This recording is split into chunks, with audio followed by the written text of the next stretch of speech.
Hello and welcome to the Rocket League Championship Series European Regional number 3. We are heading into stage 2 today, but not before a nice little chat about Rocket League. I'm Leaf X, alongside me Gibbs, Shogun, and Johnny Boy, the usual suspects on the pre-show to talk some Rocket League. Shogun, did you ever think you'd get this much European Rocket League in 1 week?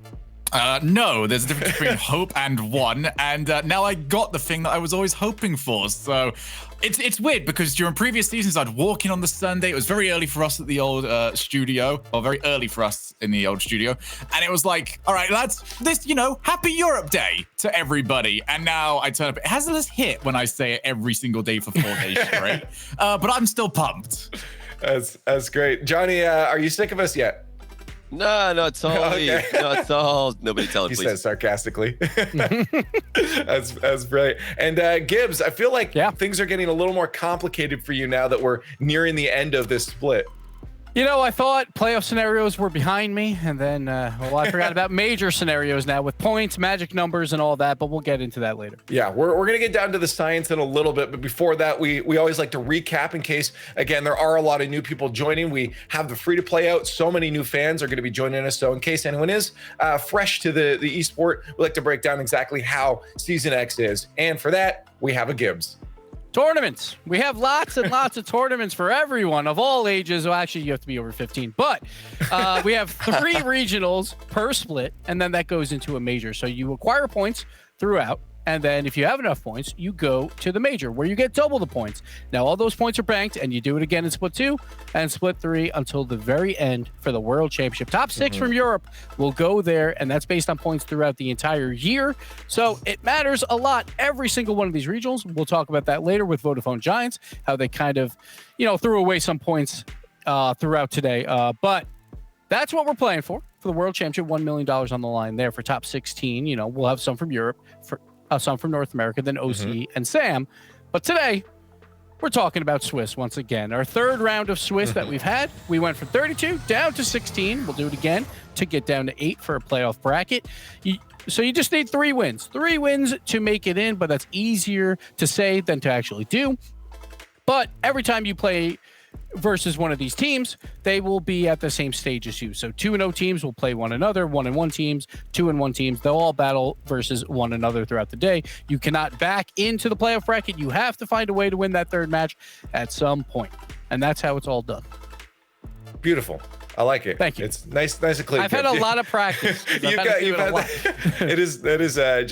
in your memory now. You could probably do it sleeping here, but we got to talk about how we got to this point. We're going to talk Group C in a bit, but not before we talk about what happened with Group B, Group A and B. Group B was yesterday, so let's talk about that one. Take a look at the standings, what happened by the end of it.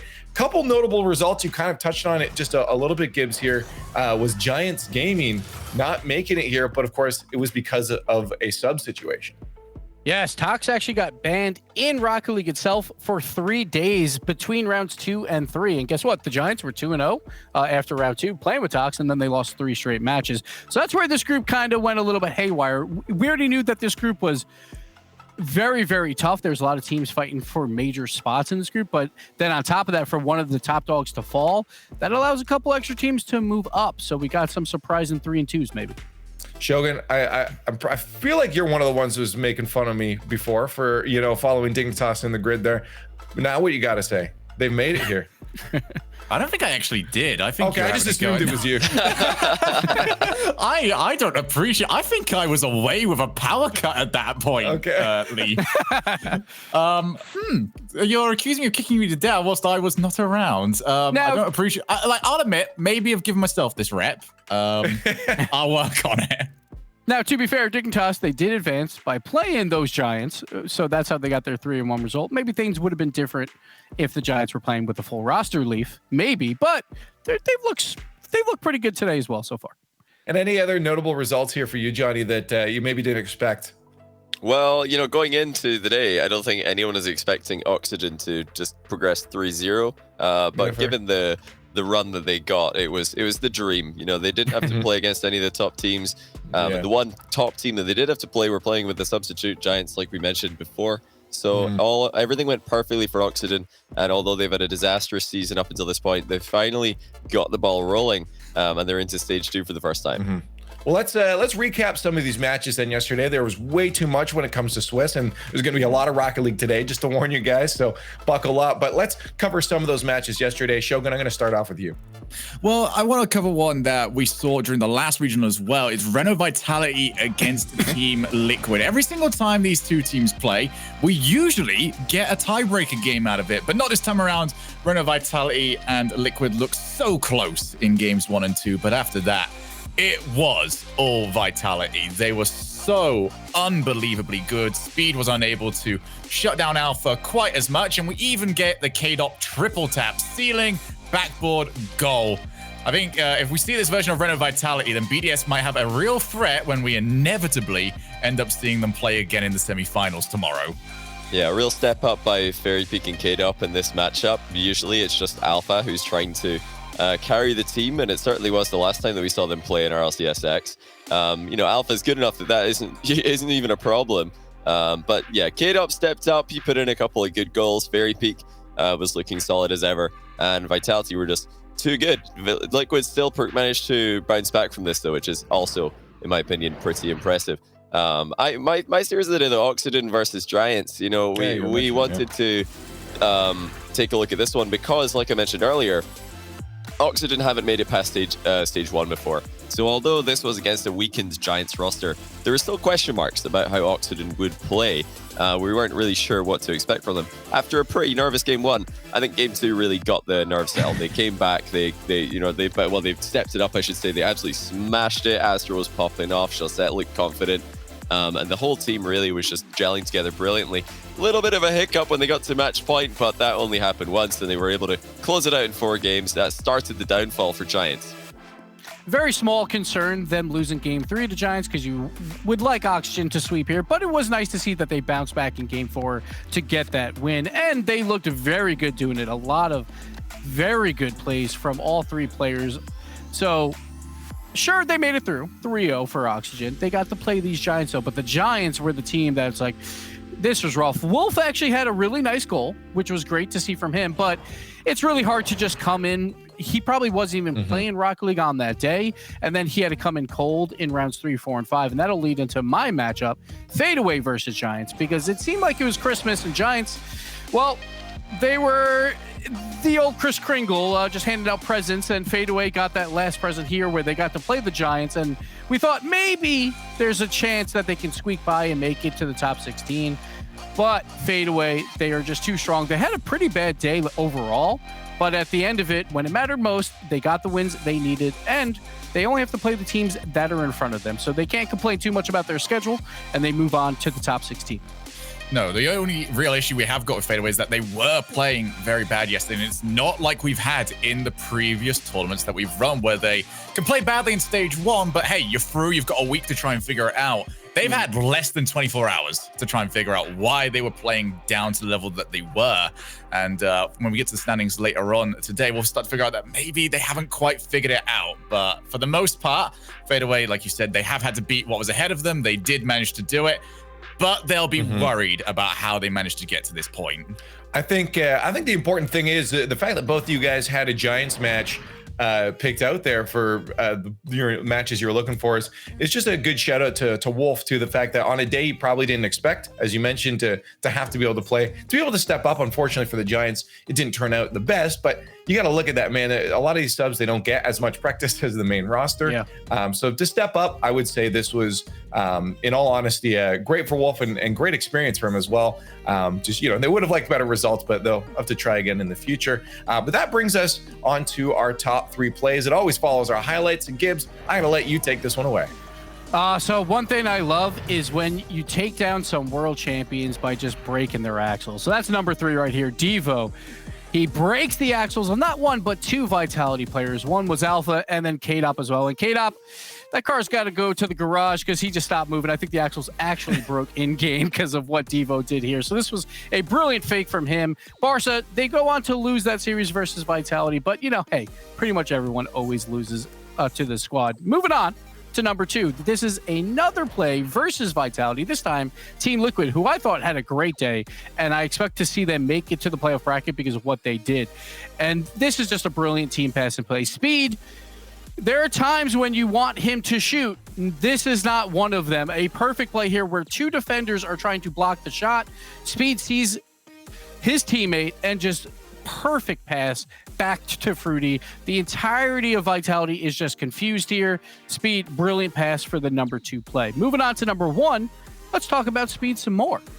He had a brilliant play by himself, which was a nice little flip reset where he goes past the ball here and somehow makes it back on 0 boost and still gets a flip reset, uses every single ounce of boost. Like this first touch, probably not perfect, but that's what makes this play so good. He then corrects himself and somehow makes it back and gets that flip reset. And Team Liquid, they advance on a 3-1 day, and they're looking good. We talked about Speed. He's got to be playing well for this team to succeed, and he did it so far with 2 of the top plays.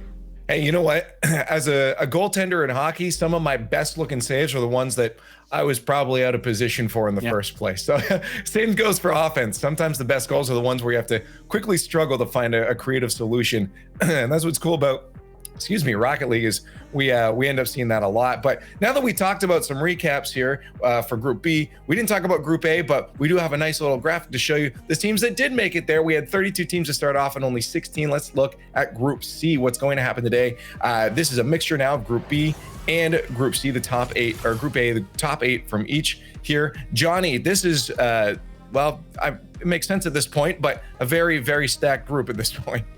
Yeah, this is more like what we expected to see at the start of the season. There's no Oxygen missing, there's no Team Liquid missing, no Dignitas missing. They've all made it in, and obviously that's at the expense of some of the teams who have actually been outperforming them this split already. But yeah, I think the most stacked names that we've seen. Maybe not the most stacked in terms of how well these teams have been playing this split so far, but you know, they get in on their own merit, really. You know, a few of them, Dignitas, Oxygen, and Fadeaway, obviously, all taking down the Giants yesterday, substitution edition.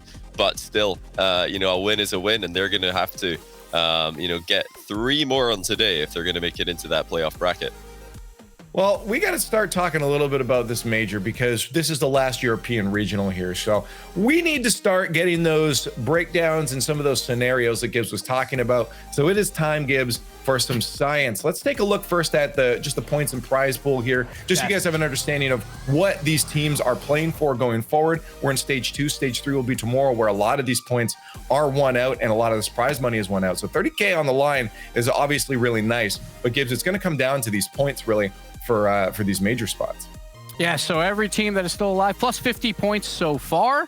Then if you get a win, that's 20 more points. Then if you get one more win, that'd be 30 points. And then if you finally make it to the bracket, plus 50. So that third win is huge on the day. So that is what these teams are playing for. Now let's look at the major, how everyone will sit right now. The top 16 in points. This is what would make the major, like unless Oxygen has a miracle run for the grid, then it'll be top 15. But for right now, let's talk magic numbers. The magic number right now for you to clinch, where it doesn't matter what anyone else does, 290 points. So Magnifico and everyone above them, they have clinched a major spot. And now also Barca. So these points are from the beginning of today. Barca, they already have 1 win, plus 20 points. They have also clinched their spot. Now 290 will not likely be that number that teams will have to reach, because teams are going to drop out throughout the day, so that number will change. But it's just right if you now, reach it. Yes, that is the magic number that you want to hit. But when we look at the bottom, 15th and 16th with Triple Trouble and Train Hard, those 2 teams are not in the top 16.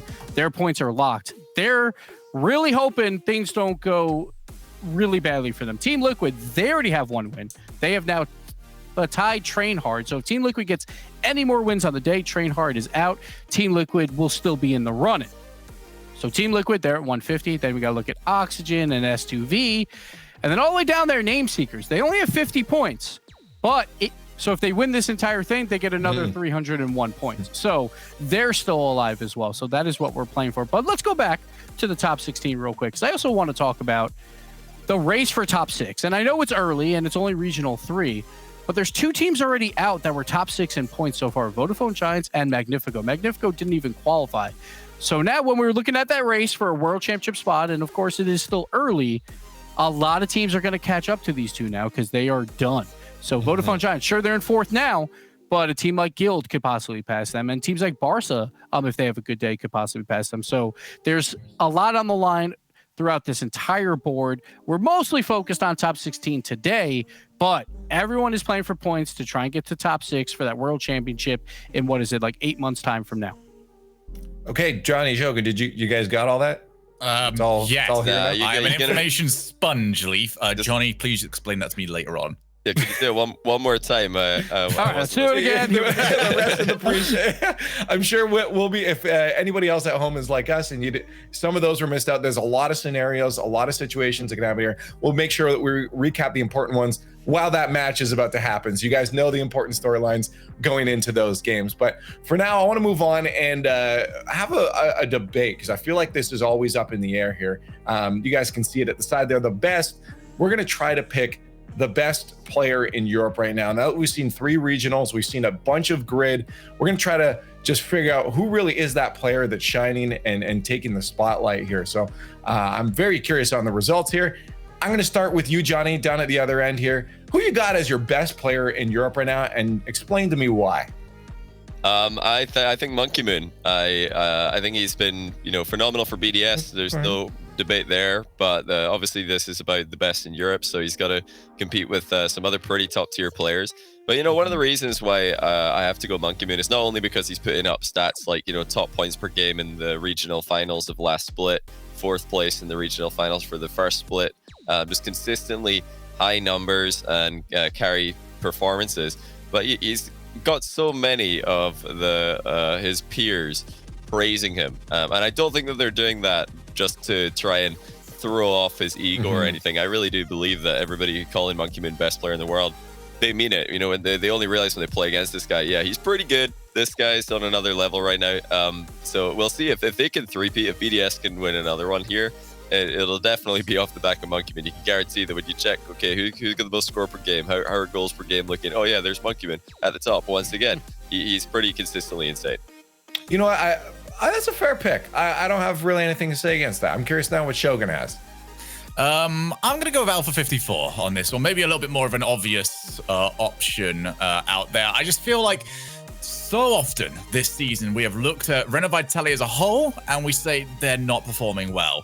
But then you look at Alpha and you don't say the same sentence. I feel like Reno Vitality have managed to keep themselves as one of those top teams. We're still thinking them as a top 2 squad, only behind BDS, and it's off Alpha, I truly believe, because without him, this season looks a lot worse for them. So I feel like almost the underperforming around him has made Alpha shine even brighter. I will not disagree with that one for specific reasons. Gibbs, what's your pick? It pains me to say, but I am going to agree with Shogun. Alpha 54 right now would be my best player. Like, I think Monkey Moon may be slightly better through Regional 1 and Regional 2, and obviously they won both those regionals. But that's the new hotness, right? And it's only been 2 regionals. Like, if we look consistent over the last half year or so, I think Alpha has just performed phenomenally throughout. Like, even in Regional 1 and Regional 2, when we look at Monkey Moon stats, well, like, Alpha is right there with them in every single category as well. But then you go back to even like the Spring Series, where he literally carried that grand finals. And that is something we don't say a lot when a player carries a team like Vitality. That has not happened a lot throughout with KDOP and Fairy Peak, but Alpha is carrying at times Fairy Peak and KDOP, and those are 2 big names to carry. So I think Alpha right now barely deserves that nod, but I think Monkey Moon, for the new hotness, I think he could easily be number 1 as well. This is awkward. I feel like I need to go home and get changed right now, because I've shown up to the party with the same outfit as everyone else, because I also have Alpha as my top pick. You guys said most of it. I just feel like this is a player that slots in so nicely to a team. The reason that you talk about KDOP and Fairy Peak being so good is because this man generating those plays for them, I believe, a lot of the time. So I'm not going to reiterate what you guys just said, because you said most of it. But just before we head out of this section, what do you have to say to us, Johnny, about that? Are we all insane over here? No, I wouldn't say you're insane. I think Alpha is definitely one of the players who's up there. Absolutely top tier, maybe top 2 for me. But Yeah, the difference for me is Monkey Moon. He doesn't need to, demand as much of the spotlight as Alpha. You watch Red Vitality play, you're like, wow, Alpha really is visibly doing everything. He's getting so much of the ball. He's breaking rotation all over the place to just do crazy things. You don't even notice that Monkey Moon is doing that for his team. Sometimes you'll just get to the end of the game. You see Monkey Moon top of the scoreboard. You're like, wait, when did that happen? He's just like driving around in the back in the shadows, doing work for his team. I think a much more easy player to play with than Alpha, who sometimes just demands so much from his team and very, very gate upper. They're happy to let him do that because they know how good he is. But yeah, Monkey Moon, he's got the intelligence of a Fairy Peak, I think, with the mechanics of an Alpha 54. Well, I need you guys to jump online on Twitter and just go give some support to Johnny right now. Not that we disagree with him, but he was alone on the desk here with this one. So jump on Twitter and give him some support for Monkey Moon there. But we do have to move on now because round one has been playing out. So we have some results in. Let's take a look at the standings so far now that round one is in. Johnny, just off the bat here, any notable results to start off our stage two? Oh man, per Oxygen, just when you thought they'd turned the new leaf, they've been swept by Libertas. And Libertas are definitely a tough team these days, but to beat Oxygen 3 games in a row and to have Oxygen only score 1 goal in that series, that's a pretty bad result for Oxygen. I mean, it's a terrible result for Oxygen, let's not sugarcoat it. That's a series that they will have been pretty happy with, I'm sure, seeing on the schedule for the day. They've lost it. I'm sure that they're gonna have to play better teams than Libertas if they're later on today. So not the best start for Oxygen, who absolutely need to progress here if they're gonna have any chance of making that major. And then one surprising result for me, BDS versus Nameseekers. Nameseekers was one of those teams that looked really good, but you expect when a brand new team comes out to just kind of falter when it comes to the top 16.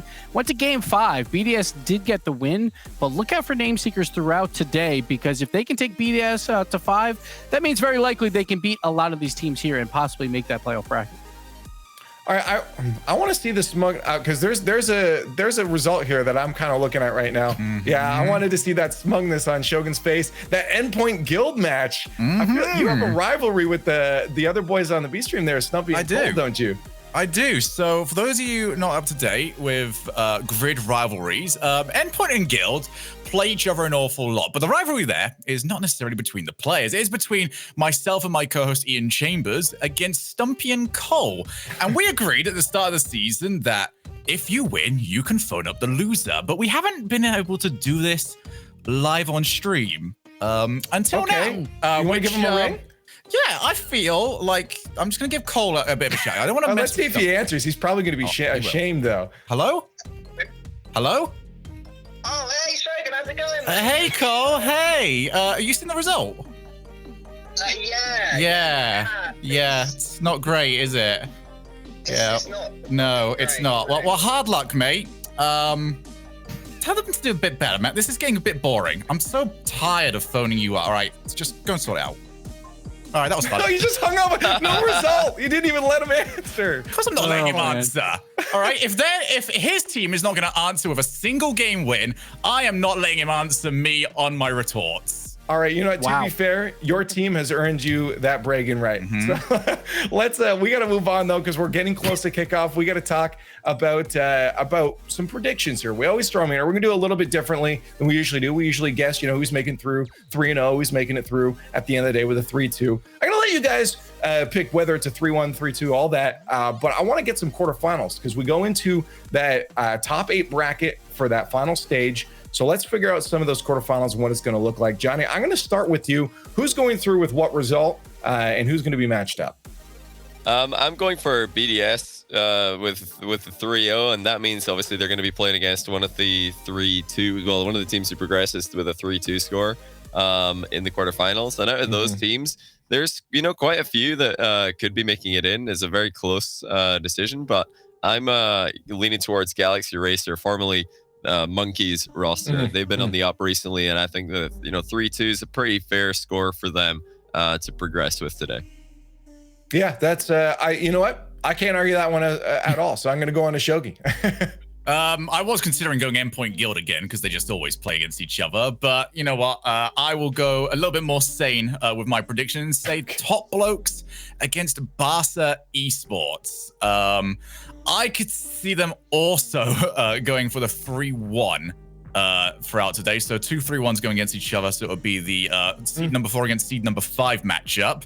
So we'll see how that goes. But I feel pretty confident on this one, actually. These are all pretty reasonable so far, in all honesty. I wonder if Gibbs is going to where's the Barrage pick? Yeah, are you going to? No, I won't go that far, but it is a new era for Regional 3 where 2 teams that have always choked in all these regionals will finally make a playoff bracket. Team Liquid versus Oxygen, both will go 3-1. They will play in that 4 or 5 matchup, and who knows, based on points, that might determine who actually makes that major spot. Likely they'll both be in at that point. But I think finally these 2 teams will not choke. I like what I saw from them yesterday. I expect them both to make it at 3-1. Even though Oxygen scored 1 goal versus Libertas, I think they win 3 in a row at this point. I'm hoping, please.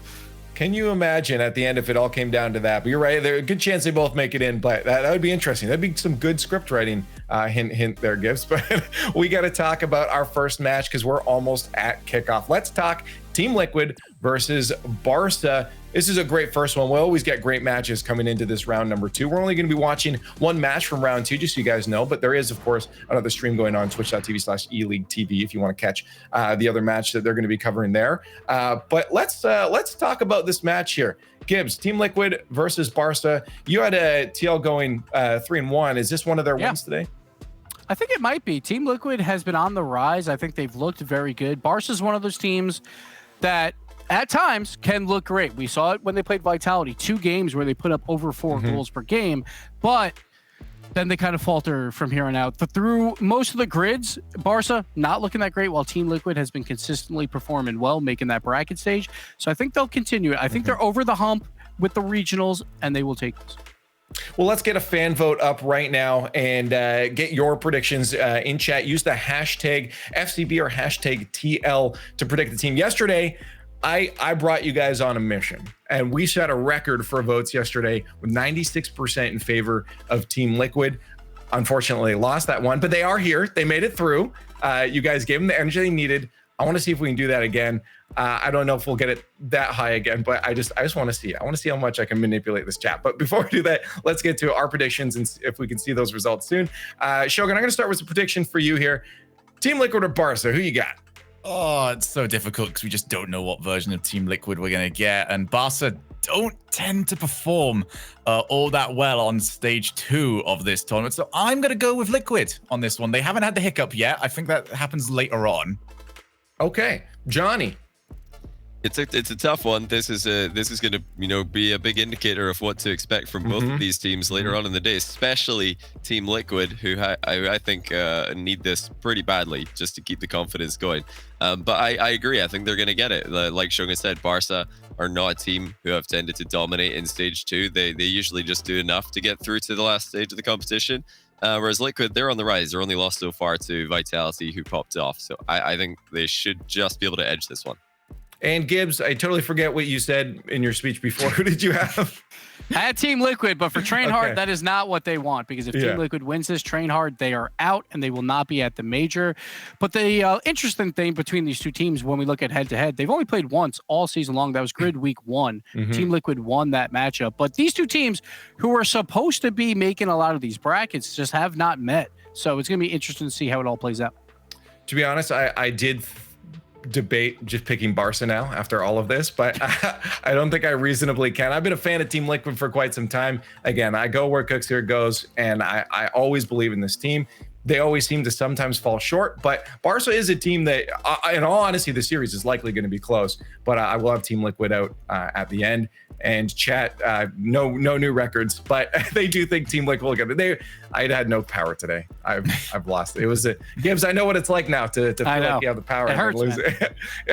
But get on Twitter at RL Esports, hashtag RLCS X, and let us know your thoughts on this match. It's time to get into our first match here for round number 2. It's Team Liquid versus Barca. Thank you very much there, Leaf. So, Johnny, we continue onwards here with our first game of the day, and a rare occasion where the whole desk is pretty certain about one team going through, despite the fact that we all also agree that this one should be quite close. Yeah, I wouldn't have expected that. You know, going into this regional with Team Liquid's lack of consistency this season, you would not expect a full unanimous desk and also the fan vote to go in their favor over such a solid team, Barcelona. But the facts are the fact is for me that Team Liquid looks good yesterday. You know, Barca, they look decent as well, but yeah, Team Liquid they've always been known to play to the level of their opponents, and Barca being a pretty solid team, I think will only make Team Liquid feel more comfortable in this matchup. I'm very curious to see, what developments we get from Barca throughout the season, because it did seem in the first two regional like they were overly reliant on the Ronaki shooting. Can't afford for it anymore. That's a fantastic save to keep Barca out to start with. But they're trying to spread it out a little bit more. We're seeing more of Devo on the ball lately. And he is going to be called into action here. Good challenge. There's a couple of new cars on the field today. Devo's is especially striking. Wow. Glitter There's box. no way he's getting a demo today. You'll see that coming even if he's behind you. Well, the thing is, he might be going for the opposite effect. He's not trying to come in surprisingly. He's trying to blind his opponents in their approach. He's going to just come in and totally outshine them, I suppose. Yeah, Devo looking fabulous today. Oh, wait a minute. Was that a goal steal? Who got this one? Pretty much. Oh, that's one of the best goal steals I've ever seen. 1-0 Liquid. I don't think anyone ever gets that lucky. What? Whenever you do that pass and it gets hit into you, that's it. Play over. You'll have another chance later on. Instead, the ball was very kind this time around, and it went in. Here comes Devo, and I'm not going to be able to get over this car. That is it. That's on the field. What is he doing? This is so ridiculous. But hey, this is one of the new cars that's come out with Rocket League free to play. If you want to give it a go, then get yourself into the game. Cuxter's missed out overhead. He was probably just fixated on Devo's big glittered box that is You ever got flopping like around. Those sort of glittered up like birthday cards or whatever, and you touch it and you just got all the glitter on your hands. Yeah, glitter now. goes everywhere. Every single time you touch Devo, you're gonna just see it spreading to the other cars. Team Liquid are going to be saying, come on, Devo, stop touching the ball. It's getting covered in glitter. No one demo him. It Slippery. will go across the entire field. Oh dear, yeah, the glitter explosion. And that is an update that I would love to see in the future. Psionics, please. That's our dumb idea of the day, Johnny. We seem to get one out every broadcast. That I was actually going to put that one in our good ideas list. We've got the dumb one. Dumb one's probably coming later. Low shot by Fruity. That's smart finishing, but good save by Itachi. Hard hit by Devo to the Team Liquid end of the field. I like what I'm seeing so far from Team Liquid. Solid start, and it reminds me of how they started off yesterday against Vitality. They had a great start in that series. I think controlling most of the series for the first two games. It was only in game 3 where Vitality really stepped it up significantly. But unfortunately for Barca, they don't yet have the same level of, I don't know if I would call it pop-off potential or just the ability to step it up a gear. They're a very consistent team, but they're consistently in that not quite top gear mode. Roniki nicely done to save Speed's shot, his former teammate there. Initially qualifying to RLCS together before Speed went to team with Cuxter and has stayed that way ever since. That's somewhat open. Speed with a difficult read. He won't reach it. Roniki again with a clear. This new boy Itachi for Barca, who I think is the key in this one. He's got to try and do what Alpha does for Vitality. Just be everywhere and anywhere that the other team don't want him to be. Oh, that's a great lead by Devo as well. Just keep this up. He's demanding Fruity comes in towards him. He's just showing off. He is. I don't think he's quite realized that, his team's down by 1 right now. Maybe less strutting. Maybe more scoring. Itachi will try and find a teammate. Roniki has actually moved forward a bit here, and Cuxter can catch him out. Oh, Cuxter 97 with one of his trademark air dribbles, just getting one heavy first touch and then racing after it to get a second one. And this is the story of Team Liquid's strategy these days. get Cuxer into offense as much as possible. He's a really difficult player to read, one of the only Batmobile players in the game recently. So you just never really know what to expect from him. Such a unique playstyle, and that causes problems just inherently. Just the mere presence of Cuxer in the final third is a threat, and he's showing it right now.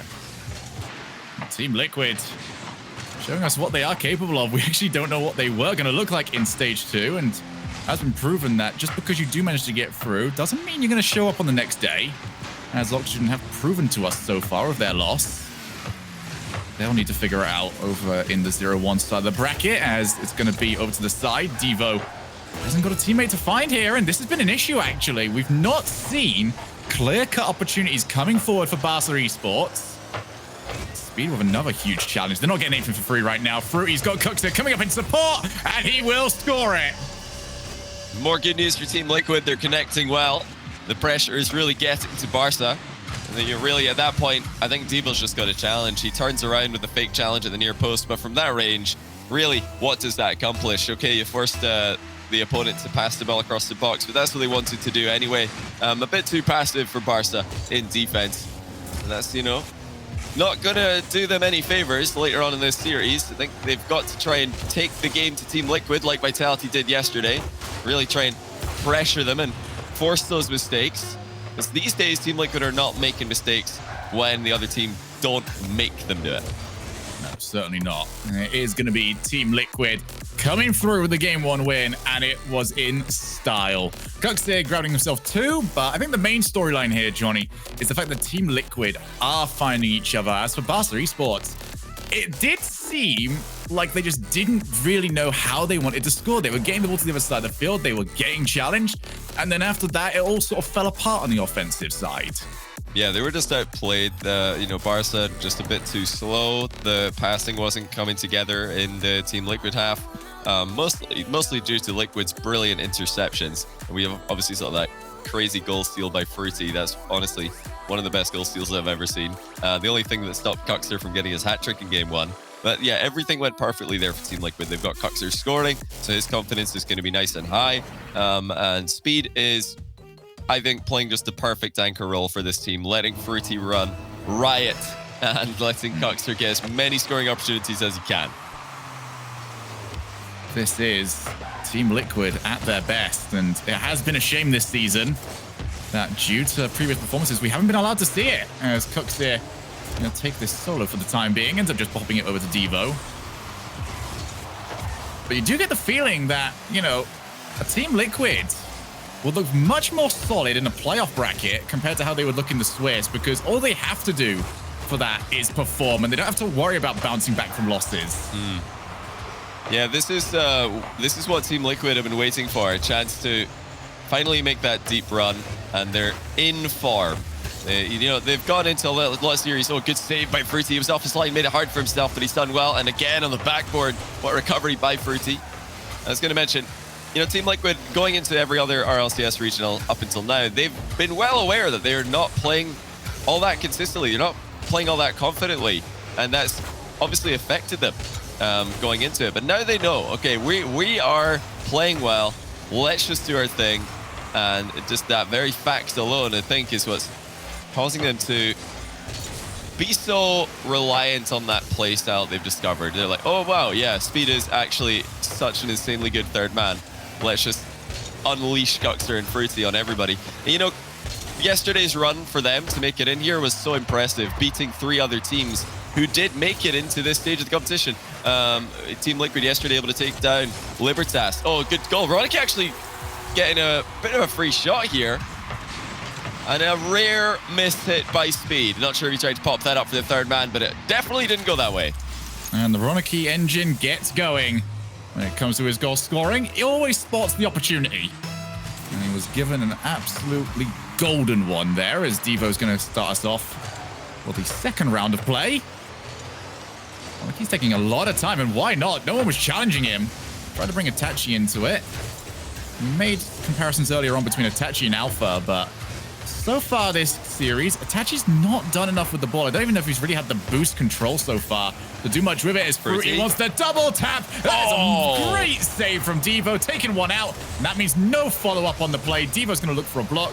And Fruity forced to play out wide. Didn't pick up the 100 boost on his way through. He's going to grab it on the way back. Team Liquid do not want to give away this opportunity. Fruity almost recovered in time to play it over to Speed, but it is Barca that got rid, and Speed has made a few mistakes there, and he gets himself out of it. That was bold, but Speed done well. Staying goal side of the ball, staying nice and close to it.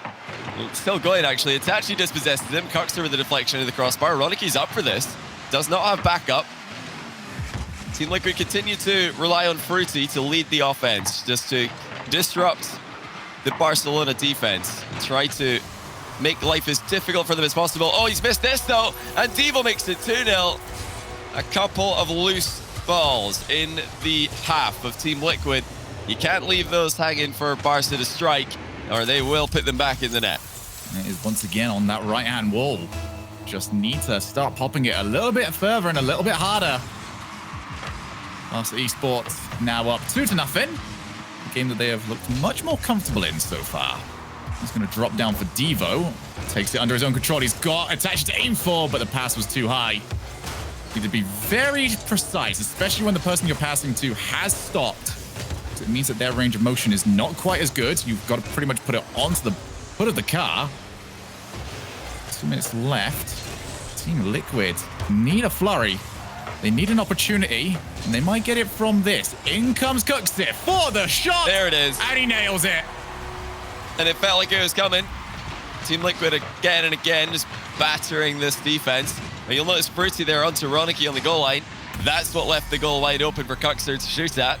And Roniki was not far off, recovered in time to save that. But Cuxter's shot was fast. 2-1, Liquid on the board. And so far, they've, had something to say about all the goals that have been in this game. Oh, great pre-jump on Cuxter's end. The block Roniki's free flip shot. I'm going to say, though, I think if Team Liquid just keep making solid contact on the ball, Barca are going to struggle to get the ball past them. They're going to struggle to score. They're not really creating unstoppable chances on net. It's only when Team Liquid hit a really, bad touch in the midfield that Barca are able to punish them. Oh, here comes Itachi. Didn't quite sneak it in, but Devo should have an opportunity to miss that one, and he certainly won't.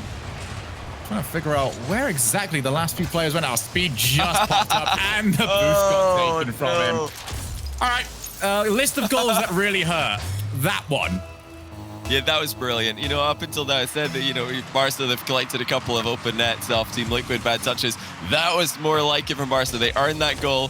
Devo, behind enemy lines, just kind of confused Speed when he spawned. It took the boost from him, and then turns around and shoots into that wide open net. I don't think Speed realized after the respawn from the demo that the net was in fact wide open. There's still a chance for Team Liquid late in this game. Their chances are not too few and far between. But Barca getting that 2-goal lead back. Very, very comfortable situation for them. Speed opts for the ceiling route to the ball here. Going to fly into a bump maybe. Cuxter blocked by Devo, and a free shot. Oh, well done. Itachi getting up quickly. Almost a beat there for Fruity, but it wasn't to be. Barca are hanging on. They're just looking to try and get rid of this now, but Cuxter won't let it happen. Fruity's already up. They couldn't quite hook it around. Speed needs to win this challenge. They need to get a goal off this play now. The ball is going to be put over to the left-hand side. Fruity with Speed in the midfield if he wants him, but the offensive rotation not quite clicking at the right times. It means that every single time a player came in, other players were starting to go out, and there was no one to really work with to start doubling up on the defense. So it is going to be game number 2 over to Barca Esports, and a much more positive take to come out of this one. Yeah, I think Barca can be somewhat happy with this performance. I don't think they're going to be absolutely thrilled. Team Liquid throwing away possession a few times at key moments allowed Barcelona to score a couple and get that strong lead early on in the game. But I'm just wondering what kind of Team Liquid is going to show up in Game 3. For now, to me, it looks like they're the team who are going to be deciding who takes the win in this round. Itachi and Devo were monumental in this game, surely, for Barcelona, able to catch Team Liquid out whenever they do miss hit the ball in that midfield. But Team Liquid just have to keep doing what they're doing, but more consistently. Just make sure to get solid touches on that ball.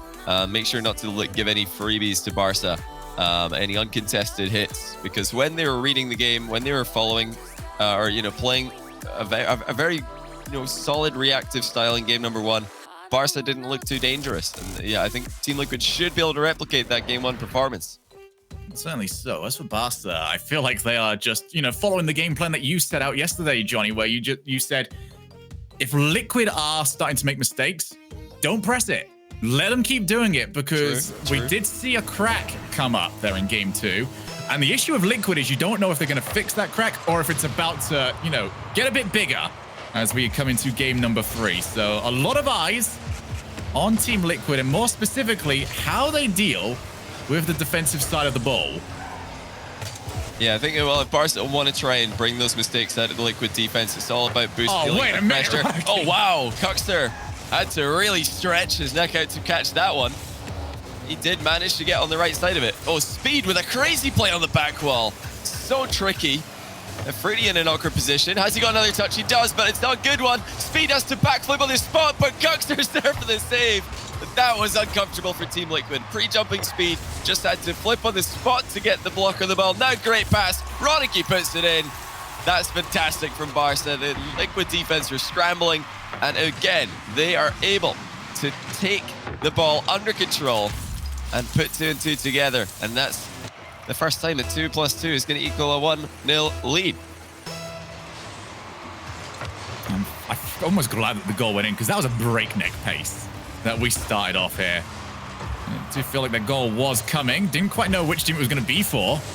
Barca getting the better of it. Here's Fruity. That's a fantastic knock on. It's going to be possible for Cuxter to move up. He tries to take out Devo. In comes Itachi. He's also been taken out. It's down to Fruity to finish the play, and the crossbar will deny him. You cannot believe it. Team Liquid's so close, but they will not get the ball to cross the line. It's just hanging around, waiting to be cleared. That's both teams now have had the same thing happen to them. It's an absolute scramble on the goal line to get rid of the danger. But unlike Barca, Team Liquid are not able to keep the pressure up. They're not able to convert in the aftermath. And they are able to keep the ball on the other side of the field. A power clear. Speed's facing it sideways, so Ronicky fancies his chances.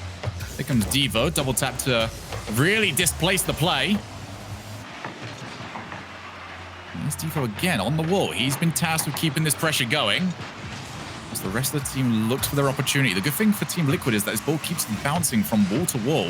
Hasn't been much to follow it, but this time around it is down to Devo. Save from Speed. Itachi can't win the challenge against Cooks there. Here comes a scramble to the other side of the field, and Roniky's pretty much centered it. In comes Speed, and Ronicky, just like Speed did in the last game, bails himself out from his own mistake. Yeah, solid challenge there for Ronicky. He read the infield very well, timed his arrival to the center perfectly. Now it's again Team Liquid having to do some defending. Speed will get this one away from dazzling Devo. Fruity needs to try and cause more disruption. That's what Team Liquid are waiting for. He likes to lead the attack for this team. Likes to try and get in that final third, get as many bumps as he can, get as many touches in the ball as he can, as many boost steals. You saw him do it right there. As they say that Fruity's leading the attack because that's what you need to happen in order to facilitate Cuxter's striking, to get the ball into positions where Cuxter are going to take an uncontested shot. Now Cuxter's going to call Speed off this one. Chance for Team Liquid to make something happen, perhaps with Wallace is going to hang on the back wall. Far too close, far too easy for Devo to clear.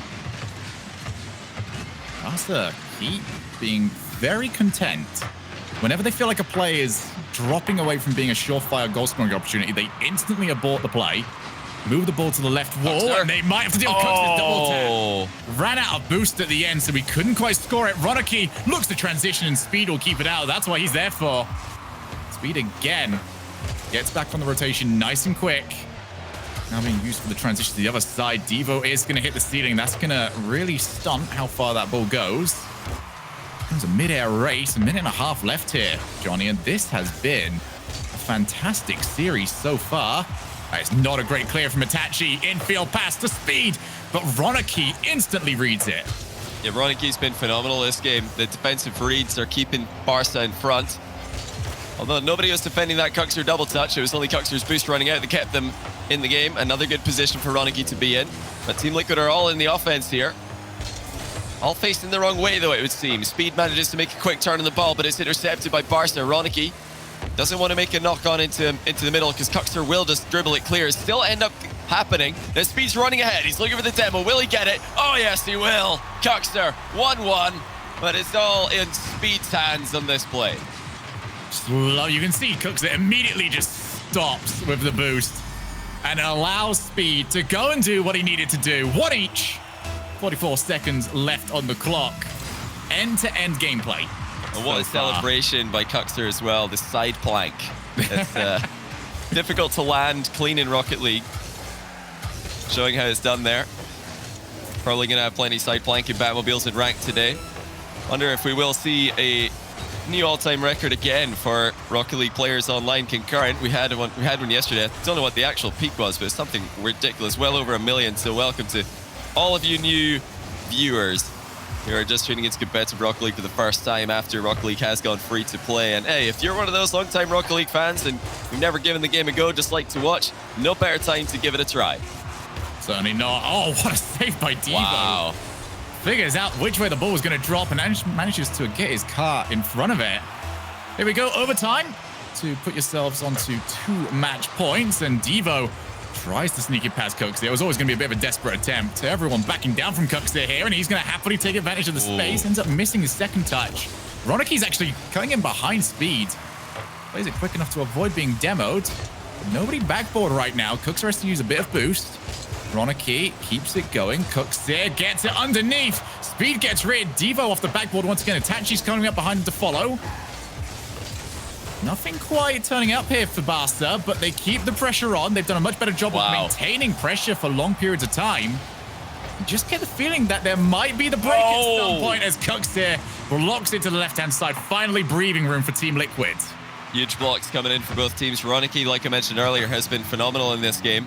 Reading what Team Liquid are trying to do, beating them to those positions. The infield passes have been stifled, and Team Liquid are kind of afraid to go for them right now because every time they do, it just turns into a pass to Ronicky. There it is again. He's first on the ball, or first to the ball, as it bounces out to the middle. Fruity looks for Speed down the middle, who's actually running ahead to look for more bumps on goalkeepers. Extremely aggressive game for Speed. Fruity with very little boost, won't be able to get the ball into the crossbar. And there's not a lot of boost for Barca either. Game grinds to a halt, but eventually it will bounce out to Ronicky, and again, he's the one who's able to get that ball into the Liquid half. Oh, Devo's going to be by himself, but a bit of a mistouch from Cuxer is going to slow the play down. I'd like that to be ahead of his passing option. It's Ronicky to Devo. Devo for Itachi. Itachi to try and take it, but Speed intercepts. And we break away yet again, but they almost want these touches to either be a bit more awkward for the final defender or a little bit looser, so that way they can try and follow up afterwards. As it is for Cuxer once again. He is clipped on his way through. He cannot recover to take the double tap, but Ronicky took it away from him anyway. Yeah, quite a few, big interceptions coming in for both teams. As the danger of infield passing in this matchup. Maybe the mix-up in offense is going to be what wins it. One team can be more unpredictable at a time like this. The advantage will heavily swing in their favor. Like Ronicky is just in the way of everything Liquid try to do at the moment. He's not back for this one. That's awkward for Itachi. Great catch on the back wall. Had to use all his boost in order to hit that ball. Catch it midair and then stop it on the back wall again. Team Liquid are coming forward now. Speed advances. It's still back corner control for Barca. Looking good. Team Liquid are going to need to find another way through. It almost feels like it's a two-wave attack from Team Liquid so far. First wave, typically from Speed. Doesn't really want to play it too much. He just wants to make life awkward for the final player. Maybe get a bump on them. Maybe steal the back boost. We already see it yet again. Hooks his way through. Couldn't find anyone this time around. That's when he makes his way back. Allows Fruity to move on in afterwards. Here's Cooks it to the corner. Itachi will easily take over, but it's a question of how early will he be challenged? And Itachi's dance past Speed. Fruity has to cover. Devo can't get it past Cooks there. These two teams reading each other so well so far. Passing plays haven't really managed to connect, and it's not for a lack of creativity. just how good those defenses have been as Itachi's up. Itachi! He has given his team the match points. Speed from the Moroccan. And unfortunately for Team Liquid, speed on their side just did not do enough with that ball in the back corner. He ended up passing it to Devo more than anything else, who was happy to offload to Itachi. And that is huge, Shogun. Barca don't need points from this major. They are already in, or they don't need points for this regional, sorry. They've already qualified for the European major #1 for this season. Team Liquid, they do need these points. They really need points from today quite badly. But they're still not into that top 16. The pressure's on, absolutely, at this point. They're 2-1 down. They're the team who need it more, but Barca are just handling this Liquid offense with such great effect. I'm surprised they were able to figure that out as quickly as they did, with Fruity having such a great game one. Cuxor getting essentially a hat trick if it wasn't for Fruity's goal steal. Everything seems to be going perfectly for Liquid, but Barca, with, you know, off the back of Roniki's interceptions mainly, but a full team, like, solid defensive effort, have really stopped Liquid in their tracks. Yeah, I think one thing that's going to be really worrying, though, for Liquid fans is that that's not the first goal that Barca have got when Speed tries to clear on that left-hand wall. Oh, wow. Gotta get that sorted out, but Roniki, he doesn't need any sort of help from Liquid this time around. He just full powers, and off the demo from Devo can put them up by 1. That's insane. What a read by Devo to know that the shot was possible in that position. So many players would have just rotated back there and thought there's no point in going for a keeper demo in that position. But with how dangerous some of Team Liquid's clears are in the back corner, makes sense. That was another one where Fruity manages to get the ball past 1, but so what? The follow-up player is just shooting. So why would you want to do that in the first place? Good close down there on Roniki's shot. And that's, for me, been the problem for Liquid.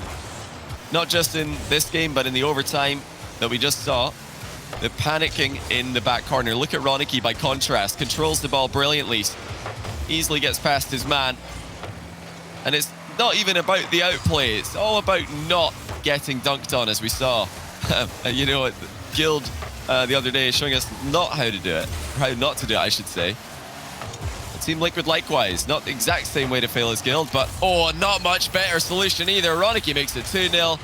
That is about as good as an infield pass can be. Roniki, when he shoots, it's just like an instant speed-up button. He touches it, and the ball will go as fast as it possibly can, probably into the nearest top corner he can find. But Barca, they are showing yet again that whilst they do struggle to maintain offense typically, when they can actually feed these opportunities to themselves, they are so good. As Roniki's off the wall, I think Itachi got called off as Roniki wants to keep going. Itachi caught Speed again. Team Liquid are very much up against it now. They've got 4 minutes to figure this out. Here's into the midfield yet again. They cannot afford to drop a third, though. That is rule #1 right now for this team. As Itachi's starting to dance around. There's still a lot of time left in the game. That's the silver lining for Team Liquid. And you concede 2 early on in the game. Well, at least you've still got a long time left to work with. But it's that panicking defense in the back corner. It's the difference between these two teams for me. Both offenses have looked effective at times, although right now, Barca's looks to be significantly more effective because Team Liquid are the team who are panicking defensively. Itachi manages to get the ball past everybody here. It's just a last-minute save by Cuxter to keep Barca from going 3 ahead. Let's look at how many pre-jumps we're seeing from Liquid. Look how many soft clears we're seeing. And then you look at Barca in the other half, none to speak of. They have got the ability to dribble out of defense whenever necessary. They've got the confidence to play for those 50-50s and those challenges in the back corner. Huge part of the modern 3v3 game. For Team Liquid, we were talking about how they have been panicking almost in defense. Well, now that they're 2 goals down with half the game played, it's starting to look more and more like they're getting panicked across the entire field. They know they are against the clock here. So it's going to go back midfield and Barca again. Take back control. Haven't had to deal with anything really yet. Roniki moves himself to a hat-trick hero. And they have dismantled Team Liquid here in Game 4.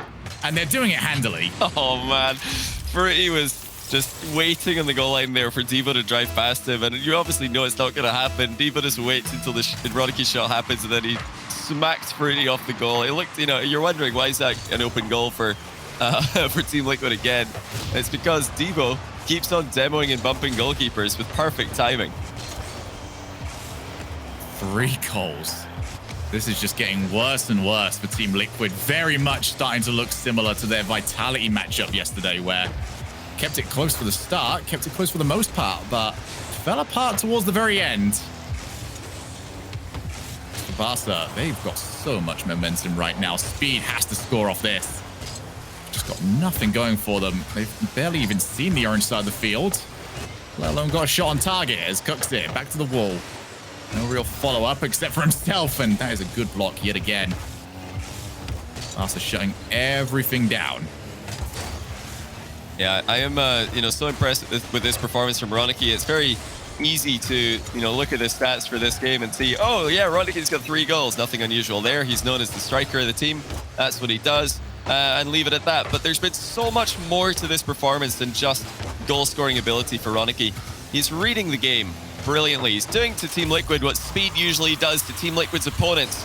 Just intercepting everything, blocking every single dribble, and making their offense look very, very tame by comparison. At this point, it's over. Team Liquid, they started off the series well, but it fell apart, and I think they're going to be pretty annoyed with this loss. I don't think, yesterday's loss to Vitality was too much of a bother to them because of the way Vitality were playing. They were just brilliant. But Team Liquid were their own worst enemies at times in this one. It's an unfortunate thing that has popped up quite a few times this season. Got 1 goal here off the kickoff. I think there was a team collision there for Barca to get in each other's way a little bit, but I'm sure that with the defense that they've had on display for the past 3 games, they're going to be able to hold on to this one without too many issues. Well, a couple of updates as well from around the field, as we now have both the 1-0 and the 0-1 matches happening here. BDS and Guild over on the E-League stream, I believe, is currently at the tiebreaker game, the ace game, as you like to call it, Johnny. 2-2 between them, as Devo, he has just been ace all series long. Man. He's going to pick himself up another one. Vitality have beaten the former Monkey Squad. I'm going to get used to this name eventually. I swear. Yeah, Galaxy Racer. Galaxy Racers, there we go. And Top Blokes taking down Libertas. So all of those teams are going to move to 2-0. Auction bounced back against Barrage with a 3-0 win. Endpoint dropped 2-3 against Nameseekers. Solary 3-0 against Fadeaway, so their day gets even worse. And Dignitas 3-2 against S2V. So a very huge, interesting barrel of results there. Absolutely huge. Can't wait to hear the desk break down the conclusion of that round for us. Team Liquid against... I was going to say, nice. We're done here, but actually we're not. Check out this double touch from Cuxter. Didn't run out of boost for the second hit this time. Very, very nicely done. It's that reverse air roll at the last second to ensure that he not only hits that on target, but pretty powerfully as well. My quarterfinal prediction between Barca and Top Blokes is looking a little bit risky now that they're both on 2-0 coming out of their series. I thought that was going to be another one of those deflection own goals we've seen a few times this season. One of them at the hands of Vitality against Team Liquid, and vice versa as well, actually. K-Dop and Cuxter both had one on both ends of the same matchup. But today belongs to Barca. The entire desk, including ourselves, were wrong on this. Team Liquid not anywhere near as consistent, not anywhere near as composed as they were yesterday. I think maybe we underestimated the pressure that is on these guys' shoulders, because like we said earlier, Barca don't need points from this to make it into the major. Obviously, they still want to make it as far in this regional as they can, because there's so much money on the line and more points towards that Venture World Championship qualification at the very end of the year, which is huge. But Team Liquid trying to get into that top 16 to make it into the first major has been a struggle, and it's not easier on the last day either. They're back to 1-1 now. Ronicky was phenomenal. Devo, performance-wise, was just as glistening as his car was, and I think Tachi showing time and time again why he is a great player, great pickup for this team that not many people are talking about as one of the best in Europe going into this season, but they've definitely got the potential to be one as the season progresses.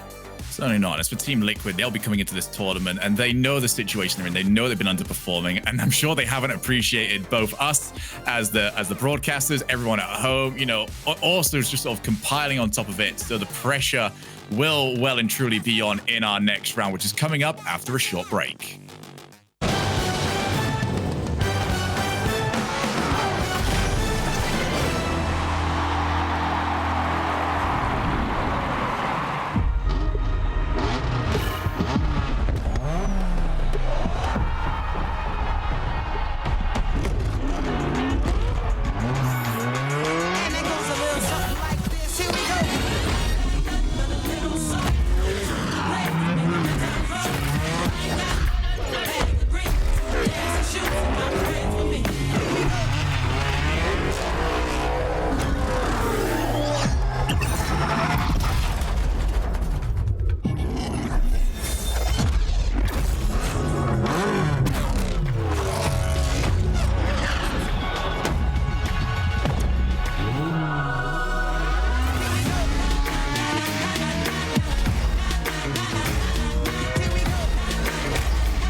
Hello and welcome back to the Rocket League Championship Series European Regional number 3. We are in stage 2, chugging along right now. I'm Leaf X, alongside me Gibbs and Turtle. Now joining us on the desk to talk about this last matchup. Let's just dive right into this. And I apologize for bringing everyone onto that Team Liquid thing. Good thing chat didn't vote entirely in favor this time because it didn't go well for them.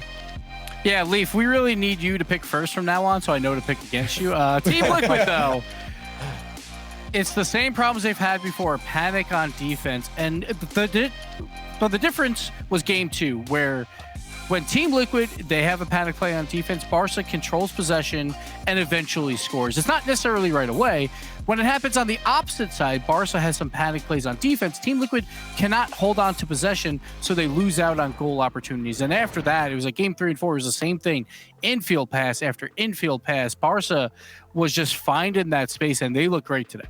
Yeah, I mean, it was like you said, just the infield passing. It felt like for Team Liquid, the only way they could beat Barca in that moment was just to try and predict and cut off that passing lane because they weren't fast enough to meet him in the air. I mean, we even saw in the game 3 overtime, which was huge for Barcelona to win that game 3 OT. It was just a simple pass across from Devo where Fruity thought Speed was going to get the 50 and he was out of place. He panicked a little bit, couldn't get up, and that's what gave Itachi the shot. Well, now that we have round 1 and 2 down, let's take a look at our standings real quick and just see if anything else is looking kind of weird here. I mean, obviously Team Liquid losing that one puts them 1-1, but that's still not a really weird spot for them. Anything else out of the sorts here for you, Gibbs? Not too much yet. Like Oxygen got the win. Name Seekers, though, that's a big win in 5 games versus Endpoint. We talked about them earlier where they went to 5 against BDS, so we expected some big things from them today, and they get their first big upset win. BDS, though, also wins in game 5 yet again versus Guild. So that one is a little bit surprising. But for Solary, they got 1 win today so far. That is big for them. They hit that magic number of 290 points at the very least. They have qualified for your major. Turtle, I feel like all these other ones are kind of the same. You know, you're like, okay, you know, these 2-0s are exactly where we expect them. It's an earlier day, so I mean, nothing is too crazy. Fadeaway at the bottom, so I'm a little bit concerned for them. That is not the best start at all. But other than Fadeaway, I think I'm pretty set with this standing so far. Galaxy Racer, that previously known as Monkeys, I think they're a team that could pull off a couple of upsets, and I'm just excited to see our 2-0 matches, especially. Yeah, well, we're gonna very soon, almost immediately. Let's take a look at those next round matches as we end to round 3. Some qualifications are happening. You see those 2-0s. Well, some of those teams are not gonna be sitting without a loss very soon. Oh, yeah. Over on the E-League stream, twitch.tv/E-League, we got Guild versus Solary and Blokes versus Barca. And then here on this stream, we have Liquid versus Oxygen coming up second and BDS versus Vitality coming up first. I want to touch on that Liquid Oxygen matchup first there, Turtle. First off, that's just a great matchup with Liquid Oxygen. But also, these are the 2 teams that we, for a while, were like questioning, are they going to be able to pull through? Oxygen struggling for the longest time and Liquid just not being able to finish a lot of their matches. And I don't even know what to think about this series now because Liquid, coming into today, I was so confident with them. If you saw the performance yesterday, it was unreal. No panic on defense. Speed was being a monster. Everybody was flowing well in terms of synergy. The passes were connecting. Cooksey was hitting nutty shots from the corners. Everything there for Team Liquid was just perfect. They come in today against Barca and they just threw all of that out the window. I don't know what happened. So I think I'm going to have to favor Oxygen in that matchup. But still, it's a team Oxygen. We can't really back them either. So that's why it's just going to be fun and an exciting series to watch because one of those guys is going to step up. We don't know who. Yeah, no, that's gonna be a crazy match, but we got another crazy match before that. Let's talk about this one. BDS versus Vitality. The old final boss versus the new final boss. BDS, a team that has been crushing. They have 2 regional championship wins under their belt so far. They're looking for the 3-peat. This is a really good test for them to go through Vitality. Gibbs, of course, both these teams fine right now, but you know, this is great experience for BDS to see if they can continue to shut down Vitality. A lot of history between these teams throughout the season because guess what? When you are 2 good teams, you're probably going to play a lot when it comes down to those brackets. So they've played 8 times. BDS has won 5 of those matches. And also, one of those matches Vitality won was a 1-game advantage best of 7 that went the distance. So technically, they tied 3-3 in that match. So BDS has a pretty good favor here. But I just want to see Monkey Moon versus Alpha. We talked about it in the pre-show. Who's the best player right now?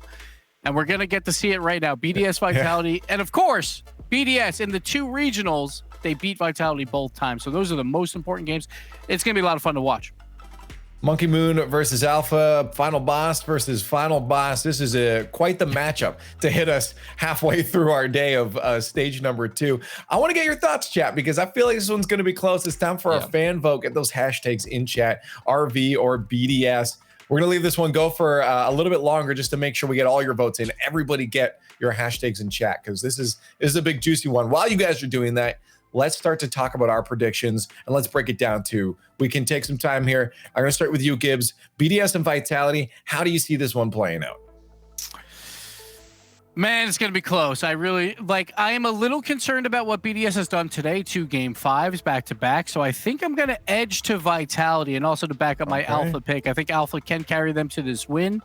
But at the end of the day, the true loser will be the team that is 1-1. That wins, it goes 2-1 and has to play whoever loses this series. But I'm going to go Vitality for this one. Okay, Turtle. This is a tough decision. Yeah, so you're thinking over there, but you're going to have to make a decision. I'm just sitting here trying to wonder what's going to happen in this series because BDS, I feel like they're going to maybe fizzle out a little bit because Vitality, this isn't, like we talked about, this isn't a grand finals matchup. This isn't them in the semifinals of playoffs. So that's why I think Vitality have the edge. It's just a little bit more confidence, not as much on the line. So BDS might not pop off as much, maybe a little bit more relaxed just to get a loss. They're not going to be too impacted by it. So that's why I'm going to have to support Johnny Boy's pick. I think Monkey Moon is the best in Europe, if not the best in the world right now. And I'm going Team BDS. Oh, okay. Switch it up. Swap it up. You tricked them there. Yeah, well, this is interesting. I don't know if I pick Team Gibbs or if I pick Team Turtle on this one. This is honestly a difficult decision.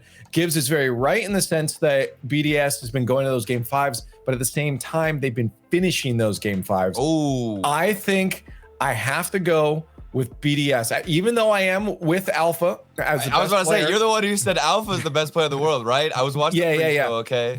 I am on that, but I also don't agree that Monkey Moon is up there as well. But I think it comes down to the fact that BDS has been clutch, and we knew this poll would be close. 54% in favor of Vitality and 46% in favor. We knew it'd be close. We know it's going to be close. Get on Twitter and let us know how hype you are about this match. Round 3 is going to start off with a bang at RL Esports, hashtag RLCS X. But I don't want to wait any longer. Let's just get right over the skybox for BDS and Vitality.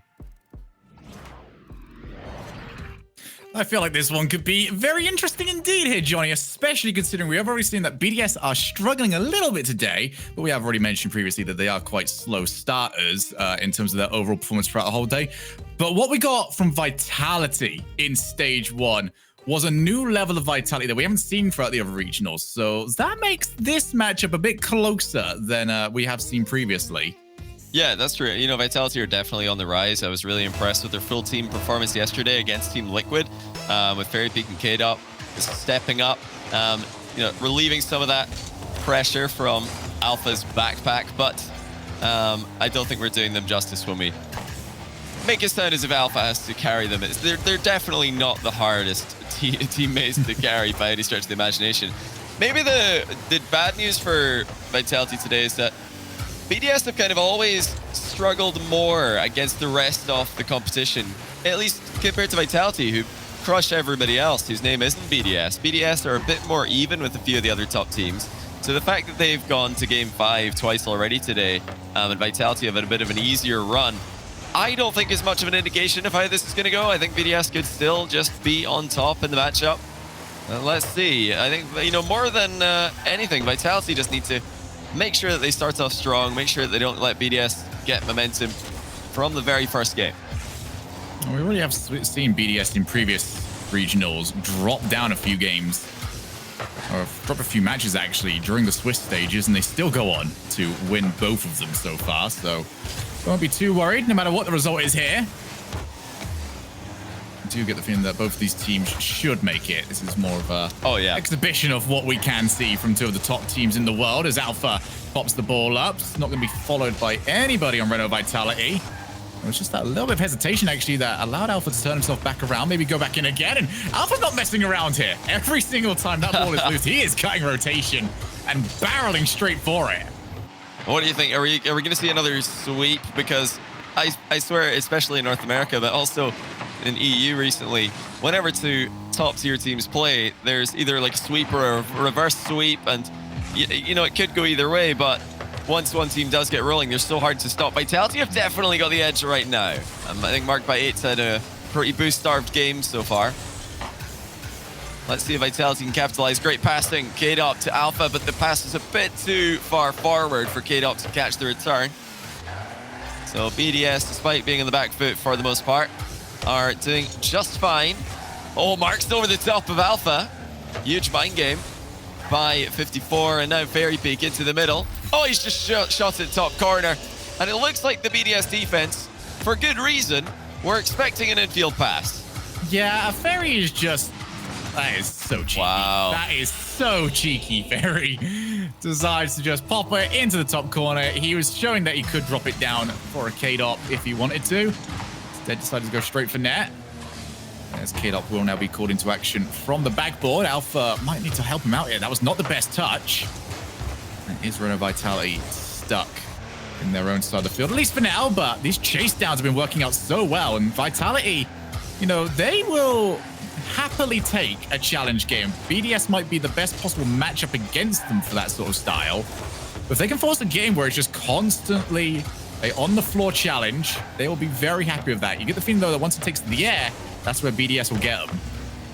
It is possible. You know, so far, it's been, well, that, you know, very timely bump on the back wall from Alpha, combined with Fairy Peak's tidy finish that's put Vitality in front. BDS haven't been able to establish their offense just yet. Don't know if they go into Vitality series these days with a particular game plan, or if it's more about this consistency, making sure that you get constant, powerful hits on the ball. It's 1 weak touch is all another team will need to get a goal at this level. We saw that between Team Liquid and Barca. Every time Team Liquid would hit the ball softly out of their defense, it would get sent straight back into the middle, and it would be an infield pass or an unstoppable shot every time. Vitality are going to do likewise if BDS drop off of their consistency at any moment. So far, that's not been the case. The one goal was absolutely a Vitality outplay rather than a BDS misplay. Now BDS need to outplay as we head into the final minute. Alpha still waiting around. This is just a two-man rotation between K-Dop and Fairy Peak, and Alpha just doing whatever he wants to do. It's actually quite an interesting way of setting up so far, considering we already know the long history between Fairy Peak and K-Dop. I doubt there are many top-level duos that have played more twos than those two might have had together. True. So it's going to go towards the backboard. Well held off. K-Dop is just going to pop it up again. They know that it needs a goal. They don't have to try and drop that down to a follow-up player. Just take their time, keep taking the challenges, and pin BDS into this final third. Alpha back over to the other side of the field. He needs Fairy Peak to turn around for him. It's not going to quite happen. BDS have found their way out, and now they've got 30 seconds to work with. So far, extremely direct play from BDS. A lack of passing has limited their options. Vitality haven't been too hard pressed to make difficult reads. It's been quite straightforward for them. And only 10 seconds to go in the game. Vitality will be surprised that it's been this easy. They're probably wondering, wait, where's the trap? Where's the unexpected play going to come from? And unfortunately for BDS, it's not going to come from anywhere. That's gone into the ground. No nasty bounce for Vitality to deal with. Comfortable game one for the former European champions.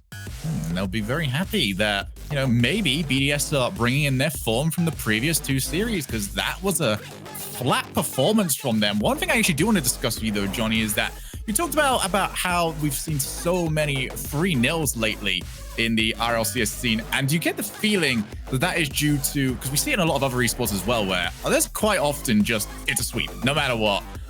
Rocket League's not really seen that up till this point. Does that have maybe something to do with the experience that these players are now starting to get, especially considering some of these players are now coming across to be like 4-5-year veterans? It's a very difficult one to put your finger on. I'd love to hear, you know, all the Reddit and Twitter analysts to put together their opinions of why there are so many sweeps these days in competitive Rocket League. You know, in NA before it was SSG who were getting a bunch of sweeps, and G2 were getting a bunch of sweeps. Even Envy swept the grid once, and now NRG sweeping absolutely everything. BDS have been getting sweeps, and maybe this is going to be a sweep win for Vitality. To be honest, I'm not going to try and pretend that I've got a golden theory that I'm confident in for this one. I still haven't decided what my reason is for why there are so many sweeps these days. But looking at that first game, I wouldn't be surprised if Vitality sweep this, because BDS are unusually quiet. They're unusually predictable. So it's up to them to try and play a more high-octane game. Try to get behind Vitality lines. They've actually done so right there. Monkey Moon, Demo, and K-Dop. But they've got to try and disrupt this Vitality rotation, which is so comfortable at the moment. Alpha is going to follow. It's a good clear to the far side of the field. Much more positive start so far from Team BDS. They look to try and hold on to their incredibly good record in these regionals. It's Fairy Peak moves in. Good block from Monkey Moon. And towards the end of the starting minute. We do see Monkey Moon trying to give chase. They're stealing a lot more boost this time around, but here comes Alpha.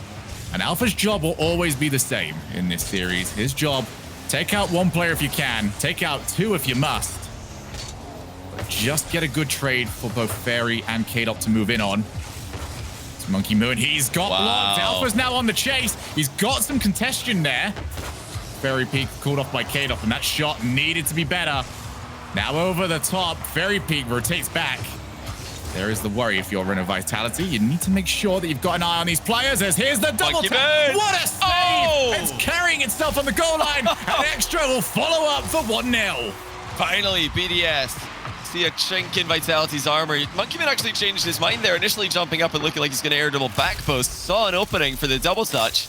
That's some really good adaptation mid-air. Extra first on the scene to bury an open net, which I feel like we've been missing a lot today. Quite a few shots lingering on the goal line and haven't been converted. That one does go in for BDS. Fairy Peak wants to get to Alpha, but Alpha's going to need another 3 cars glued to the front of his own one if he wants to try and reach plays like that. Now it's a double commit. They've got to try and grab this one. Instead, it is Monkey Moon that takes over. He'll look to try and transition as quick as he can, but the bounce out didn't suit him. K-Dop helps the rest of the team out. And what was a slight misplay from Reno Vitality has been dealt with minimal fuss. I love that from Mark Bay. He's not trying for the ball. He just knows that if he hits the player, then there's no real follow-up available for Reno Vitality, as it's going to drop down. Fairy Peak would have preferred that touch not to happen. Another huge block. This team's seeming very happy right now to play a little bit more of a heavy first touch, as long as they know they've got a player rotating back who can cover if it does get intercepted. Well, that's the double commit. Double commit. That's no, wide open. Again. Who was it this time? You know, you're expecting it to involve an Alpha 54. Most Vitality double commits do. But really, that's just, I'd say, a communication breakdown, because obviously it looks like K-Dop took the ball away from Alpha in that play. It looks like he was the one who was, you know, breaker rotation at a bad moment. But at the same time, I think Alpha 54 was getting beaten to that ball if he was the one to go for it. So in some ways, if K-Dop just beats him to it, oh, that's off the bar. Suddenly, a chance for Vitality. And that one is not going to be buried after lingering on the goal line. I was just going to mention that, you know, sometimes that breaker rotation is necessary. Play the ball off the sidewall for your third man to move in on. And then shot now for Alpha off the bar. It's just not close enough, though, for Vitality. Still trail by 2.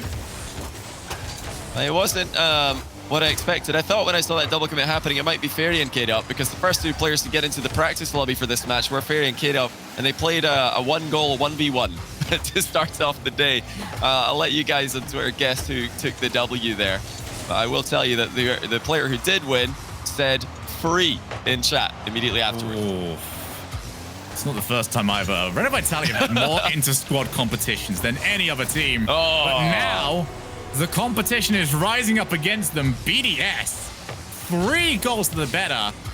And whilst BDS have looked fine here, I feel like this is mostly Vitality really dropping their standards in game 2. Yeah, Vitality, a bit messy. I do want to give some credit to BDS, who have stepped up the pace significantly here. The pressure's been on Vitality to, you know, quickly deal with the offense that's coming at them. They haven't had the time to just slow the game down, make sure that they safely transition the ball out of defense, like they did in the first game.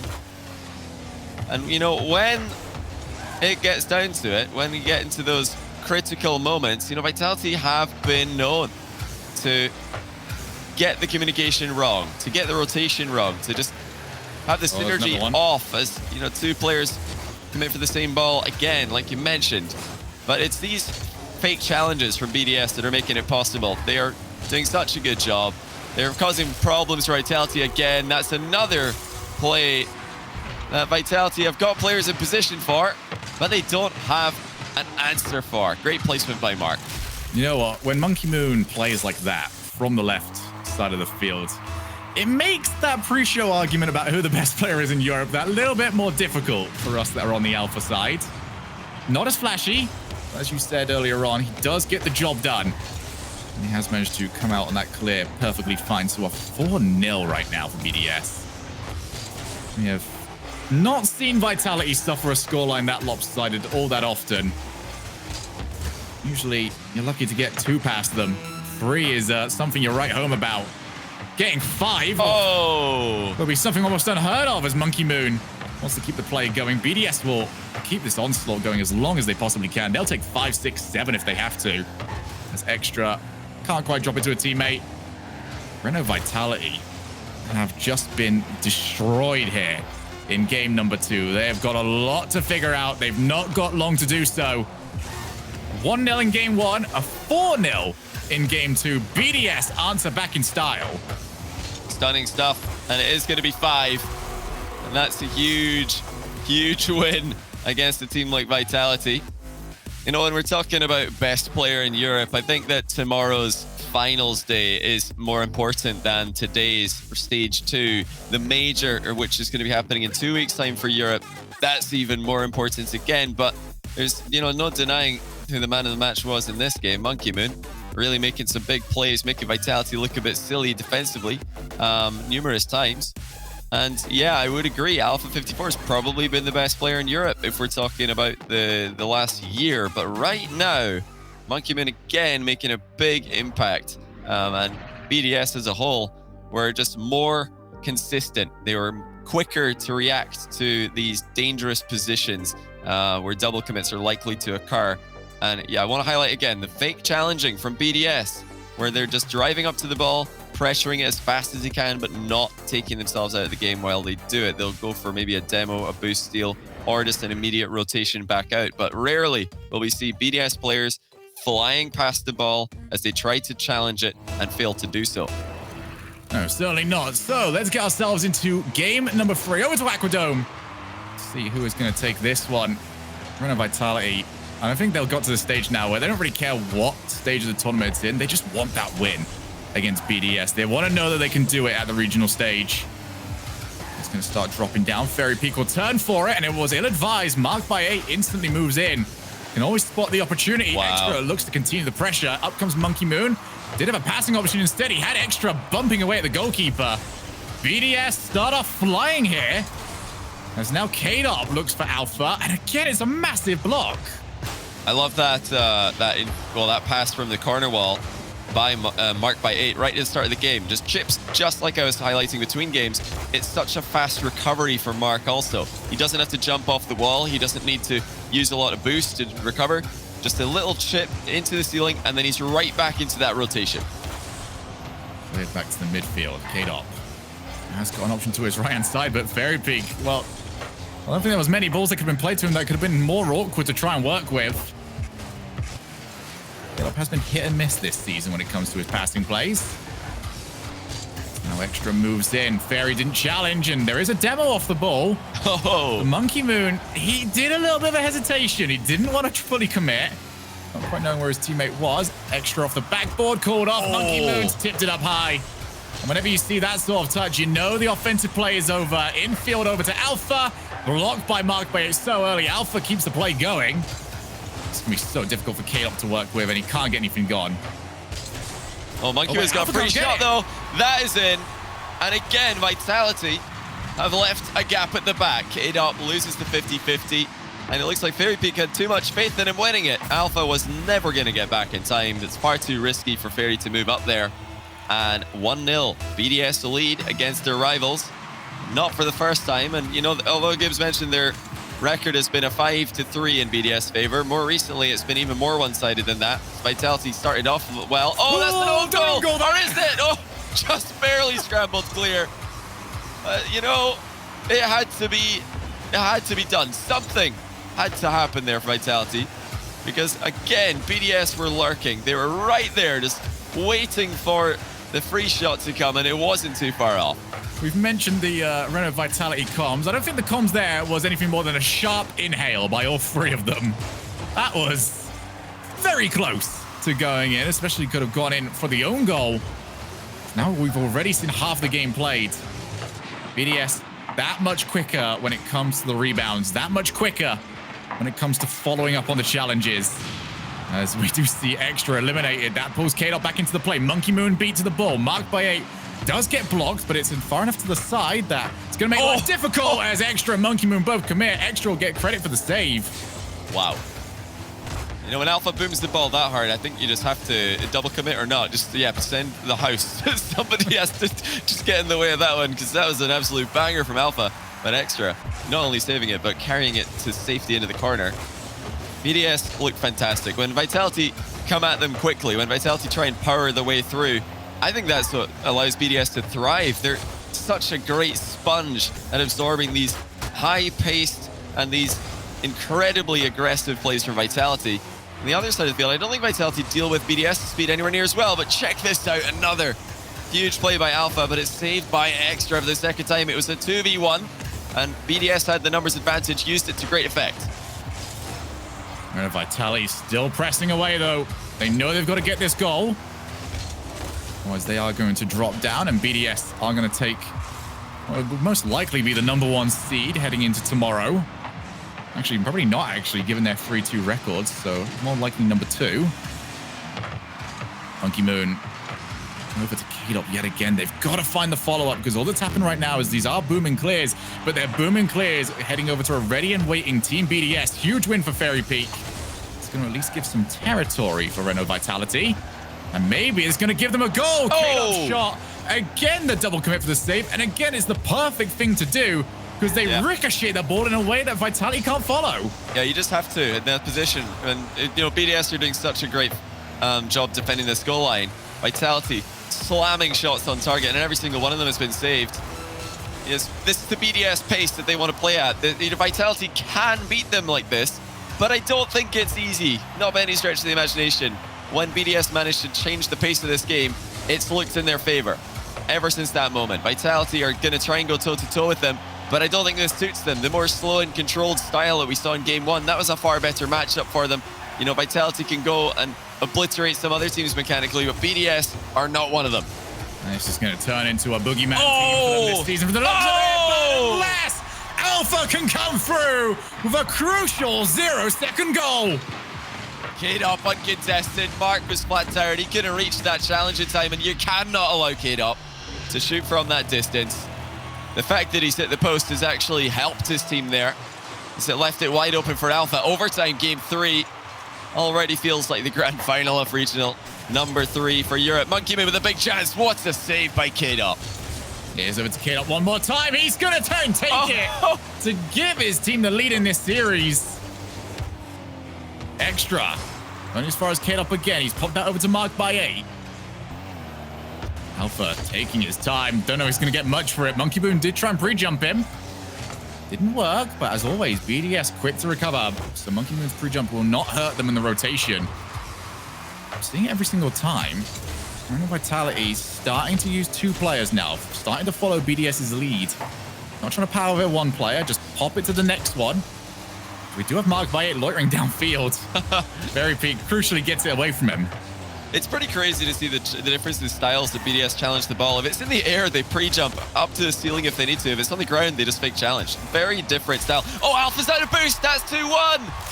Oh, what a disastrous way for Vitality to lose. Expected Alpha to have that, but you can clearly see that when he lands, he just did not have the boost to reach the ball.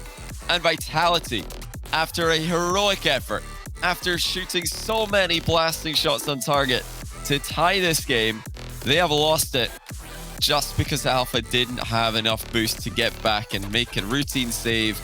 BDS, 2 games in a row, 2-1 lead in the series. What a shame for Vitality. They did such a good job to tie this one, but it's ended with a very frustrating slow roller. Yeah, this has looked better though from Vitality. They'll look to try and build upon this because they did hold a decent amount of offensive pressure.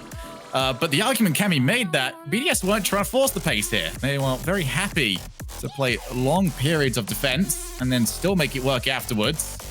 So for BDS, one game away from continuing their streak against Renault Vitality in these regional events. That's quite a statement for anyone to say out there that we just keep beating our number 2 team in the region. And what would be an even bigger statement about how it seems like BDS might have their number is how they've gone to game 5 against everybody. But if they take it here, the one team they didn't go to game 5 against would be Renault Vitality. Yeah, that just tells you all you need to know about BDS. They have Vitality's number at the moment. They've, had a bit more trouble with some other teams. On occasion, sometimes they just show up and sweep everybody. But, their overall record against some other teams hasn't been as impressive as it has been against Vitality. Oh, that's wide open. That's a 3v0. Yeah, I'll take the BDS odds any day of the week there. Where on earth have Vitality gone in this play? Kid up, off to one side, Alpha to the other. Fairy Peak flips forward. It's just the easiest goal BDS are ever going to score. And back to the drawing board for Vitality on that play. I think the major question came out of that one is, should Mark have stolen it? He was very nice this time around, clearly not getting the same rivalries out of Team BDS as we got out of Renault Vitality for their last series of last season. Just in the regular play, this is going to drop down for Mark. Is another dive in. Renault Vitality getting a little bit desperate to find some sort of challenge to hold the ball in the final third, and it's not happening for them. Already got them caught for goal number 1, marked by 8, quite far forward. Still gets a touch on the ball. He's going to keep going. Almost set himself up for the rest of the team. Monkey Moon just comes in from the side, and I'm trying to watch this right now from the Renault Vitality player's POV. So often, there's the obvious challenge right in front of them, and then from the left or right-hand side, you suddenly just get Monkey Moon, Extra, any of them really, just come in from your peripheral vision and just take the ball away from what you're expecting it to be. Yeah, there's no question that BDS are far, far better than Vitality at break and rotation. Oh, what a shot, though, by Alpha. Again, it's just one of those shots that you see happen, you think, that'll probably be saved, Everything that's been fired on net at 1,000,000 miles an hour today has been saved by BDS. But then it's the slightly slower, more well-placed shot that actually finds the back of the net. Vitality equalize. Monkey Moon, I actually expected him to save that because he has been saving everything in the last 2 games.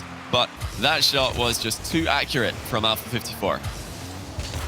That's a nice drop for Fairy Peak to work with as well. Head-Up's not going to recover this, but Monkey Moon's touch does lead Alpha to want to move in, and he couldn't quite figure out what he wanted to do with it. Fairy Peak waiting around in that midfield for the longest time. He's trying to hold this rotation. That he doesn't want to make the same mistake as everyone else has done so far. Passes over to K-Dop, who gets it unchallenged. Oh, he's got the goal. Now that is the first goal which has gone in, and it really does look like BDS have messed up while allowing it to go through. Extra, sort of autopiloting there into the middle of the box. He might have expected Mark to take that ball under control, but suddenly Vitality have a lead, and it's not off the back of a couple of outplays. Oh dear. Speaking of goals coming from potential mispositioning, Alpha 54 in no man's land. Oh dear. And I can't tell if that was an accidental flip or a realization that he's getting beaten to the ball. But either way, you can't move up on that one. It's just far too easy for Extra to beat him. I think that side flip is like the Rocket League car equivalent of just putting your hand to your head and just going, yeah, I did bad here. It's like forgetting to tie your shoelaces. You try to start your sprint and then you trip over. You're like, oh no, what have I done here? Sounds like experience here, Johnny. Let's not talk about it. In comes Monkey Moon. It was only as far as Alpha to the backboard yet again, but for once, BDS will not have a follow-up player. Not very often that they are going to get away with that, though, for Renault Vitality. Wow. Is Extra. Somehow manages to use the ball, pinches it over the top of one player. He's managed to fake out another. Might actually set this up for Monkey Moon. Oh my goodness, what a setup!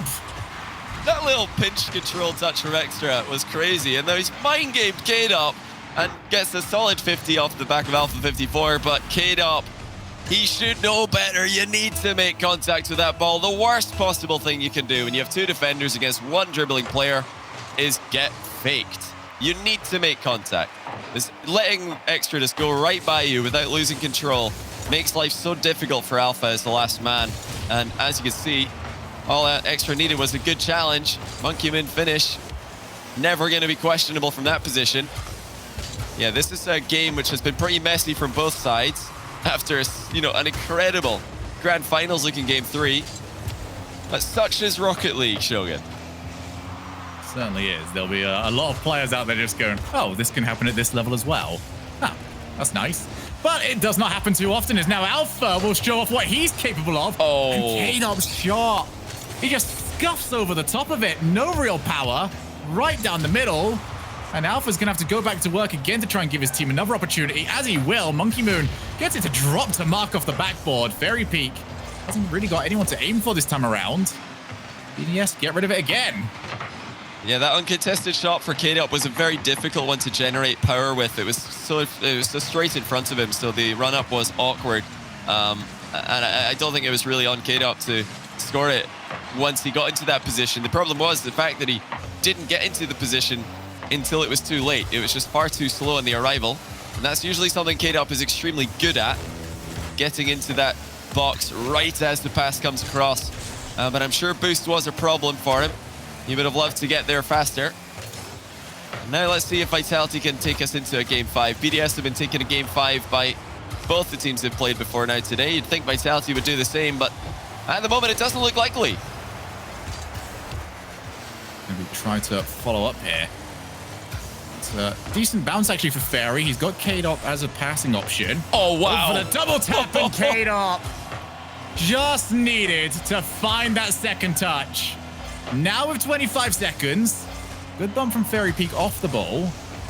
As it's going to start trickling away. Reno Vitality running out of options here. They passed it across field. Marked by 8 already starting to cover it. Reno Vitality need to find something to work for them here.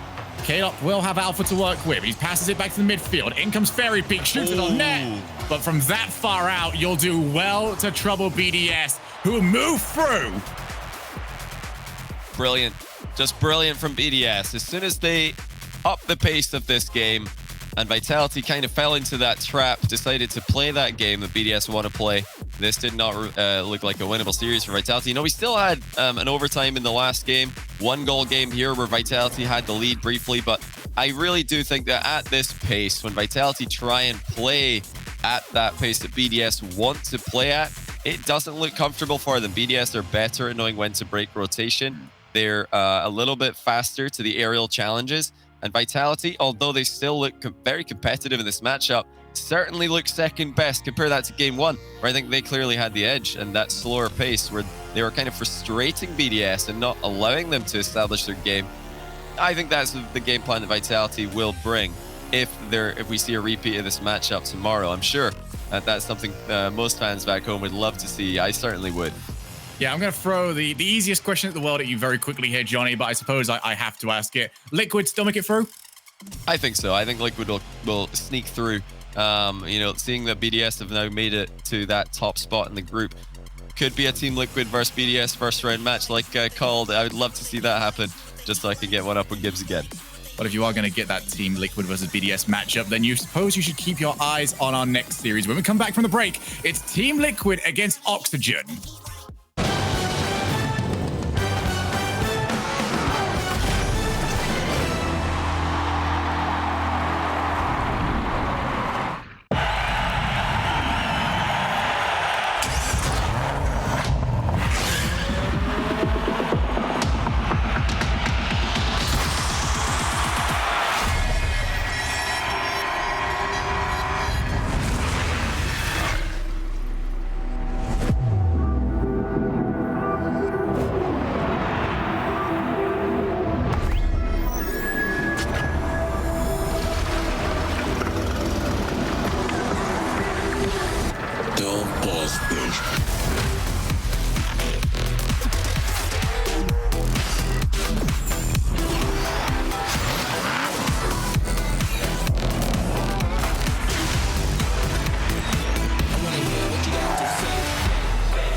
BDS did it yet again, Chiefs. It seems like Vitality struggling to find the solution to this BDS team. What were your thoughts on this one? You know, I am just impressed that BDS continues to come out here and take down what a lot of people would say is certainly the best team in Europe for the longest time. And as Johnny Boy said during the pre-show, Monkey Moon, again, having a phenomenal series, continuously taking the hurt to Vitality. Great little tap in there from the side wall, or the back wall, excuse me.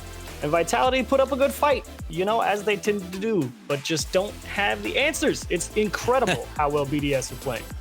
These teams are consistent, and BDS consistently taking down Vitality. Shogun even saying he looks forward to when these two teams meet in the semifinals yet again. So he's making a bold prediction already, thinking that these teams are going to make it all the way to that point in the tournament. And honestly, if you're a gambling person, that might not be a bad bet.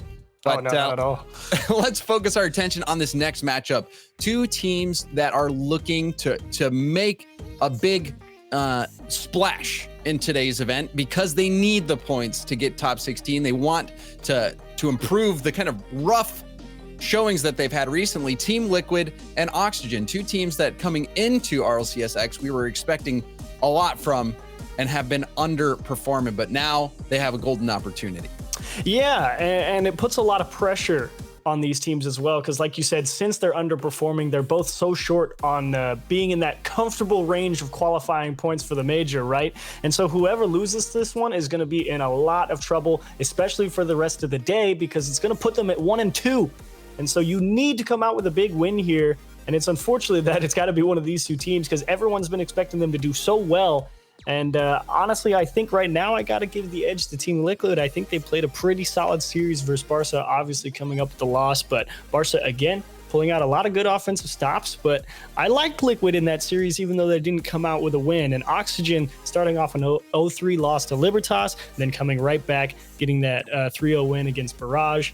So personally, I'm favoring Liquid just based off of how they looked against Barca earlier. And I think if you're going off results, you have to go Team Liquid, because Team Liquid, they crushed Libertas yesterday to make it to this point in the tournament, to make it to stage 2. And Oxygen managed to lose against them. So I think if you just look at those results, you have to think that Team Liquid is the favorite. But Oxygen, any team that has Astral, you got to beware, because Astral has that carry ability. Here we go, game 1. Speed off the backboard will go for the clear. Good center ball for Chaussette, but it's taken down by Cookster, the dunk, and that'll get things started on the right foot for Team Liquid. You know, honestly, I thought it was actually a pretty good idea from Chaussette. He saw Cookster coming the entire way. Really, it was just misexecution. I think he had a good idea. He was trying to just let Cookster bounce right off the top of that ball and go right through him. Just thought Chaussette caught that ball on the nose of the car instead of kind of on top of the hood, where he would have just been able to go right through Cookster. Not a bad idea. Just Cookster got a little lucky that Chaussette didn't nail the ball quite right. I mean, maybe if he's in a Merc, that ball will go forward, but Cookster, that big old plank hitbox with the Batmobile, powered right through that challenge. Chaussette, third man back, risky play to go for that fake. And now another dunk on Chaussette. Chaussette, change to the Merc, do something. You're getting dunked on. I mean, hey, well, let's see if this is misexecuted. Just a big, no, that's just Speed making a good read. Chaussette's trying to recover as quickly as possible coming down that sidewall, because he knows people are going to be coming for him. But Speed, as his name might suggest, on it early, got out in front, smashed it into the goal. Quick 2-0 lead here for Liquid. Both goals coming right off the hood of Chaussette. Astral double tap broken up by Cookster. Fruity with a demo. So put the counterattack on. Speed, hard shot on the respawn. Very able to make the save. Farah shut down. Pass over to Fruity. Fruity in the middle of the net. And a quick 3 goals for Liquid. This is a rough start for Oxygen. Bad start. Unsure if Farah even saw Cookster, especially because that ball is coming from the opposite end of the pitch. And with ball cam on, probably wouldn't see Cookster approaching from the opposite side. So Cookster just choosing his right moment, caught all of Oxygen pushing up, and another open goal. Chaussette wanted to get the bump on Speed. Speed dodging it. Fruity upfield for quite some time. Hard clear downfield. Chaussette with time. Has Astral upfield going for the pass, but Fruity was also up, recognizing Astral wanted to go for that. Team Liquid shutting down these passing lanes. Fruity wanted to skip that off Cookster. And now Cooks going for a double tap. Backward pass. Farah, it's a bit too far away from him. We'll have to leave it downfield. Going for net. Cookster off the backboard. Chaussette. Wide angle gets dunked on yet again. Chaussette has been getting harassed by Liquid trying to get the ball out of his own half. Fruity beating Astral to the ball. Farah gets bumped by Speed. Speed gets bumped right back. Backboard pass. Farah getting shut down by Cooks. Demo from Speed. It's going to put the rotation in a tough spot. Fruity taking his time. The 50 will kick out to the middle. And now Farah, counterattack, backflip from Speed. Will kick this ball to the Liquid corner. And I'm liking the patience you're seeing out of Oxygen now, because after a disastrous start that they had, to kick off game 1, 3 goals so quickly. I think it's good to see them try and slow the pace of play down, keep the ball close, go for some bumps, force people off the challenge, buy yourself some extra time. And while it hasn't resulted in any goals, I think it's good to see Oxygen starting to control pace of play here. They'll want to start chipping away at the lead very soon, however, approaching the final 2 minutes, still scoreless. They've managed to stop the bleeding, like you've said. But got to do more than just triage. Astral center ball. This could be the start. Farah's shot will be just wide. And we've seen Astral have a couple center balls that were setting up good scoring chances, but the strike's not there. It's a real tight window as well for Farah on that shot. And I think since that one doesn't go in, I think you're going to be hard-pressed, especially with this breakaway. And Astral able to recover so quick. Speed really trying to take his time, picking up that dribble. Make sure he got it on frame. Just cost himself a little too much time. Liquid happy to waste time on the clock. Fruity. Well, Speed might go up for this. Now he bails out. Farah passes downfield. Chaussette beat by Cookser. Strong shot to the middle. Fruity rotated back just in time. Chaussette, a pinch pass does not work out. Fruity.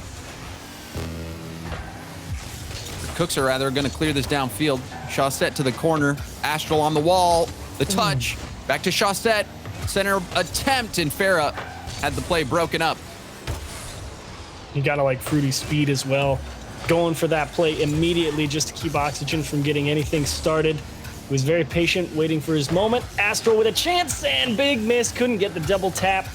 And Speed is just gonna dribble this one out in front of his own goal, and that should be the end of the line here in game 1 for Oxygen. But to be honest, I think game 2 is gonna be a completely different story. Really just a depressing start for Chaussette.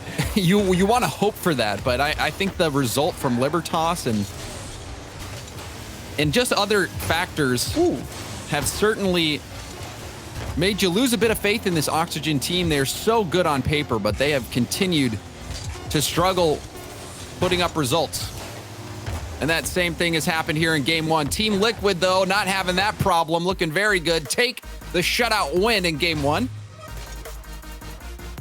And when you get big dunks like that from Cookser and Speed to kick the game off, I mean, yeah, you're going to be feeling pretty good when you're sitting up 2-0 before 30 seconds is even up. So a strong start.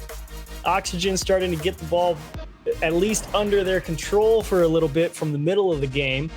A couple of okay shots on target, nothing too crazy or anything that Liquid was really under a lot of pressure for. So like you said, good way to stop the bleeding, but just a disastrous start and just didn't have it in them to find a rally back. So like you said, you want to hope for it for Oxygen, but you do, you know, they've got all the pieces. They've got all the pieces, but it has not looked good lately. And they're going to have to start figuring things out. All the goals from Team Liquid coming in the first minute, 2 of them were direct challenges on Chaussette, trying to take more time than he had. So Oxygen going to have to go back to the drawing board, and hopefully they figure things out and make this an entertaining series, rather. Team Liquid look to be in firm control. Cookser testing Astral. Astral will pop it high. Farah down the sideline. Fruity waiting, goes right to the corner. Chaussette. Quality touch, gets it by Fruity. Now at the midfield. Cookser doesn't get it. Chaussette. Love what he did there. That was a lot of work to put the defense in a tough spot. But now Cookser, low boost. Can he get the read? No, he's denied. Running on fumes there. Yeah, and if Cookser's touch off the wall had been on target, I think that ball goes in, because the only reason it didn't go through is because that first touch was offline. Even with no boost, Astral was only able to make it because that ball had to bounce off the wall first. Oh, Fruity! Fruity had bumped Cookser at the midfield and just keeps going. Speed hits it down to him. Fruity had 3 boosts. Wow. He still does it. How do you even... Okay. I mean, I don't even think about trying that if I'm playing the game. I'm going to try and just pass that back in the middle of the box. That's hilarious. Rudy's just like, nah, I can score that. He bumps Cooks on the wall at the midfield. It just keeps going. Had that planned the whole time. I don't doubt it. Big brain, Rudy. This ball bounces to the middle. Astral finds Chaussette, hard shot. Cookser can't get the read. Rebound out to the middle. Farah pops it. Ceiling pass, it's dropping down. Astral airborne, going for the double. Gets the double pass off the backboard, and Chaussette will finally score for Oxygen. That goes all the way back to Farah getting all the way up to that challenge for speed. Astral's obviously trying to score that double tap, but it's fine because it doesn't go in, because Team Liquid, they are gonna be locked on the ground there. As soon as that ball went down into the middle of the box and Astral was able to get up to it uncontested, you knew it was gonna be trouble. And they keep pushing that ball higher up on the backboard, keeping it away from the people stuck on the ground. They just had to hope for a bad shot, and it never happened.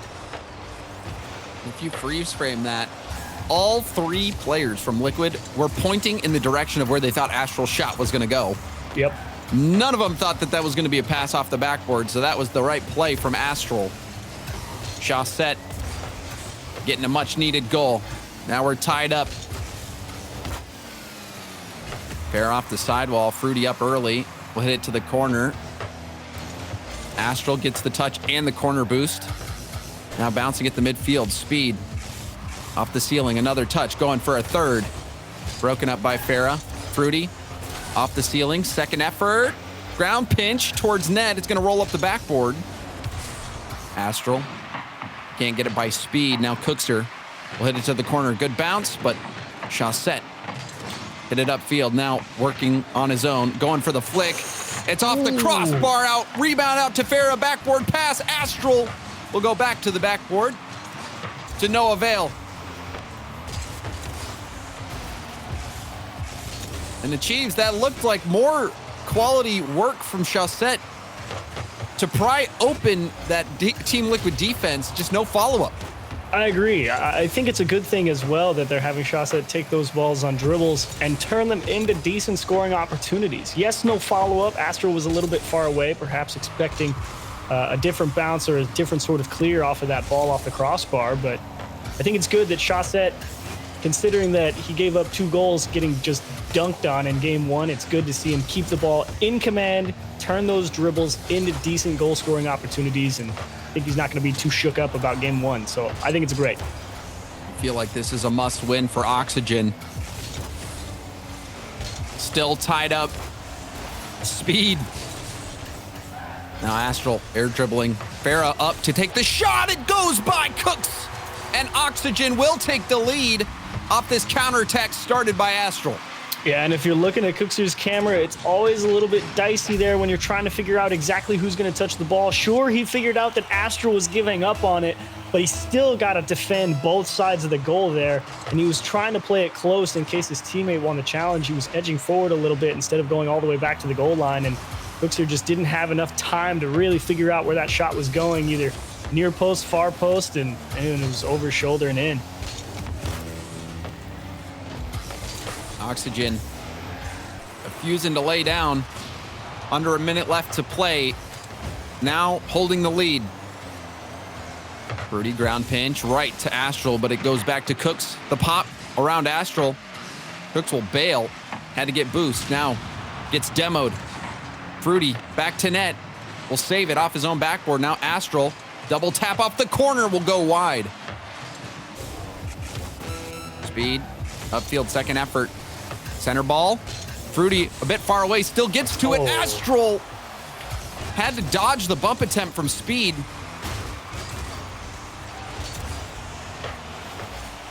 Speed. Up the sideline. Farah turning. So did Astral. Speed going for the bump on Chaussette. He dodged it. Now gets the touch on the backboard. Final chance for Team Liquid. Fruity, the pass is broken up by Astral. That'll go downfield. Speed can't get there in time.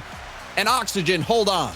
Big rally back for Oxygen. No shortage of effort from everyone on that orange roster to get that game in their favor. Tons of offense. 11 shots for Oxygen. 4 for Team Liquid. Like you said, a lot of that heavy lifting being done by Shawset on the dribbles obviously takes the bottom of the scoreboard, but at the end of the day, who cares as long as he's getting the ball over to the other side and in positions where Astral and Farah can do good things with it.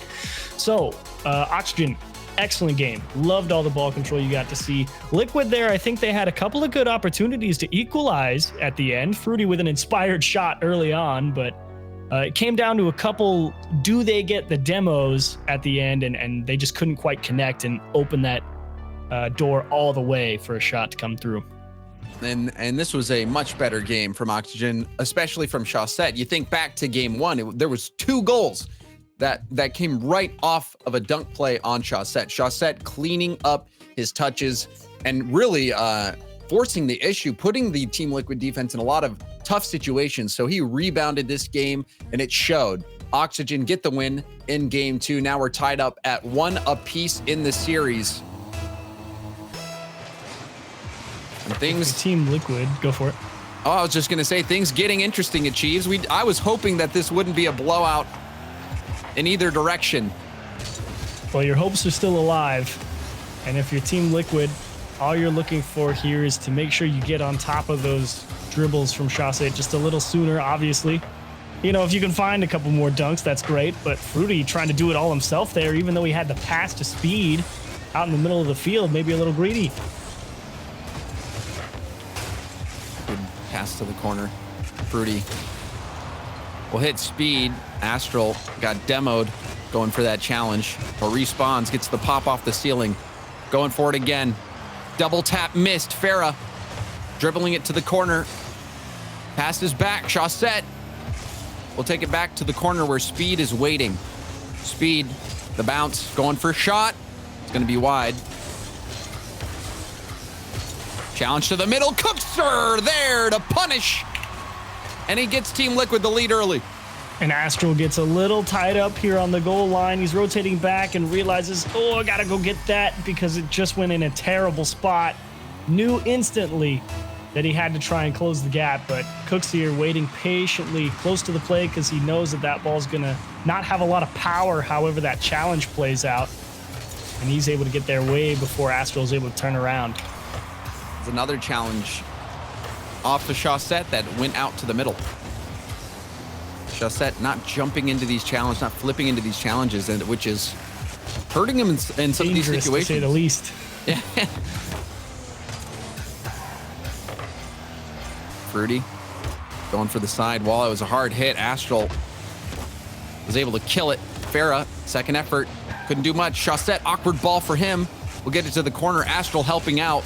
Baiting in Cookser, but Cookser gets the dunk. Shawset having to run around the ball. He couldn't recover in time.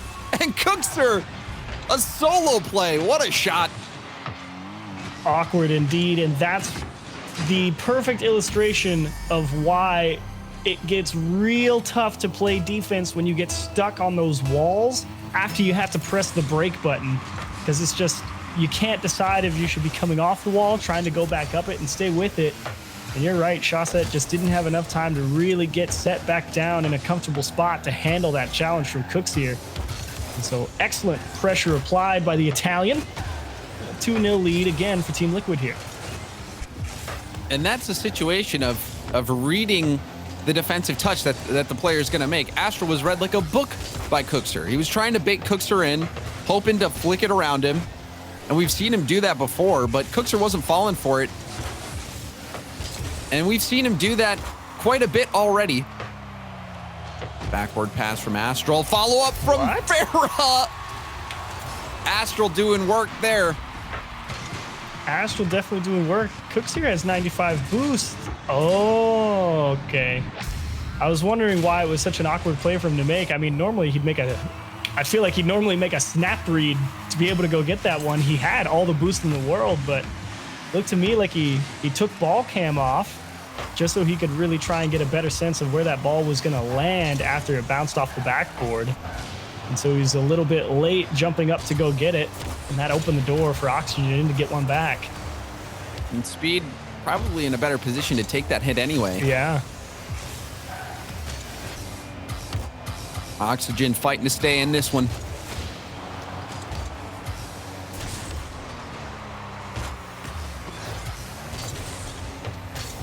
Cooks going for another solo play. Chaussette, center ball, no one was there. Pass downfield, Astral will hit it to the sidewall. Speed waiting. Chaussette back to the corner, Speed staying in the play. Fruity collecting boost, now coming in for the challenge, but Astral beats it by him. Cookser will hit it off to the side. Low boost for Speed, gets the challenge win.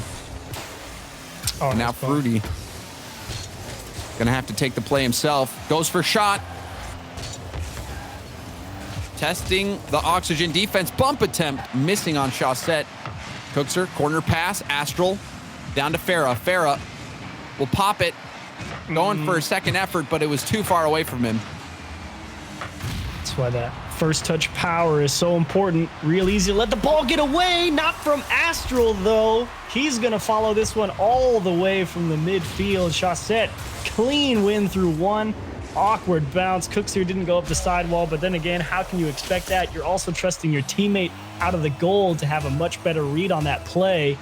Made the wrong one, and Astral uncontested. Man, Speed, he was caught mid-flip on that bounce. You know, he should have been up in the air, but he was busy flipping. Bad timing. Now an opportunity to make up for it, and he does. Speed will punch this through. Team Liquid back on top. You get it right back. Astral doesn't get the cleanest challenge, just drips right back into Speed, and Chaussette, I think, flipped the wrong way, flipped into the goal instead of out. Either way, not sure if he would have made it one way or the other. Just an unfortunate challenge from Astral that time, and Slack couldn't get picked up. Late lead for Liquid. Cookser's challenges have been unstoppable, resulting in multiple goals. Speed to the corner, light touch.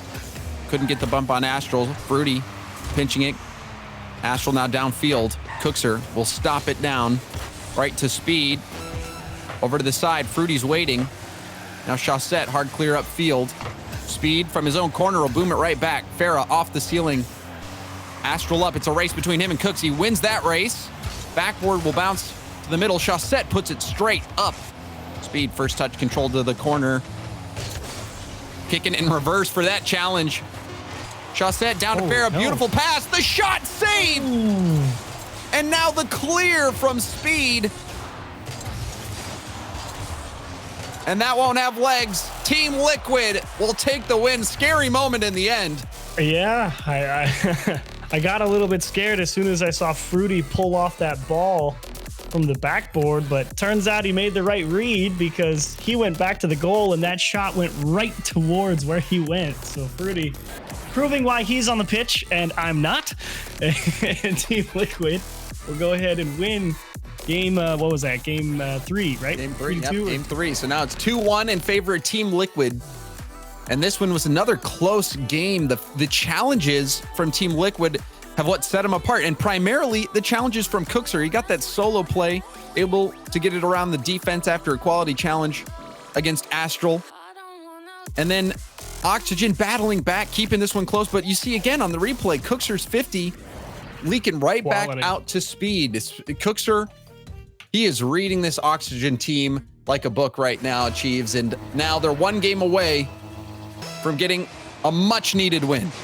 Never underestimate the value of a nice, large Batmobile getting in the face of the other team, because it can be real tough to get through it if it's approached properly. And Cooks here, out of anyone, is probably the best at approaching things properly, you know, with all that training from his fighting game days and understanding how to approach situations. But Speed here gets stuck on the goal line, perhaps a little bit worried from the challenge.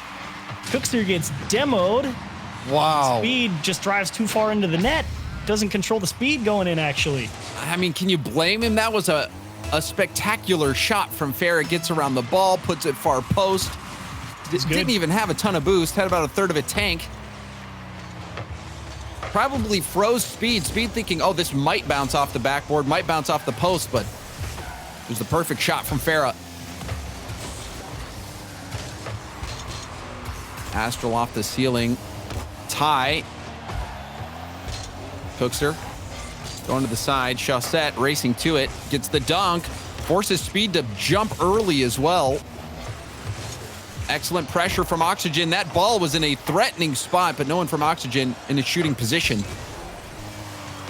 Hooks her up, challenging Astral. 50 will put it right back down. Speed clearing it downfield. Astral to his own corner. Chaussette with some space. Again, getting challenged. Cookster trying to 50 that. Speed will take a shot at it. Fruity. What'll he do here? It's blocked by Farah. Fruity could have done more with that, you think? You know, one thing you got to give a lot of credit to Liquid for throughout this series, they've been able to keep Astral fairly quiet and unable to be uncontested in a lot of his approaches, and making sure that they keep the ball away from him as much as possible. And it's something that I think we haven't really mentioned too much so far, is Cooks here almost able to turn in a real nice air dribble.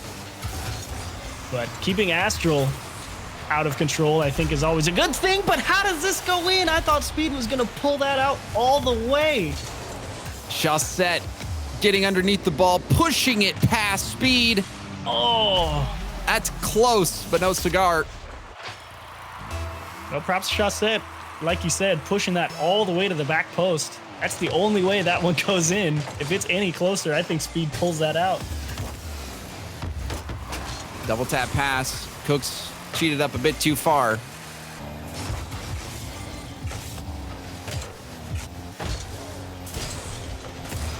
Chaussette backboard pass, squeezes it across the net. Oxygen looking to be in firm control. The trajectory of this series is pointing towards Game 5. Liquid held to just one shot. Have another one here. That shot, far post blocked from Chaussette.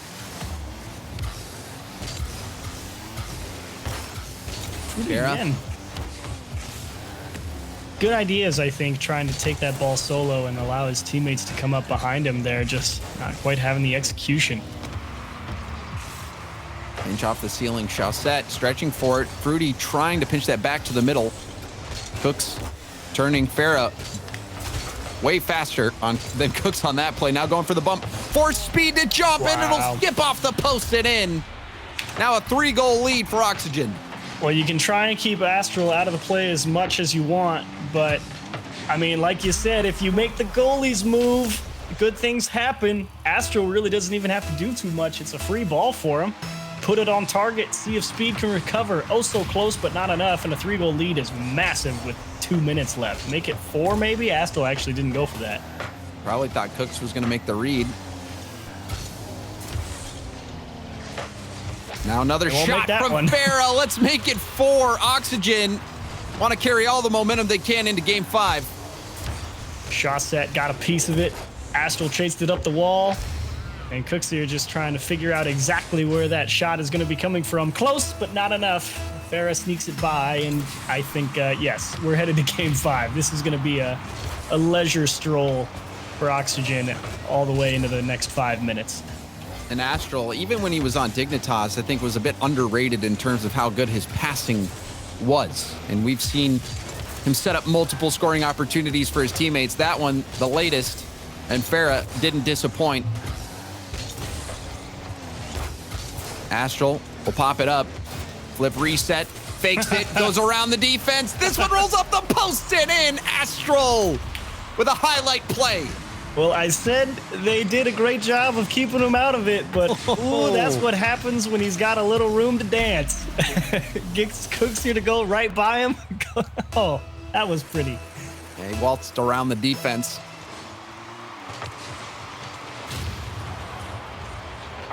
Those are the type of plays you expect from Astral and Oxygen. Playing like you would think they would if everything goes right. And it has so far in Game 4. Speed has Fruity upfield, but will send it right into the defense. It is a double commit. Chaussette, however, will beat Cookster with a lot to spare. Now gets the demo. Astral in the corner. Rebound out to Farah. Speed will get the block. See if Team Liquid can get one here. Double tap. Missed. Cookster with the read. It bounces off the backboard, but Farah will get the clear. Astral. Finesse. The double tap. Oh, Astral. They're already down, but he gives him one more kick. I mean, you know, if you got a chance to score a double tap that's going to look that pretty, you got to do it, you know? Used everything in the tank as well. Really squared that ball up as it came over his shoulder.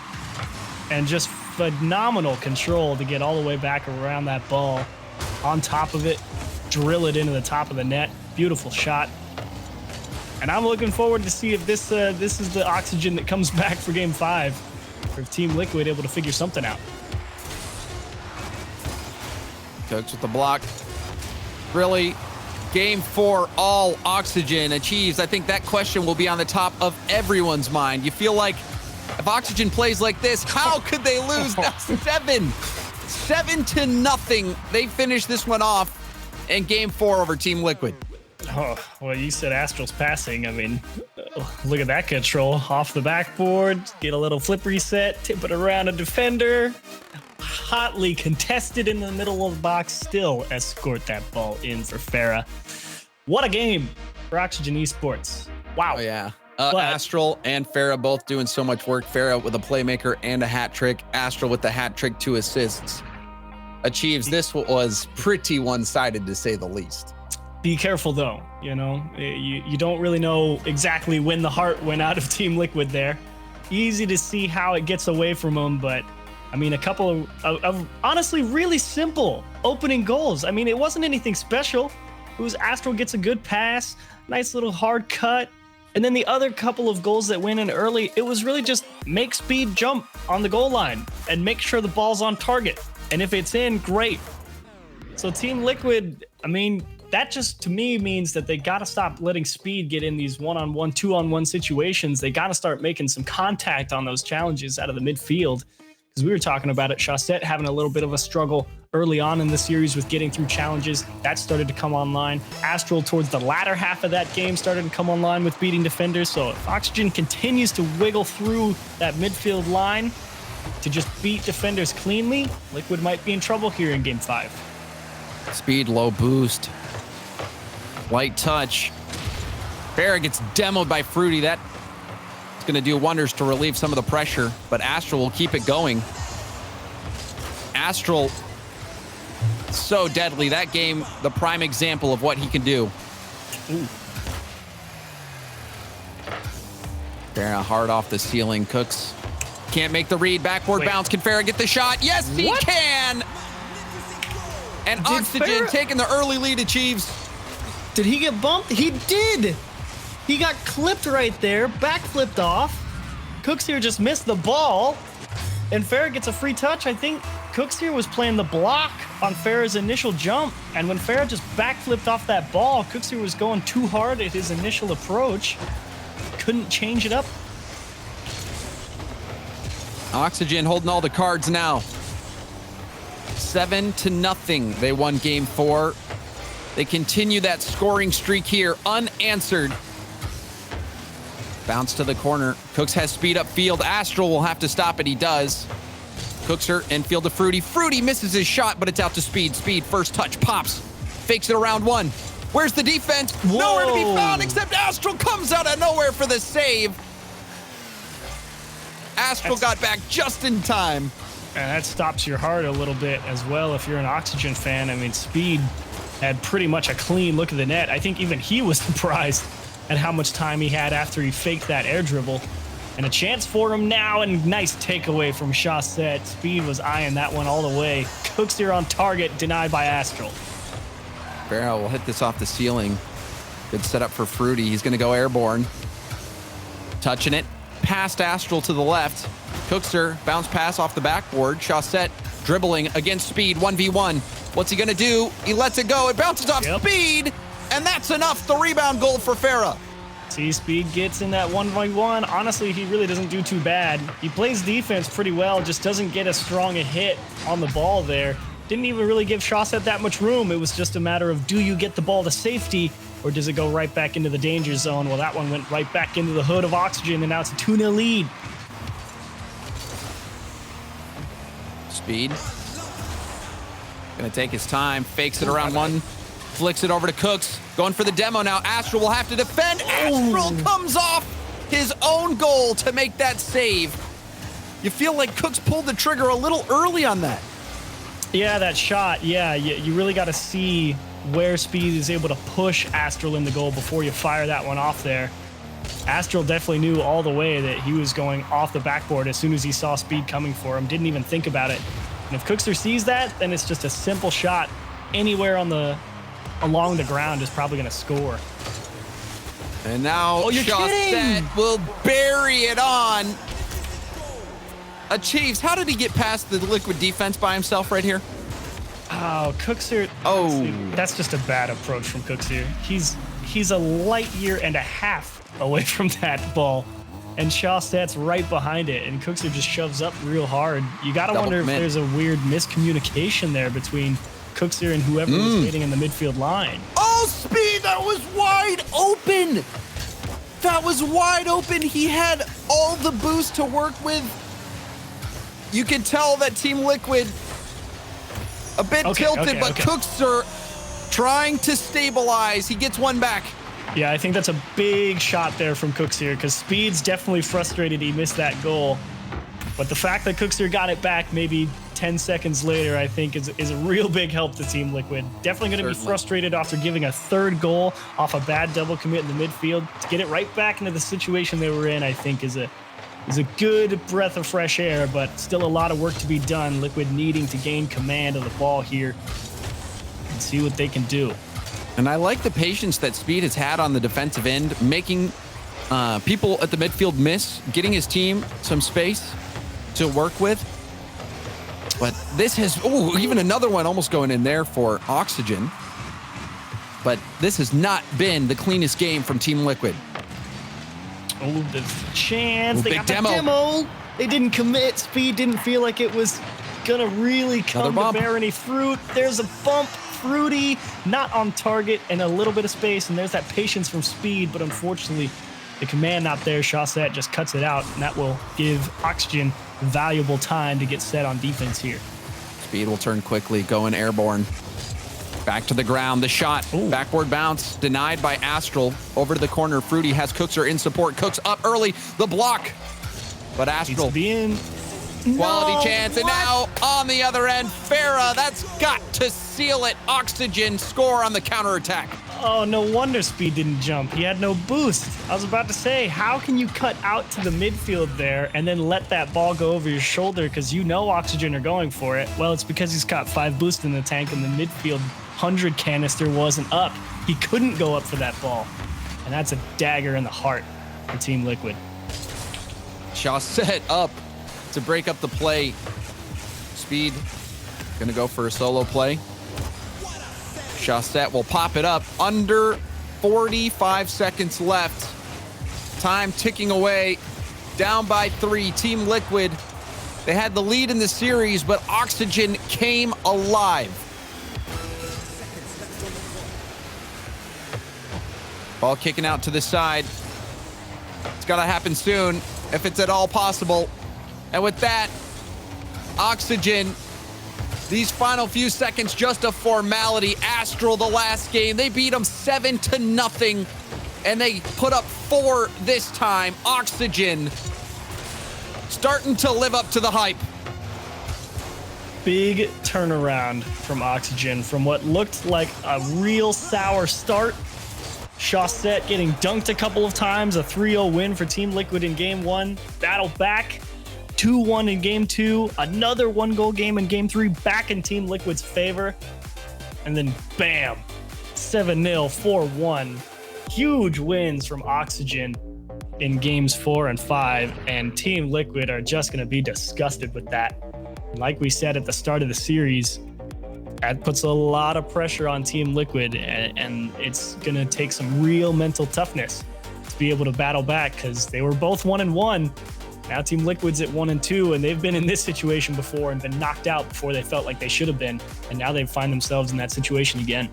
It's getting dire now on their last life. Team Liquid, you could tell, achieves the wheels started to fall off the wagon there near the end, but Oxygen the opposite. They started to come into their own, especially Astral playing very well. Farah hitting those pinpoint accurate shots. We saw Chaussette doing what he does, getting out there, being a spearhead on the dribble plays, making defenders miss, setting up his teammates. Sometimes he'll score them himself, but didn't really need that much help, or didn't really need to do that much himself, rather. Farah scoring a hat trick in this game. So Oxygen will get the win over Team Liquid. They're not through just yet, but they are one series away. Team Liquid have one life left. We've got more RLCS X coming at you very soon. Stay with us through the break.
Hello and welcome back to the Rocket League Championship Series European Regional number 3 for the fall split. We are in Group C here. I'm Leaf. Alongside me is Gibbs, and geez, leave me alone. It worked The hard sometimes. Split.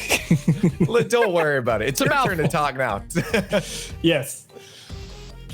So do it. What am I Liquid supposed to be oxygen, go. Oh man, go ahead, Chiefs. Talk away about this game. I thought it was think I'm great. toasted. I thought it was a huge rally overall from Oxygen. I really don't think early on in the series that they were playing particularly well. Like you said, game 1, crushing defeat. Chaussette really not able to get anything going. Some inspired shots coming from Team Liquid. Took a long time to get Astral and Chaussette both having the ball control that we're used to seeing them have. But the end of the series, that's the Oxygen you want to see. And that's also the Team Liquid you do not want to see. That game 5, like game 4, okay, like Oxygen looked fantastic. Game 5, they were just handing them goals. Like Cook's here, just one big whiff, and then he's just sitting in the midfield. He decided to charge up for no apparent reason. Then Speed with 0 boost is just driving on the midfield line when he's the last man back. What is going on with this team? That's a problem because we know Team Liquid, they can tilt very easily. So now I'm worried. All right, you lose a very close series in game 5. Now you know that you need points because now Oxygen has just passed Team Liquid and they need wins, and I am very concerned for them.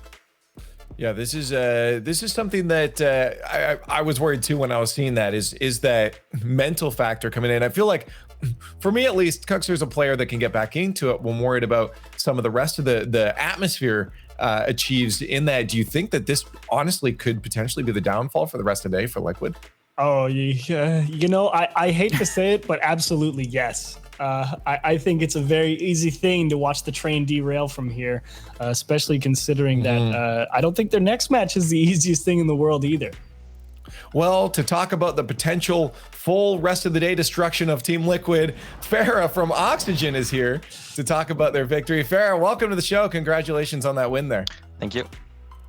I just want to talk to you right off the bat, man, since we haven't really been able to talk to you guys in a while here, is just the season overall. I just want to get some perspective. You know, obviously you guys have had a lot of success in the grid, but something has changed when it comes to the regionals. Have you guys figured out what that is that has caused, the shortfalls in the regionals?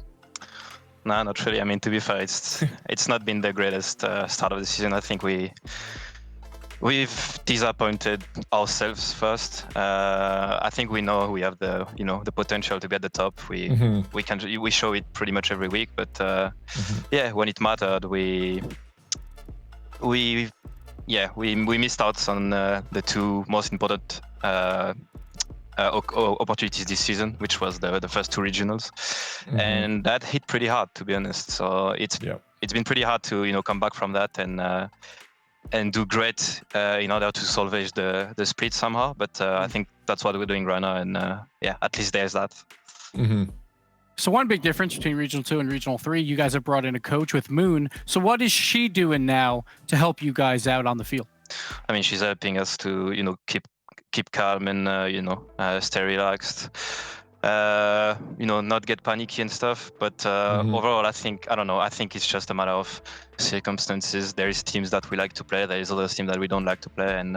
And to be fair, like the draw from yesterday and today has been slightly favorable to us. So we've been pretty happy so far. And we at least can perform today. And that's a good point.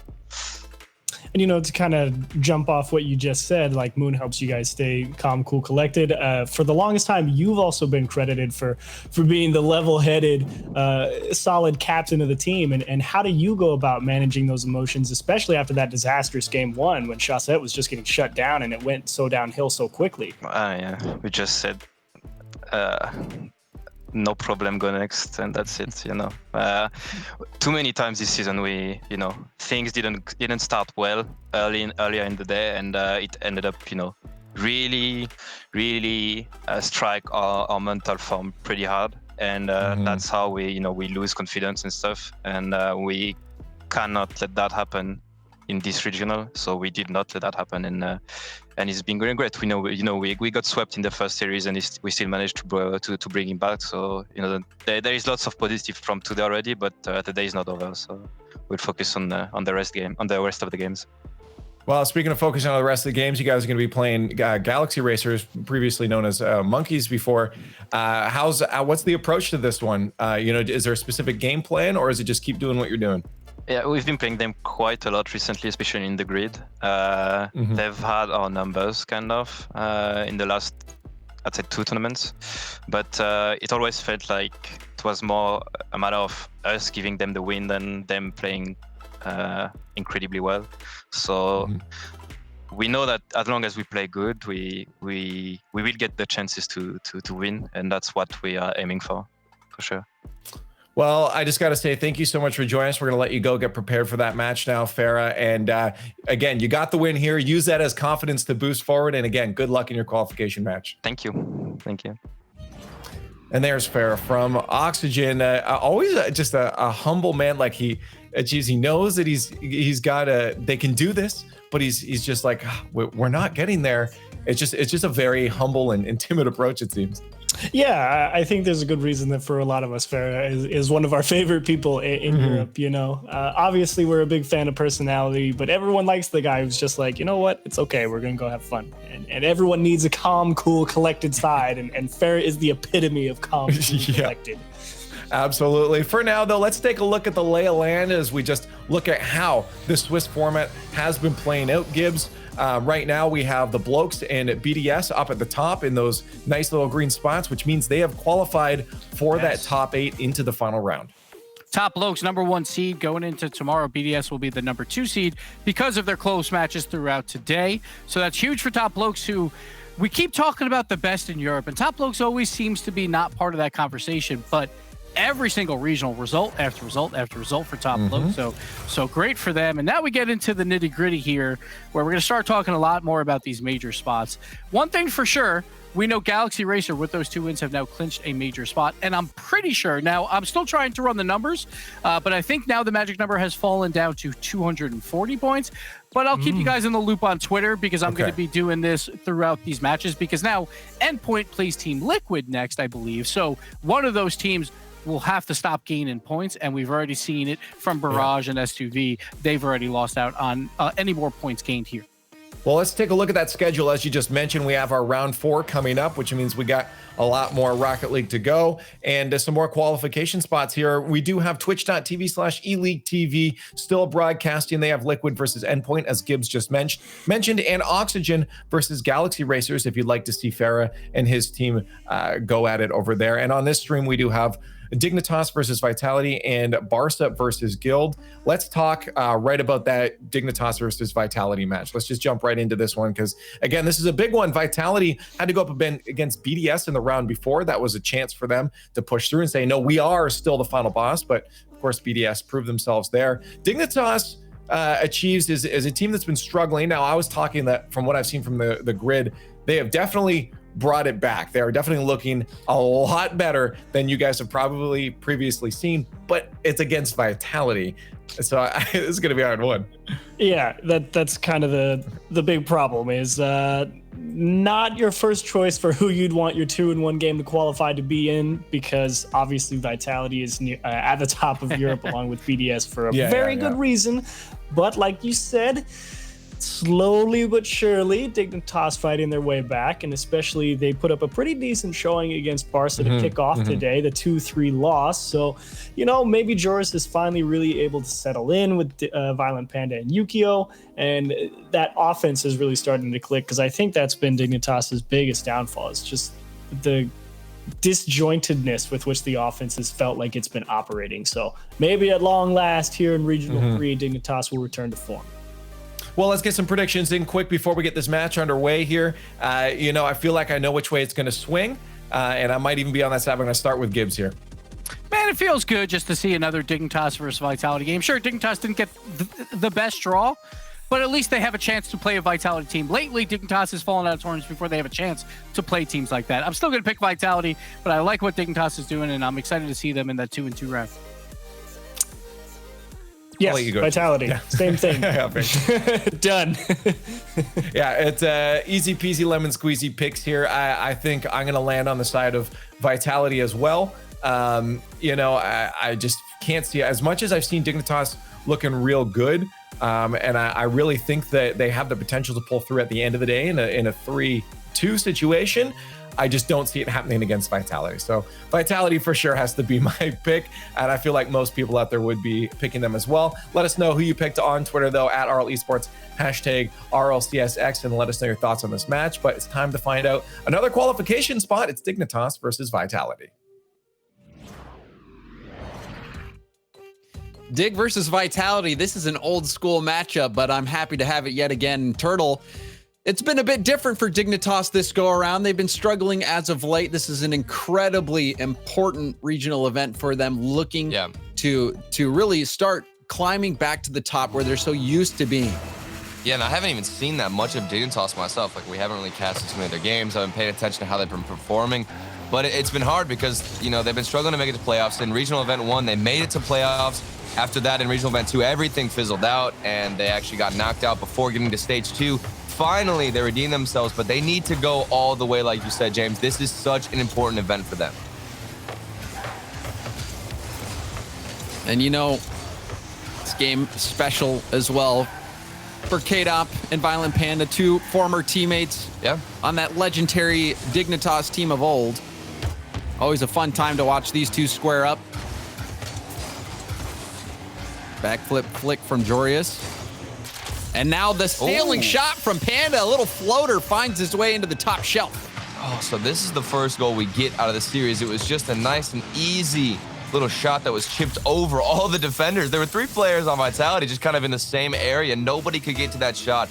And that's thanks to the precision, of Panda. So the striking already in form for Dignitas, which is something that I always feel like they have been missing. No matter who's on the roster, it seems like they struggle just to find the finishing shot. You know, the passes have always been there, the good ideas with chemistry, creativity, but just where's the final shot? And that one almost was a final shot on their own end. Jorius was able to keep that ball out, got credited for the save. That one, I wonder, it might have been able to squeeze in if he wasn't there. Now off the crossbar, narrow miss. Vitality having a few chances back to back. Yeah, that's what we expect from them. They are going to put on so many shots. Vitality, I mean, just being extremely tenacious. And look at this. Again, they just keep the pressure up. The passes coming out from, I believe that was KDOP dropping it down to Alpha, who, you know, we even had an argue for the pre-show if it was him or Monkey Moon who was the best player in the world. So it's going to be difficult if you're Dignitas. Jorius leaves that challenge. Alpha down to the middle. KDOP, his play broken out by Jorius. Bit of a confusion moment in the corner with Yukio. That gave space. Alpha got bumped on takeoff, but stays on the ceiling, gets the win to the corner. What is that challenge? Why does he even think he's gonna go for that? And it works. That's crazy. And the pressure that comes from it allows him to get the goal. He got the bump on Yukio as well. What? He has full boost too. He just got the dunk off the ceiling after getting bumped. Takes the corner boost, I believe, turns around, and then gets the goal. Alpha, he doesn't even need to rotate back because he's taking your boost and he'll stay in your half. Alpha, not phased whatsoever. He got his bearings back off the ceiling, stayed in the play, made it work. Now we're all tied up. Dorius gets dunked on by Fairy. Now Violent Panda, flip reset. Didn't get much out of it. Fairy peak. Downfield, KDOP with the help. Alpha waiting in the wings. Now takes his shot, and he's going to hit the net. Vitality taking the lead. And this is a scary situation because KDOP kind of fakes, the defender. Yukio, I mean, he's rotating in. Ideally, he'd be coming into net much sooner because he didn't even have a chance to go for the challenge. He had to get the last second save. And KDOP, even if there was a goalkeeper, KDOP kind of faked the double tap off the corner to go for a pass and just let Alpha take the shot. So either way, Vitality looking in shape, and they're definitely hungry after that BDS series. I mean, it was a close one. They ended up taking the loss, and they're back to get their win. Jorius. Quality challenges back to back. Going for another one. Getting it around Fairy Wave Dash. Going for another touch. That one narrowly misses. Jorius working hard. Now Yukio on low boost. Getting stopped by Fairy out in the middle. KDOP attempting to go to the backboard. Vitality's pressure has been relentless. Yeah. Dignitas has been stuck in their own half quite a bit. K-Dot down to Alpha. Alpha, skip it to the corner. Yukio, self-pass. Let that ball get away from him. K-Dot with the stop. Now Panda downfield. Fairy Peak off the ceiling. Second touch. Jorius goes for the shot. Double commit. Yukio can't get a hit on the ball. Had Jorius across the field. Yeah, we need to see a touch there. That's an instance where you're getting very rare chances against Vitality. As Alpha goes for the double tap, could have gotten it had the save not come out. But like I was saying, in those instances, you just have to get a hit if you're Yukio coming in. Get that pass off. And you can't make defensive mistakes like this too, Yukio. It's been a slow game one for him. Jorius, he turns on that. Yukio, or Panda rather, turned on that. That was all miscommunication there, Turtle. That is unfortunate for Dignitas. Vitality, though, the continued pressure, you got to think that is just wearing away Dignitas mentally. Having to make play after play after play. Of course, they're going to make mistakes. Oh, the double. Hitting so post scary. Back to back. Now the backflip Fairy Peak using his bum. How many shots do they need? That's what I'm wondering. Vitality. They just are the best at rotating and keeping pressure. I always compliment them with the amount of shots they can take and still keep pressure, keep the boost, keep the rotations going, and starve out their opponent. And like you said, there's no wonder that Dignitas are making mistakes. They have to keep getting save after save, waste all their boost, slow the rotation, and then even on plays like that for yours, it's not enough.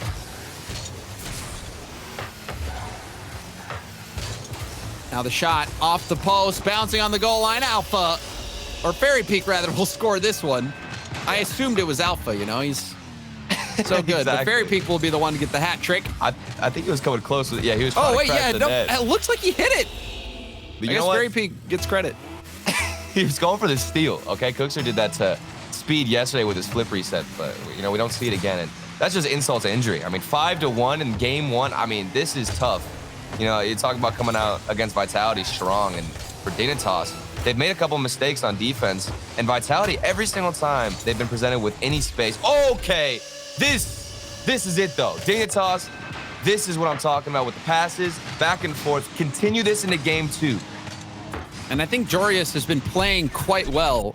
You know, watching his perspective, hasn't really made many mistakes, taking the ball downfield, working well in that time. Got the passing play to Yukio.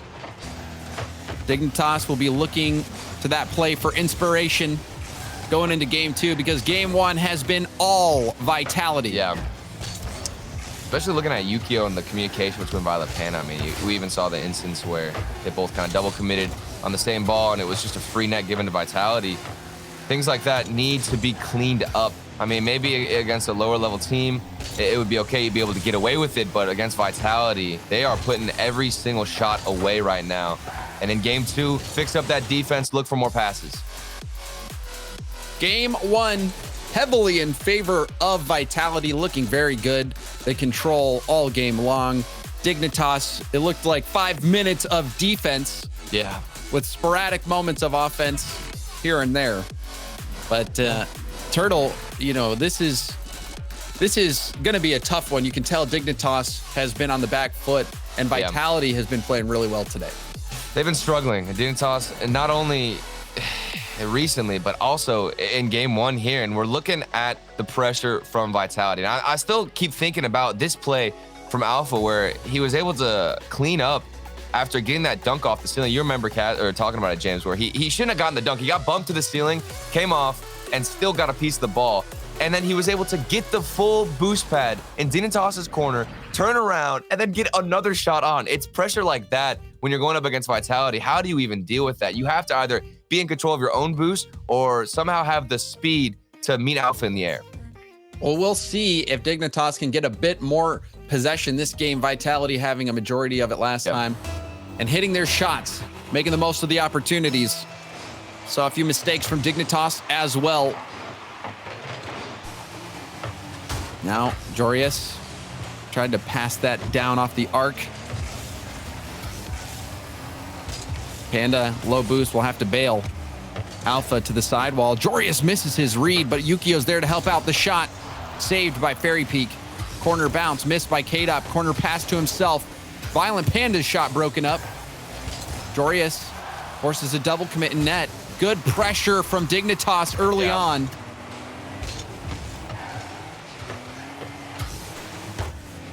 Jorius through traffic, wins it downfield. Yukio going for net. It bounces into the middle. Jorius going around. Didn't get much power on that one. And now double commit in the midfield. Alpha going for the dunk, and that's going to kick to the corner. Jorius dribbling downfield, flicking it over K-Dop. Fairy Peak now to the corner. Alpha up, airborne, going for the air dribble, shut down by Yukio. Quick turn from Jorius, but Fairy Peak made it difficult for him. Panda.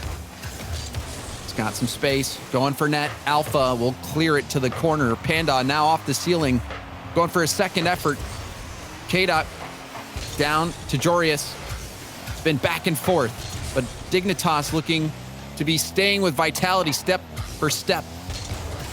Yeah, no more mistakes too, especially when those shots come out from Vitality. You know, we've seen even a couple of looks out of Vitality, and Dignitas have been answering it with the challenges. And also, I mean, Jorius has been a beast so far, not only in game 1, but in game 2, he's been having a couple of dribbles, good setups for his teammates, and he's just going to be leading the way. And I want to see him step up even more. Right now, you see him in the midfield, always waiting for a pass. He's getting that final touch to keep the pressure in.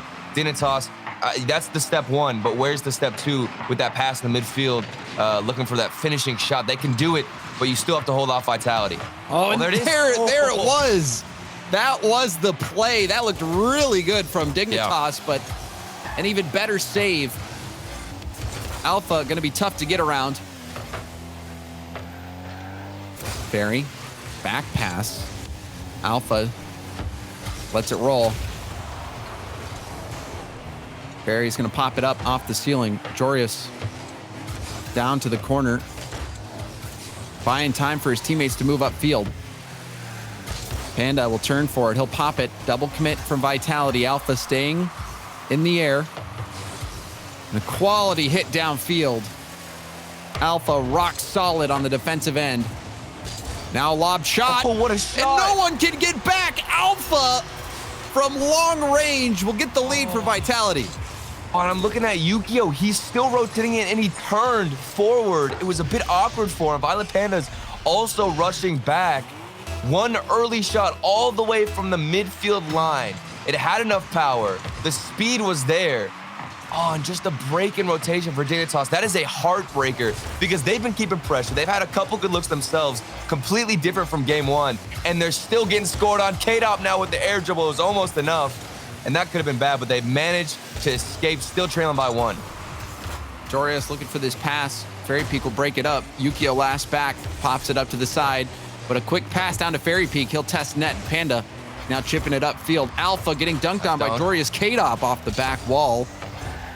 And you're right, Turtle. Dignitas, they've had all the pressure. You know, the possession has switched. It's got to be tough for Dignitas to give up that goal. Alpha shooting that long ranger, probably not expecting. Oh, the rebound out to Yukio. Another save. Vitality's defense will not lay down. And Dignitas must be getting frustrated at this point. Oh, and the shots, the different angles, the power. It's on another level. Dignitas, they've had a couple of decent looks where the net is open, or maybe they'll go in for a 50. But other than that, they're not matching the speed, you know, with Alpha in the midfield to put one on net that outpaces all the defenders. Even K-Dop has had some nutty looks so far from the corners. I just don't see the same thing from Dignitas while they're keeping pressure. The mechanics not as good. Alpha so smart on defense. We even saw him baiting in the defenders, doing the unexpected time and time again. Oh, here we go. Another 50. Yukio gonna center it. Panda's there. The shot's gonna be wide. Still a 1-goal game. Final 30 seconds left. Dignitas has gotten close. And now a pinch shot. It's gonna go off the backboard. Jorius can't make the read, and Fairy Peak will drop in the second for Vitality. Oh, man. And what a pinch from Alpha. Dude, from the midfield, Alpha can find power whenever he has barely any boost. It doesn't matter where he's coming from. He's going to smack that ball from the midfield off the backboard. That's how we got the first goal. It didn't even need to go off the backboard. And I have got to give credit to Vitality and how they have adapted in this series so far. Game 1, they were able to keep pressure. Game 2, Dignitas totally stepped it up on defense. How does Vitality react? They just put on earlier shots from the midfield and earlier hits, and all that has stemmed from Alpha. That first one was him banging it in from midfield, and now the pinch, it's crazy. And that will be it for Dignitas in Game 2. The possession in favor of Dignitas, but it didn't matter. Yeah. The counterattack was too strong, and it was led both times by Alpha 54. And, you know, Johnny Boy said it. Monkey Moon might be the best. He does a lot of work, but when you talk about flair, yeah, Alpha certainly has it. We see one more goal for Dignitas, but that'll just be a consolation effort. I mean, I might be swapping my pick. Before this game and this series, I might have said Monkey Moon was definitely just a little bit above Alpha, excuse me. But now after this and seeing the performance that he's had, even in Game 1, he started a lot of the plays with that crazy dunk, being aggressive, taking boost, and then now being the guy who's making a change and putting on shots from the midfield. I mean, it's all riding in the backpack of Alpha, and you got to give credit to K-Dop and Fairy Peak. I mean, that's without a doubt, but you also have to see the spotlight plays from Alpha games. Oh, I mean, it's no doubt that it's a team effort from Vitality, but you look at those key moments, and Alpha, look at the save there. He gets this shot off the pass from Fairy Peak, and then the pinch that comes out from Alpha. And you can even see multiple opportunities for Dignitas, and there's the pinch. There's the pinch. I just wanted to say it one more time. That's crazy, dude. From midfield, Dignitas are running back, and you're like, okay, we have time. We're calm. There's no worries. Then all of a sudden, the ball gets sent soaring above your head. You have no reaction.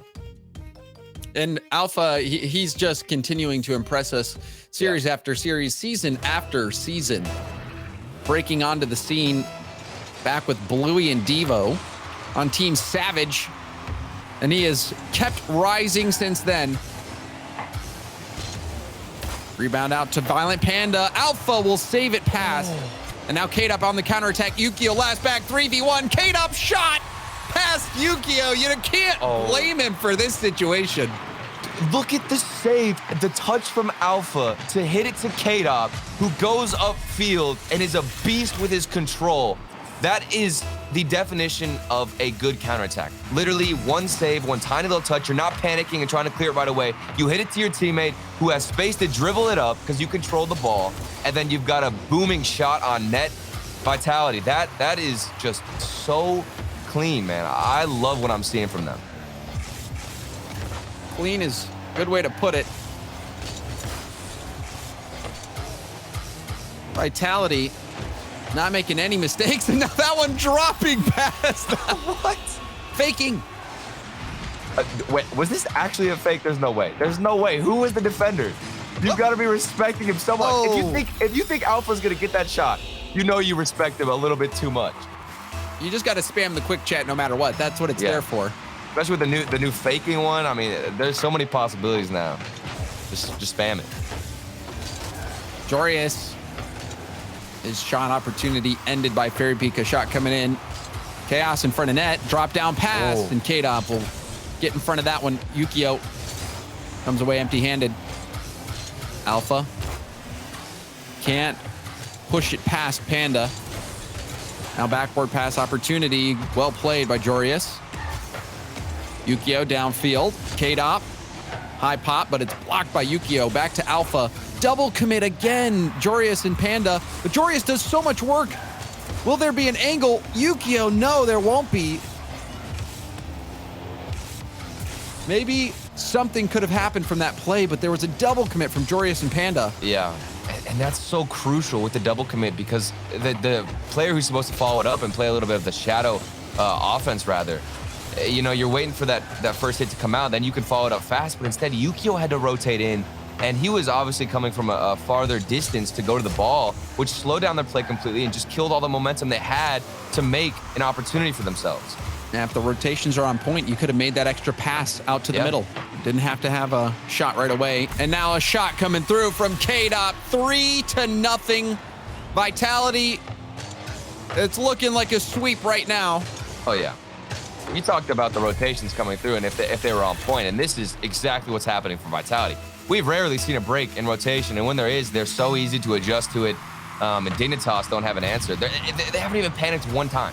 I'm still thinking back to the save from Alpha. If he's managing to get a tiny little touch right in front of net, which is incredibly dangerous, and he does it with ease, and now, okay, Violet Panda, we've got 3 minutes left. This could be the start of a comeback. They've had good chances. The pressure has been there, but it's just simple mistakes that have caught them. Very good speed from Panda turning around on that ball.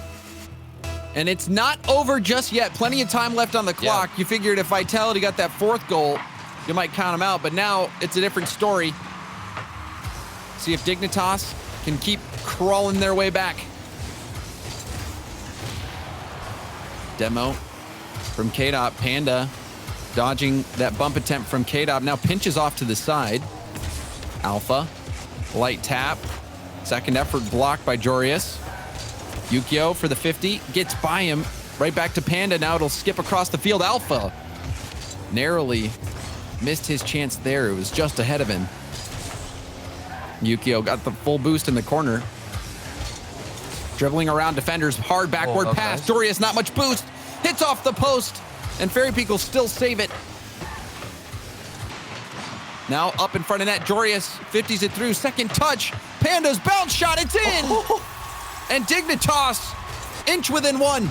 Oh, they can do it. I mean, this all started with Yukio on the offense, and then now the double tap from Jorius, excuse me. He wanted to say that old name still.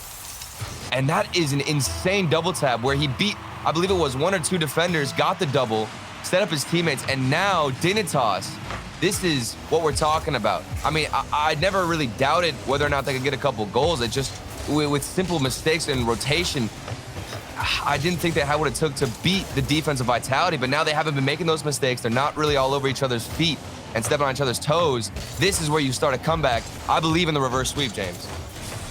It's a little early for that, Turtle. You gotta believe, we'll see if they can even tie up this game. Game 5, baby. I hope you're right. But Vitality seemed to have the answer to every Dignitas attack. And Alpha denied on his double tap. That was a big save. Now Jorius, upfield low boost, gets the bump.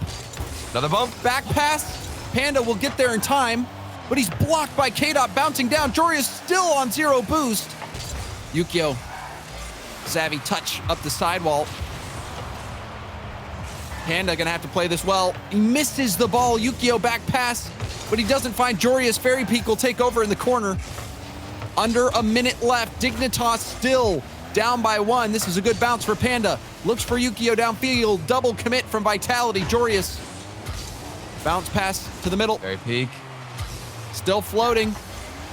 Yukio will win it to the corner. Going for another bump.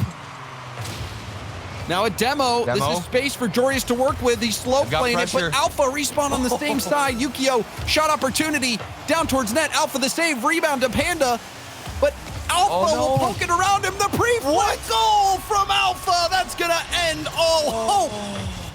That's huge. This could have been a play if Violent Panda didn't hesitate. Alpha had pre-flipped right when he came out of that initial save. There was a small window where if Panda had just been confident in that challenge and didn't wait, didn't hesitate just slightly in the backfield, he could have capitalized, had a free shot on net, but he waited to see what Alpha was going to do just a little bit too long. And now Vitality, they've got to run away with this one. I don't think there's enough time. Maybe if they can put this one in Panda. No, of course, saved by Fairy Peak. And that is devastating, James. Alpha looking to get one more, but that is how it's gonna end. Alpha, when Vitality's back is pressed to the wall again, he responds. The pre-flip goal, add a demo as a cherry on top, and Vitality sweep Dignitas. I believed. I was serious when I said I believed in the game 5. Dignitas had started picking things up. They weren't slowing down their rotation like they had been this entire series.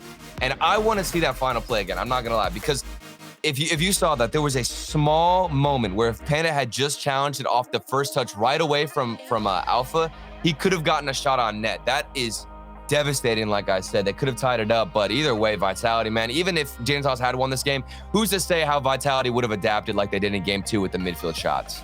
Yeah, they look to have all the answers offensively.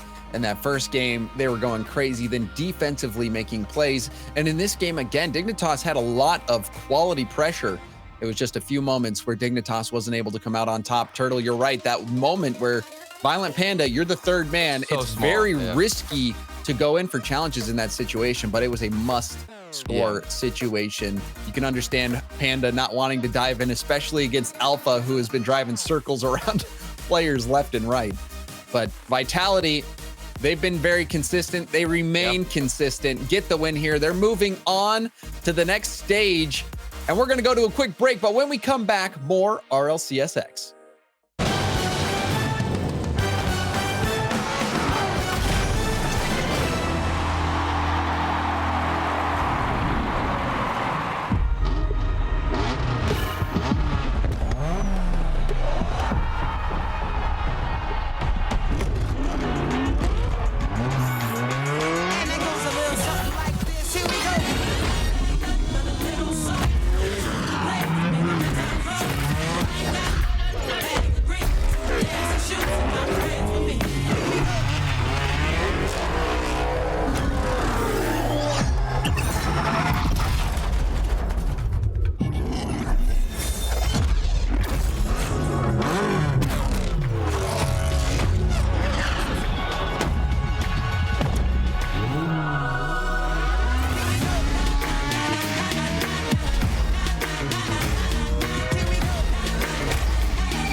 Monsters in the night and you feel the danger that makes you wanna hide. When the cards are stacked against you and you're standing on the edge, now's the time, now's the time.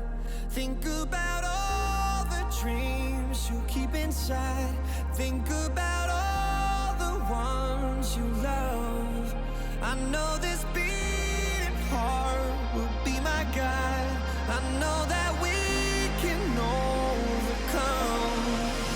When the world's so cold and we're losing hope, I need her, I need her. When the darkness comes and we're overrun, yeah, I need her. That's when we need each other. That's when we need each other. That's when we need each other.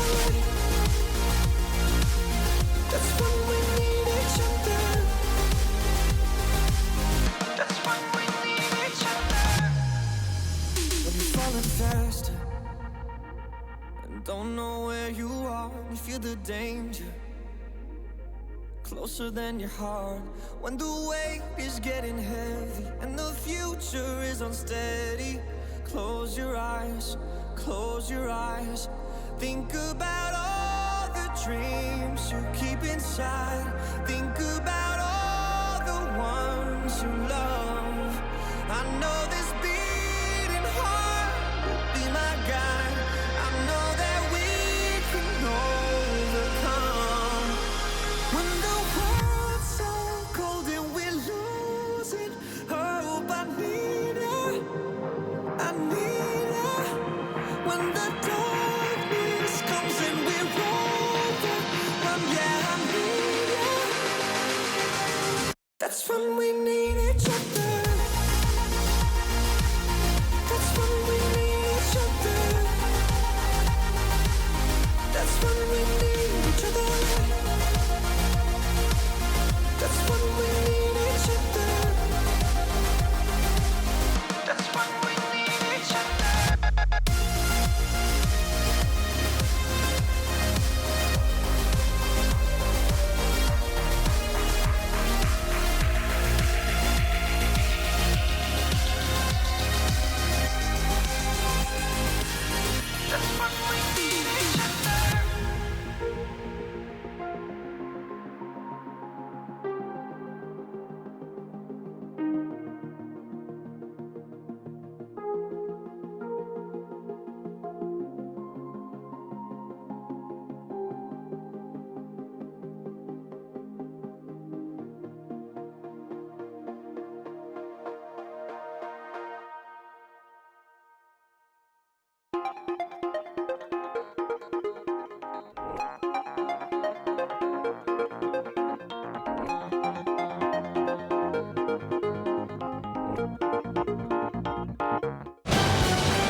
welcome back from the break. It was a quick series that we witnessed. Vitality, a sweep over Dignitas. Dignitas, they had moments of good pressure, but Vitality held up in every moment. Man, I'm sad, dude. I seriously wanted a game 5. I thought Dignitas, this could have been their series to make a statement. You know, they've been struggling so far in a lot of the regional events, even in the Great a couple of times.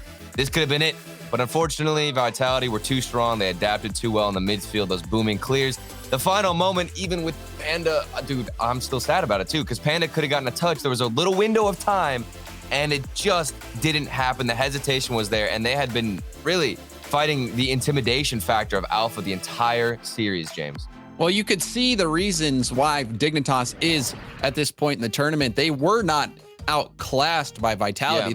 They were on a razor-thin margin. It was very close. It was just that Vitality was able to hold up to that scrutiny, and Alpha also had some big plays in those games that really changed the momentum in favor of Vitality. So Dignitas, they're not out of it just yet. They still have another life to lose before they're knocked out of the tournament. So we'll see if they make it to the next stage.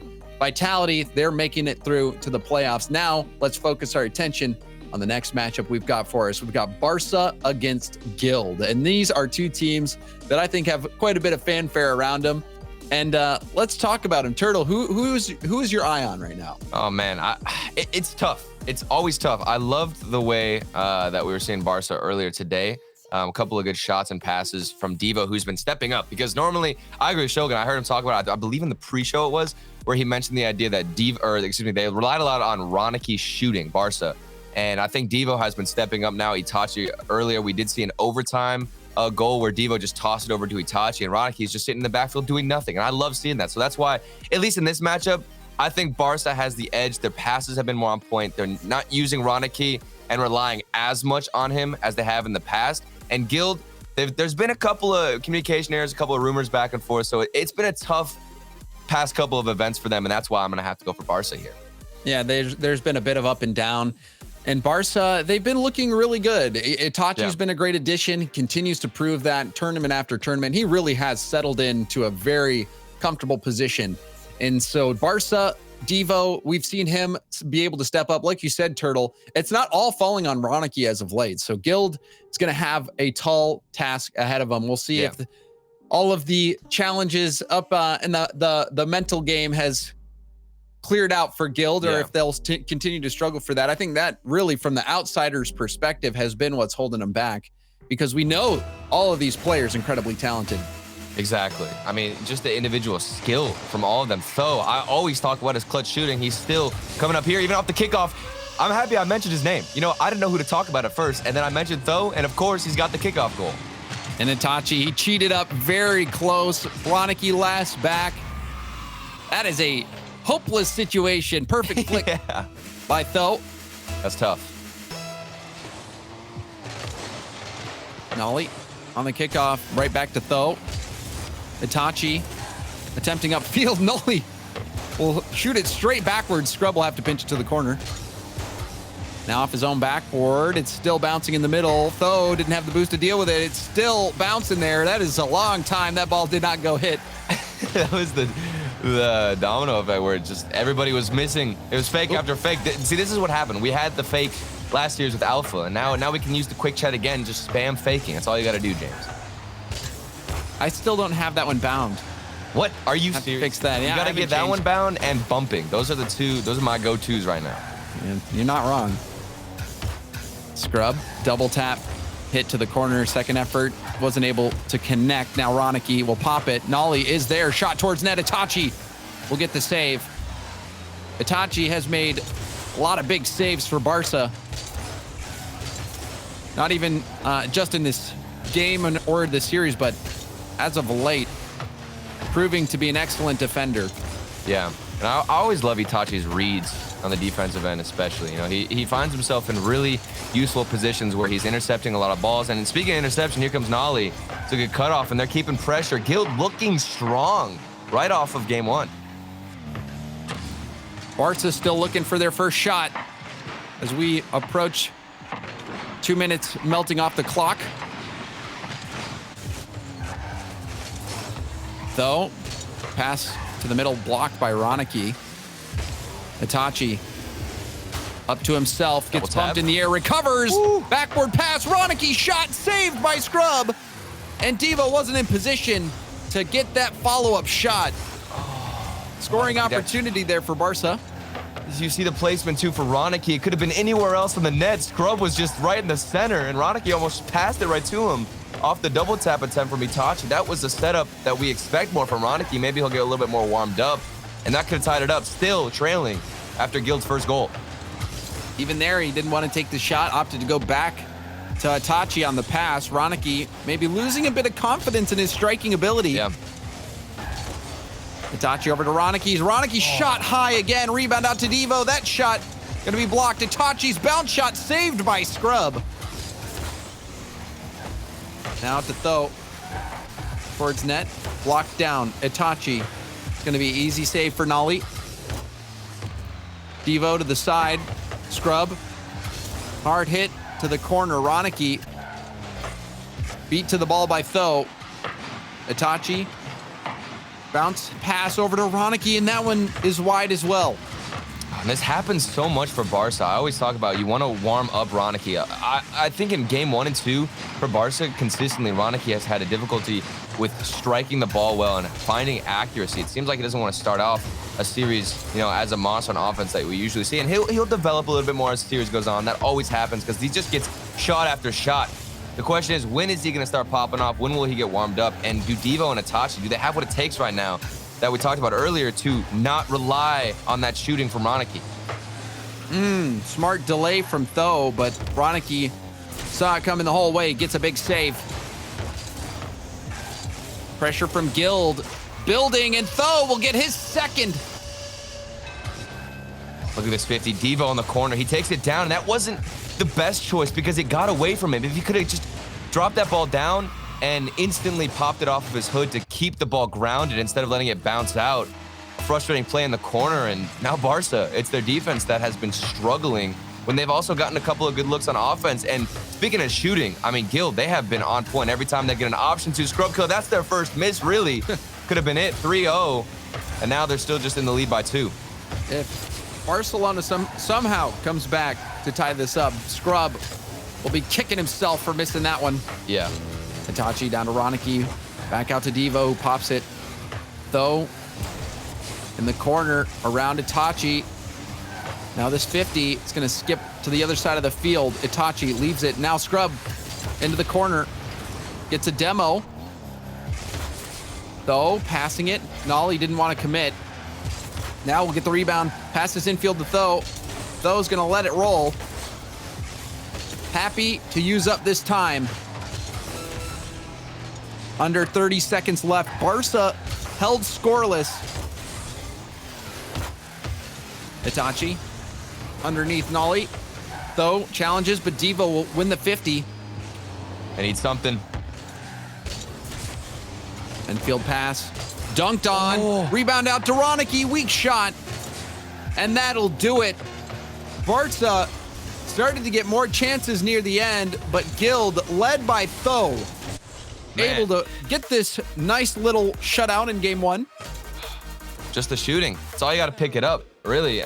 The shooting from Ronicky, if it was just a little bit more accurate, he had 4 shots, 0 goals. Even Itachi and Devo had some good looks, but Guild, I also got to credit their speed. It seemed like even in the final, 45 seconds, they were happy with just stalling the ball. They were getting hit after hit, completely outpacing Barca and running around in their own half, James. So if you're Barca, you just got to pick up the speed a little bit, be prepared for those extra touches, and if the shooting is a little bit more accurate, we can have a close series. And give Ronicky a little pep talk. Ronicky has been such a key part of this team. You got to hype him up. And while Itachi and Devo are both quality players, you really do need that striking from Ronicky in order to take your team to the next level. If you're Barca, Ronicky has to be a part of the equation. He got some looks that normally when he's playing the way you'd expect him to, he'd be putting them away. Did not put them away in game 1. So we'll see how Barca responds game 2. And we are going to have a slight delay, but we'll get that up and going as soon as we can. I'm going to get the players back and do a new server. I'm wondering if it's Devo changing his car too. Have you seen Devo's decal? I think Shogun and Johnny were talking about it earlier. I've never seen a car so flashy as Devo is right now. So if you're watching right now, pay attention to his car. I don't know what decal it is. I don't know what it is. The man has so much glitter on his car. I always know where he is on the field. Maybe that's even a disadvantage because you always see him going up for the shot, James. Hopefully he changed his car. It's a little bit blinding. He's just trying to distract a bit, perhaps. Yeah. so we'll get this new lobby up and joined, and hopefully have this game 2 coming at you soon. Thank you for your patience. But let's talk again about what we saw in game 1. We saw Guild getting that quick kickoff goal, though he cheated up, was able to get the nice flick, scoring the only 2 goals for Guild, looking pretty good.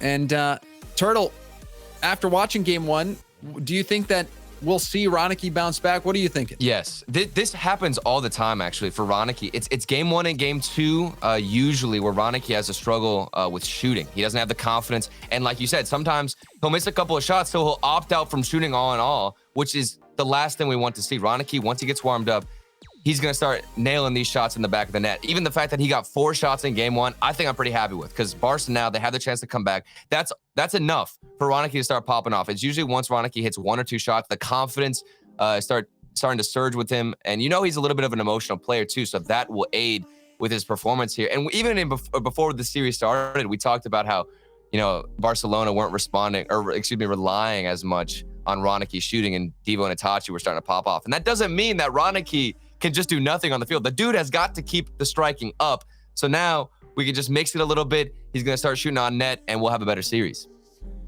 We'll see. And I agree with you, Turtle. Ronicky is one of those players that, wears his heart on his sleeve. Yeah. And when things are going well, he can really start playing well. So we'll see if things start going Ronicky's way, if he can recover. Barca needed him that game 1. Guild scoring 2 goals at the hands of Tho. We saw that 1 missed shot opportunity from Scrubkilla, so I think this series still has room to get interesting. Game 2 now underway. Thank you, everyone, for your patience. Let's see. Maybe Ronicky went into free play, got a couple of shots in. I'm telling you, it's a snowball effect. If he puts 1 in, he's the type of player that will just feed off of that confidence, and it'll just exponentially increase. Back pass from Tho. Scrub.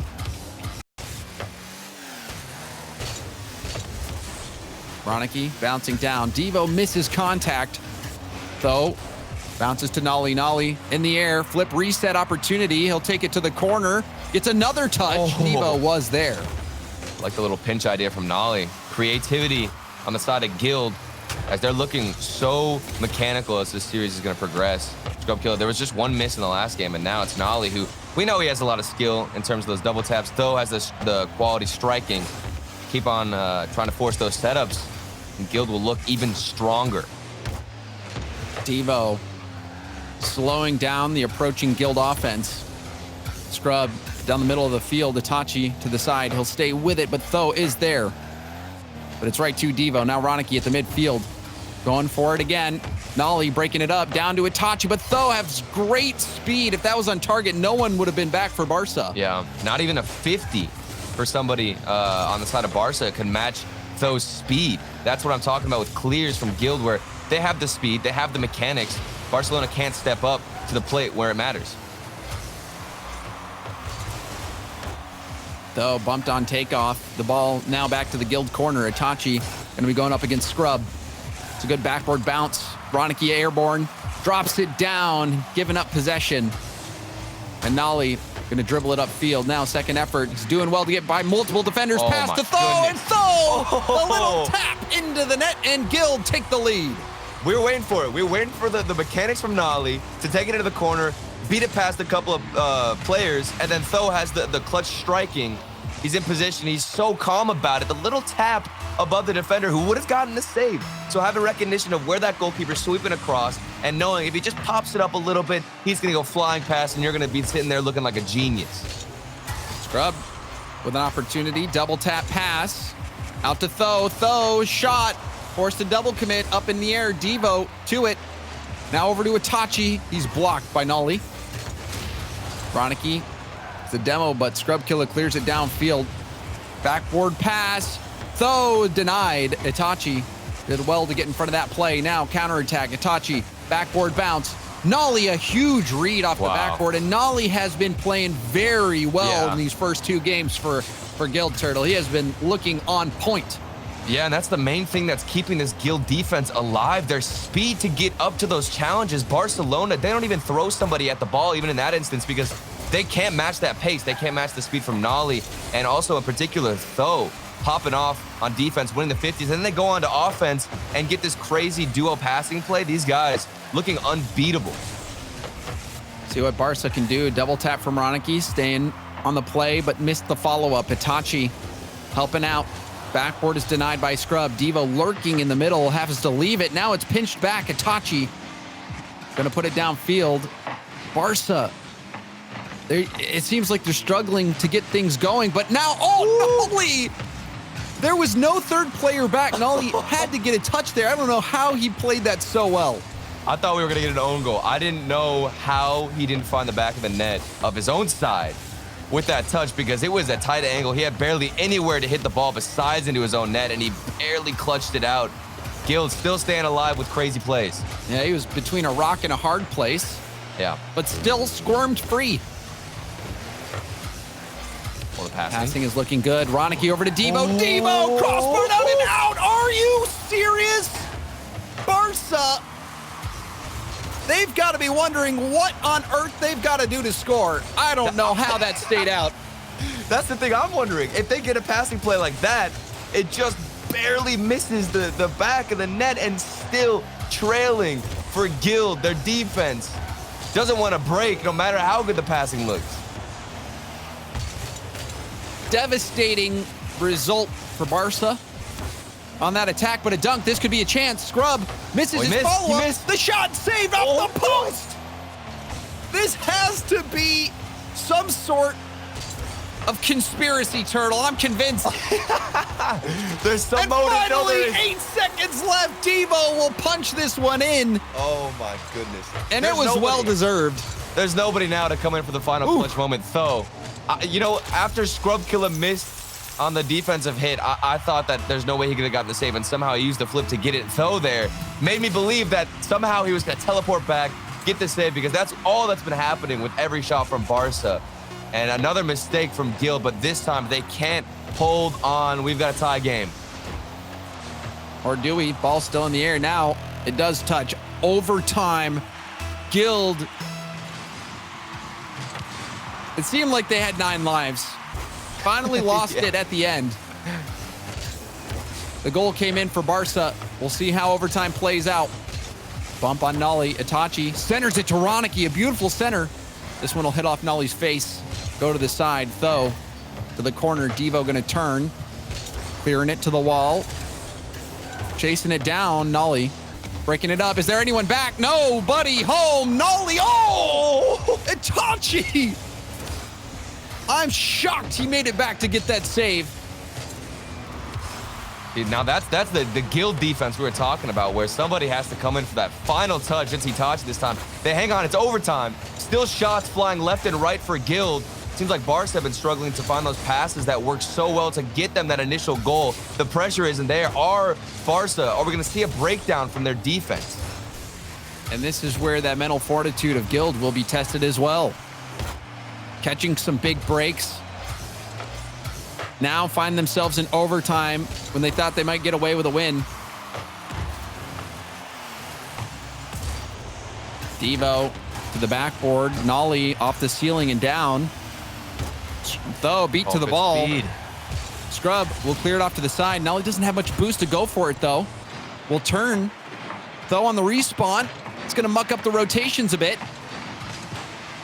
Quality clear up to Scrub Killer. This could be a chance. Hit to the backboard. Scrub has no boost. Bounces out to Tho. Tho with the heavy touch. Now, chance for Nolly. Low on boost as well. He's not going to be able to hit it. Guild, they had the setups, but they didn't have the boost. Oh, and we even saw a double commit from Barca on the backfield. I think it was Roniki just bumped one of his teammates out the way, and it was Guild not there to capitalize off that mistake.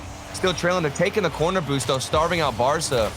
And yet that clear comes out, failing to keep the pressure. And look at the speed from Barca. It has picked up dramatically. They are meeting these challenges in the air when they need to, and at least stalling out a little bit of time for their teammates to get boosts. This is such a big game for Barca. They had so many looks. We're able to force the overtime. Roniki. Looking to end it here. Double commit from Devo. Itachi's last back. Nolly off the bounce. Itachi will be there, though. Played it to himself. Now Devo is going to go for this ball. Scrub with a 50. Roniki downfield. Though.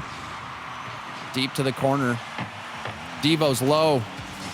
Itachi looking to find a teammate, but now will push it to the corner. Does get the boost steal. And the touch off the ceiling around Nolly. Going for the ground pinch. Gets it past Tho.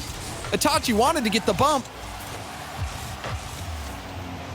Guild finally battling out of their half. Scrub with the flick. Itachi to the side. Nolly looking for the pass to the middle. Gets the bump. Tho with the 50 to the corner. Scrub now challenging. Wrapping above the net. Itachi first touch. Blocked by Nolly. Out to Tho. Scrub Kilo waiting in the back. Oh.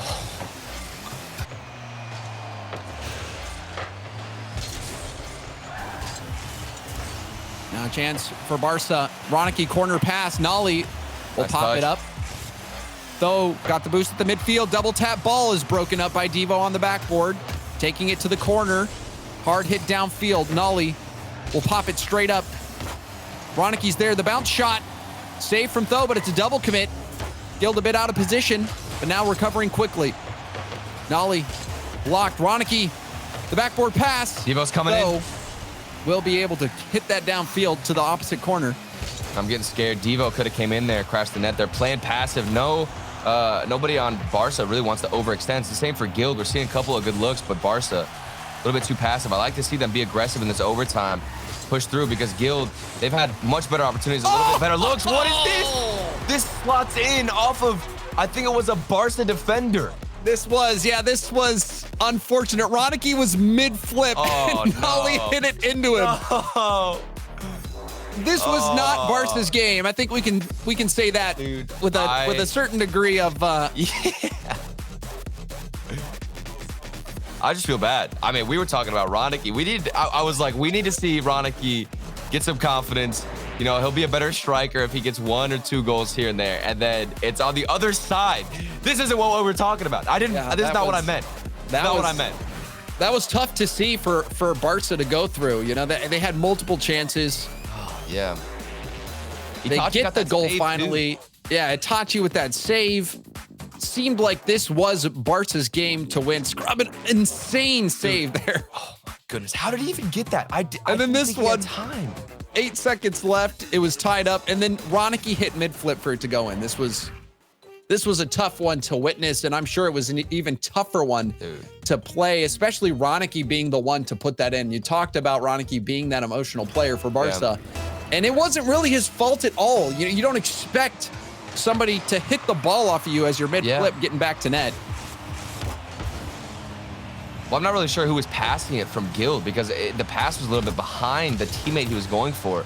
So like you said, you can't blame Roniki, but I mean, it almost looked intentional. Like he saw Roniki was mid-flip and is like, oh, maybe. I'll take this. That is next level. If that was intentional, that is 500 IQ. I mean, I was on the player cam and it was lined up. It looked intentional, but you know, maybe it wasn't, who knows. However, I wouldn't put it past him. Yeah. A lot of time to wind up for this hit. Roniki was up so early. He predicted that. Nolly up to the middle. Devo dropping it down for Itachi. Itachi up the side. Tho will get a piece of it. And Roniki will test net, but an easy save for Tho. Scrub with full boost. Hard hit off the ceiling and down. Devo light tap. Taking it to the corner. Tho using up all his boost to get that clear. Itachi drop down. Roniki, what'll he do here? Let's get a rebound out to the middle. Itachi committed on empty tank. Now Tho with the dribble. 1v1. The flick pass. Devo crossbar down. Tho started off the series with a goal in 3 seconds. And now he gets another dribble goal here. And it was basically the same way. You know, you just keep the car on your hood. You've got a lot of space in the midfield because everybody's rotating back from Barca. Just make sure you can get that final flick and time it right. He does, and Tho's so consistent. When Guild needs somebody to step up, finish these shots, put themselves in the lead. It is Tho leading the way, and he does it time and time again with a small little dribble. Itachi, air dribble to the corner. Tho, you called him out as being a clutch player. It's a big goal there, Turtle. I think that might be the goal that puts Guild over the top. With so much momentum going in their favor, scoring first. Yeah. This will be a challenge for Barca. Roniki's got to get one right now. You know he is feeling a little bit down on himself after that own goal. He's had a couple of rough shots, too, in game 1 and 2. I think he could have been the difference maker had he stepped up a bit. And we know if he just gets one early on here, it can't be later in. That'll be too late at that point. Guild already too much momentum, confidence going in. Roniki's got to get something here if he wants to make a difference. Itachi delaying it. Roniki, the challenge will skip across the field. Scrub leaves that for Tho. Tho's shot saved, but a lot committed to that challenge. Nolly off the ceiling. Scrub is up. Itachi gonna be there first, but it bounces down to Tho. Tho, the shot. No defender back. Now 2 goals for Guild. Both of them at the hands of Tho, who has been scoring in bunches for Guild. Wow, and that's so frustrating still. I feel for Barca. Roniki is in the last man position, and I believe it was Devo who was rotating out or looking for boost, and Roniki was the last man back. It was his turn to challenge, but he saw his teammate go for boost, so he should have stayed back because there was no way he was going to outpace or even get a touch on that shot. He dove already without thinking about it and left the net wide open. Another one here for Itachi, but he saves it. Close calls for Barca, and they still can't relieve the pressure. Side flip from Tho. That gives space to Barca. Itachi gets the demo. Roniki, little bounce pass. Barca, despite that slight advantage, weren't able to make the most of it. But Itachi not going to give up yet.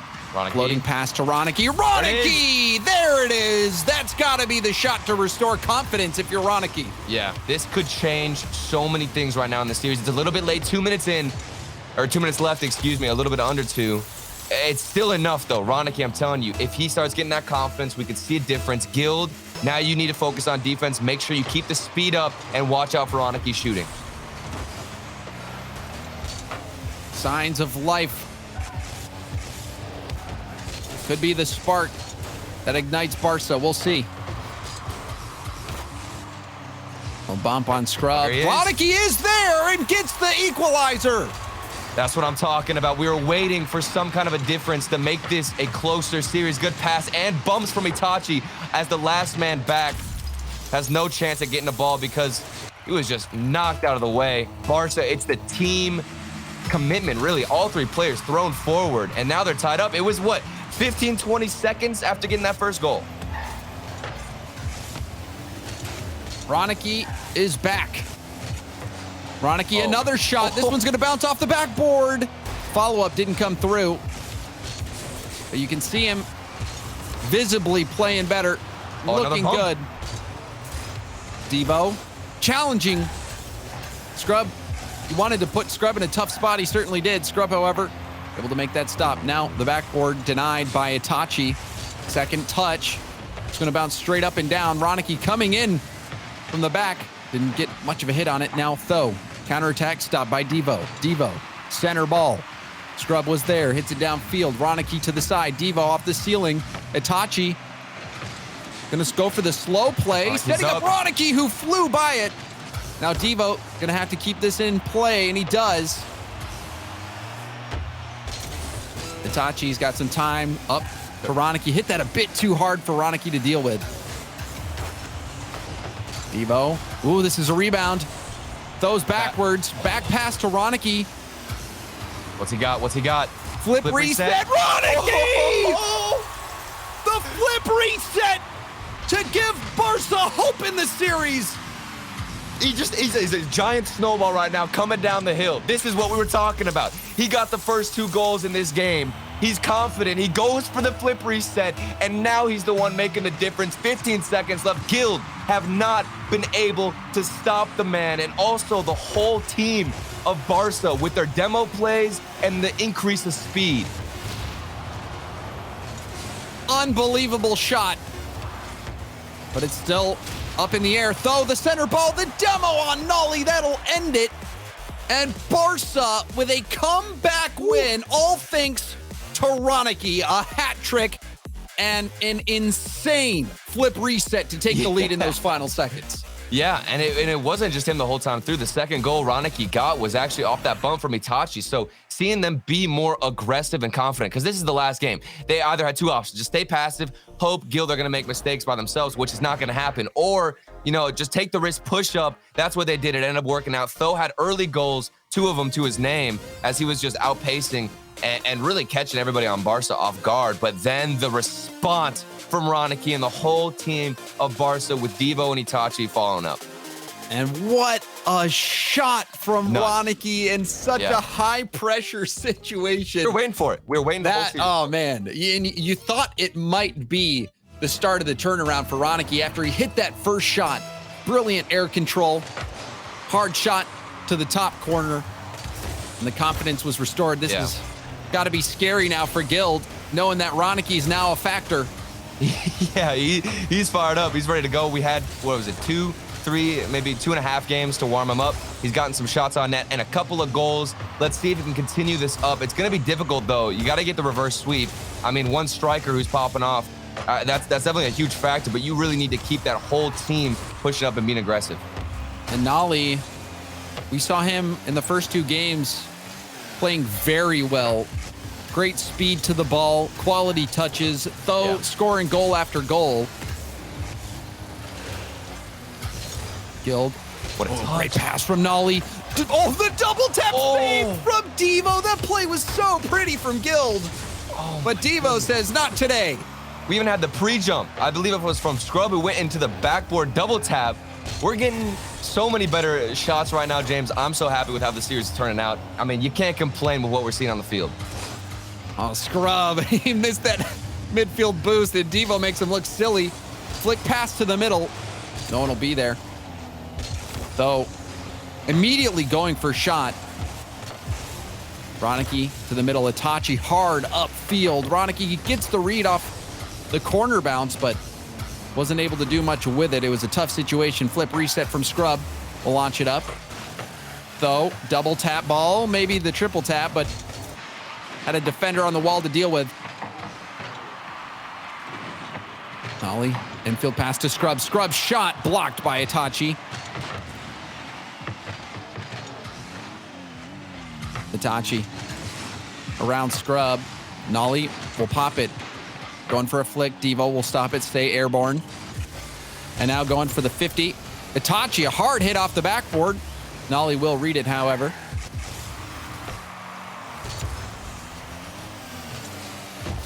And this turtle has been a quiet start. Both teams, you can tell, not wanting to make that mistake. The nerves coming into play.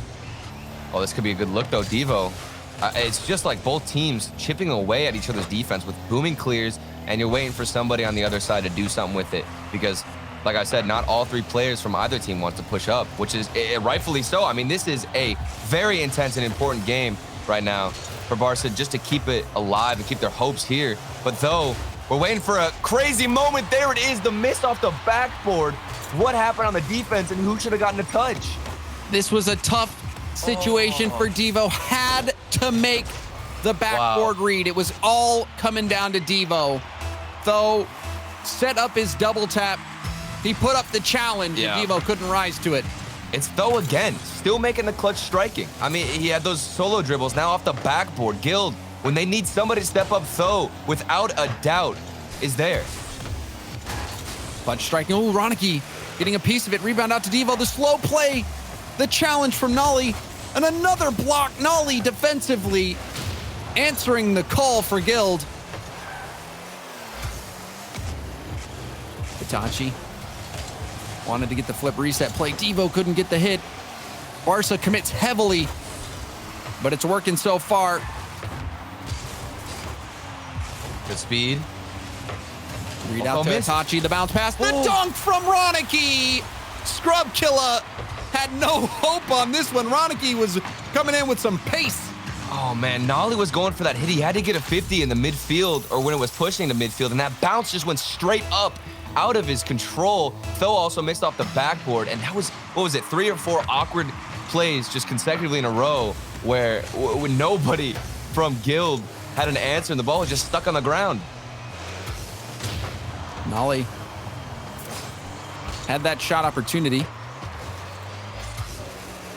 But Itachi, no fear on defense, always in the right spot, it seems. Yeah. Now a rebound shot from Itachi, safe from Scrub. Guild might be vulnerable, though.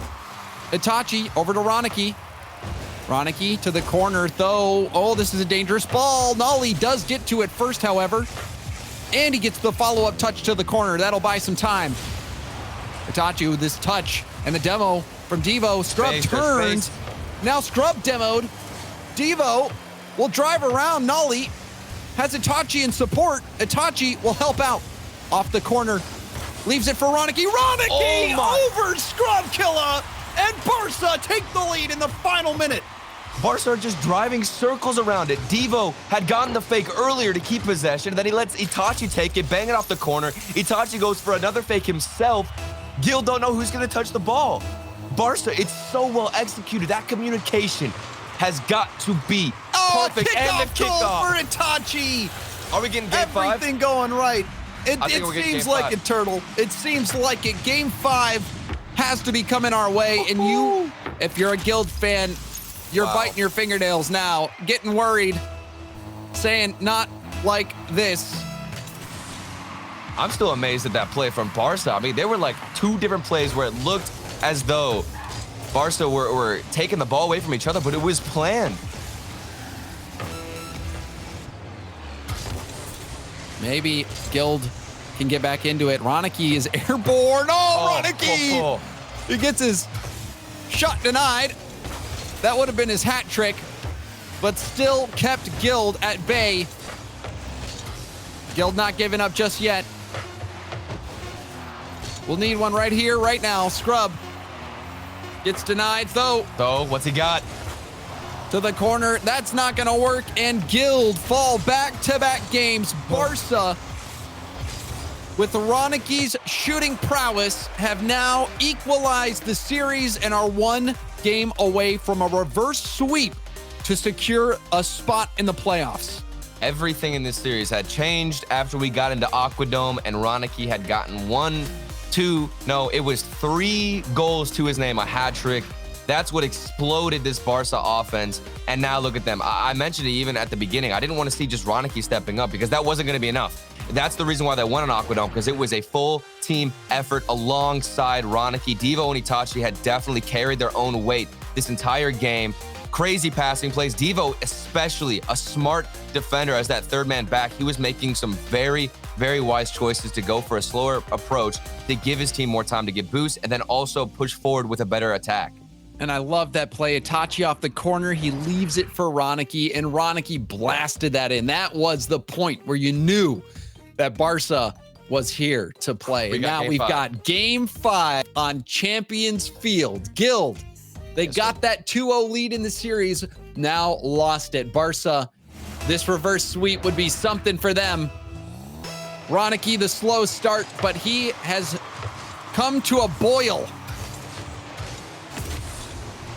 Ronicky, his shot denied by Nolly. Scrub Killa downfield. Everyone's out. What'll Nolly do? Nolly, backward pass, though. We'll put it high. Itachi comes in to help. Oh, I'm so surprised that Nolly's hit there as Itachi gets a double tap. Saved out by Scrub. But like I was saying, Nolly, it was just him alone. He could have bounced it off the backboard. Instead, he just banged it so high above the net. And it was just too much power. Itachi. Oh! Barca looking good. They really are, Turtle.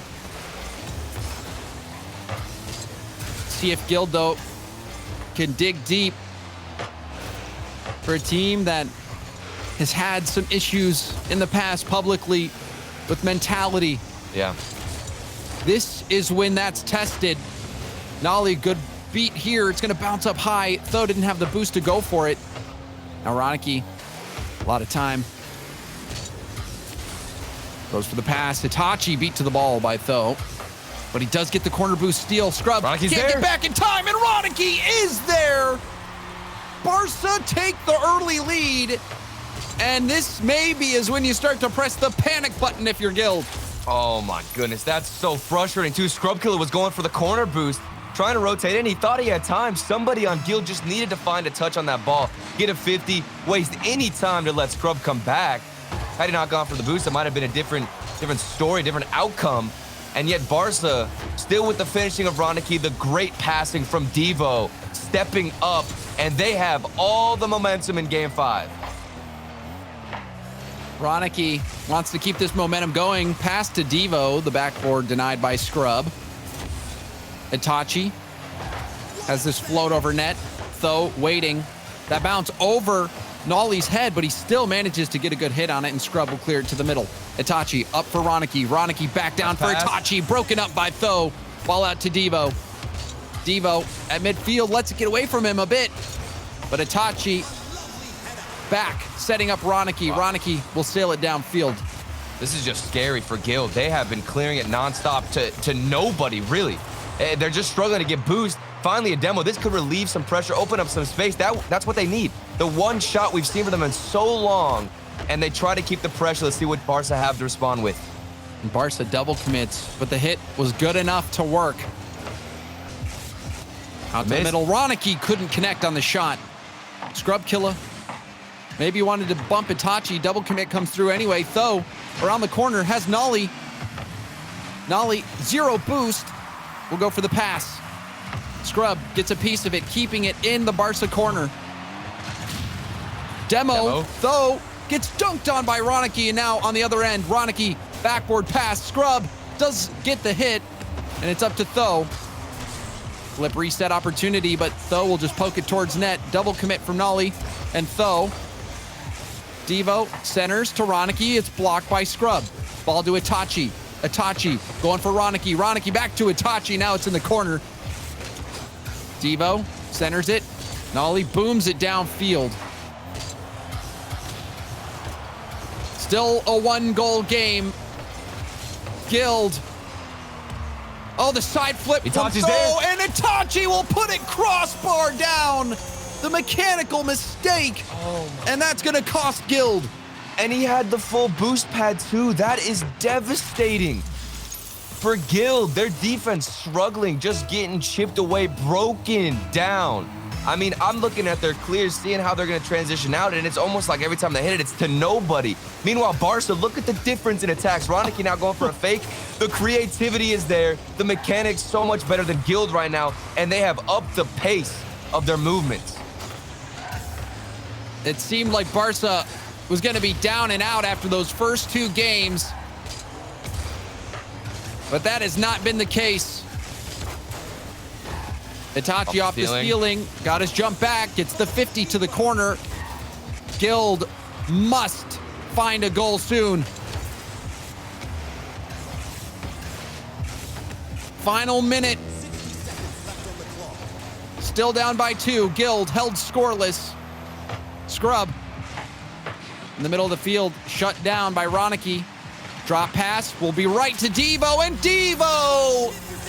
He'll get the 3rd for Barca off this unfortunate touch from Tho. And I think Tho was trying to pass it to Nolly. It's the synergy, too, for Guild. I mean, the communication, I'm not sure exactly what happened. It must have broken down because Tho, I think, was trying to lay that off to Nolly to then go for a counterattack. You need something explosive like that. I don't blame the touch as much as just the lack of communication if it was planned. Maybe this is for Scrub. Off the post, it goes in. There's hope. 41 seconds.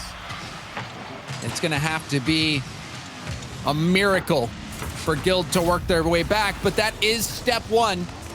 41 seconds left on the clock. 2-goal deficit. All bounces back. Nolly off the wall to Tho. Tho up to Scrub. This could be another one potentially. Drop down pass. Itachi with the touch. Itachi, that was a very difficult situation, and he comes up clutch yet again. If he didn't get touched, that surely would have been a goal. And now Ronicky still shooting. The striking picked up a nice little follow-up, wasting more time. 18 seconds left, James. I don't know if Guild can do it. Tho clears downfield. Final 10. Scrub in the corner.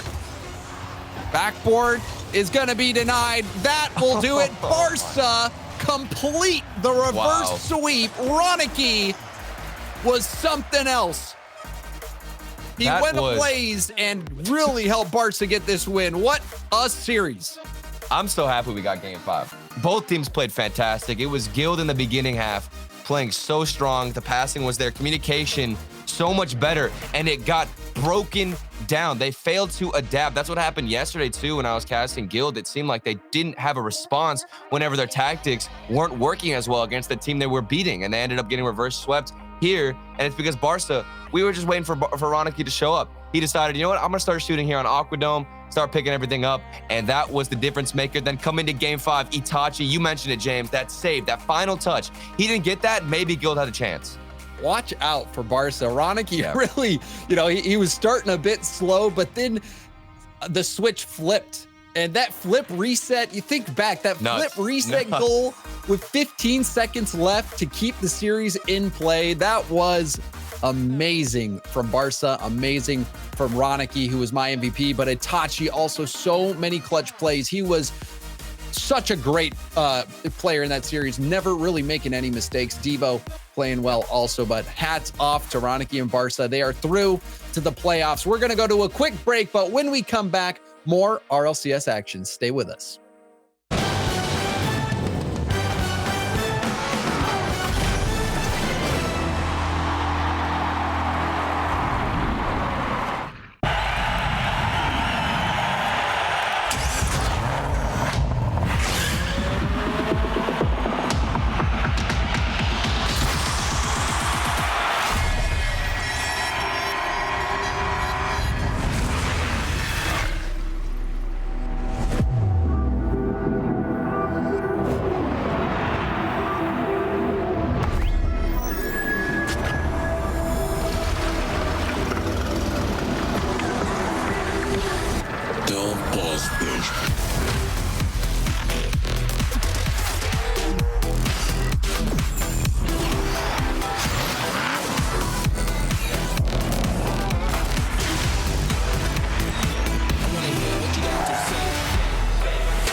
Hello and welcome back to the Rocket League Championship Series Season X. This is the third European regional for the fall split. I'm Leaf, alongside me, Gibbs and Achieves. And I believe that was you during the break there that said, someone said that Gregan's got a lot of work cut out for him at this point here. Because, yeah, that went very much in favor of Barca there. Now, to be fair, there's death, there's taxes, and Guild going to 5 in a Swiss round. That is just how this works out at this point. Guild, yeah, they started out good, though, looked really strong early on, scrubbed with some great defense. But at the end of the day, that Barca offense woke up. 3 goals in game 3, 3 in 4, and then 3 in game 5 as well. Ronicky, that was the play to turn around this whole series. The flip reset with 15 seconds left in game 3. To keep them alive, and then you're like, oh, it's Guild. We know this is happening. And the reverse sweep comes in with some incredible goals from Barca. Yeah, you're absolutely right. Bit of a slow start, but boy, did he turn it on. Ronicky absolutely murking the opposition. Good stuff. Yeah, no, overall, I mean, it's a good look for Barca there. Of course, Guild would hope they could have finished that one off. But speaking of Barca and their victory, we're going to bring Ronicky on. He's sitting here waiting for us. Congratulations on that victory in qualification, Ronicky. Thank you, Leaf. You look pretty relaxed right now. Like, you're like, yeah, we had that. Like, that was easy. To be honest, like, when we first lost the first 2 games, it was heartbreaking because that own goal in game 2 and the first game was just, they had so many goal line saves that we just felt robbed for the first 2 games, but we did feel confident and we just kept playing our game and it worked out. So, you guys have been in 3 brackets for the grid out of the 8 weeks, but now you're going back-to-back brackets in these regionals. What's the difference for you guys when you come to the weekend and play these big tournaments? Yeah, I don't really know. I don't know if it's like that you're more warmed up because you know that you have to play at least 3 games or 3 series. These Swiss brackets, like, I feel like our team is highly... we have an advantage over some teams because we're more experienced. But then again, we had a really hard bracket today. So at the end of the day, it's just whoever comes out on top. And I guess our regionals is our thing and grid is not going so well for us right now. Well, you know, if regionals are your thing, like Gibbs said, you know, you make the bracket stage 2nd time in a row now. Your first match looking to be against Galaxy Racer. Can you give me just your initial thoughts about what you think about them and your match tomorrow? Well, I think the last 3 times we've played against Galaxy Racer, we've beat them in like the field and in RLCS, if I'm right. We're highly confident against them, but they are a strong team right now and they have a lot of potential. And I just want to ask you, just in general, you know, now that we're coming near the end of this first fall split for the RLCS Season X, how do you guys feel? Like, do you guys like where you at? Do you see a lot of room for improvement for your team, or are you pretty comfortable at the growth you've seen? I mean, I feel like we're definitely growing as a team, like for sure. You can see it every regional that we're getting stronger and stronger, getting closer and closer to Vitality and BDS in our series. The only 3 teams we really struggle against is really Vitality, BDS, and Giants. So we're hoping to, you know, push through and then finally beating them as well consistently. So, one positive for you guys. You're not on the same side of the bracket as BDS or Vitality. That's looking good for you. How do you guys feel about Top Blokes? Top Blokes is a really underrated team. Like, they are, without a doubt, one of the best teams in Europe right now. They're really underrated, and I feel like they're gonna definitely clinch the top 6 spot for the Worlds already, now, I can say. I'm pretty scared of them, to be honest, if they keep growing more than they do right now. But then again, we have a lot to work on ourselves, and we have to focus on our team right now. Hey, well, we're going to give you some time to do that. Thank you so much for giving some time to us just to discuss your matches and the team overall, and good luck going forward. Thank you, guys.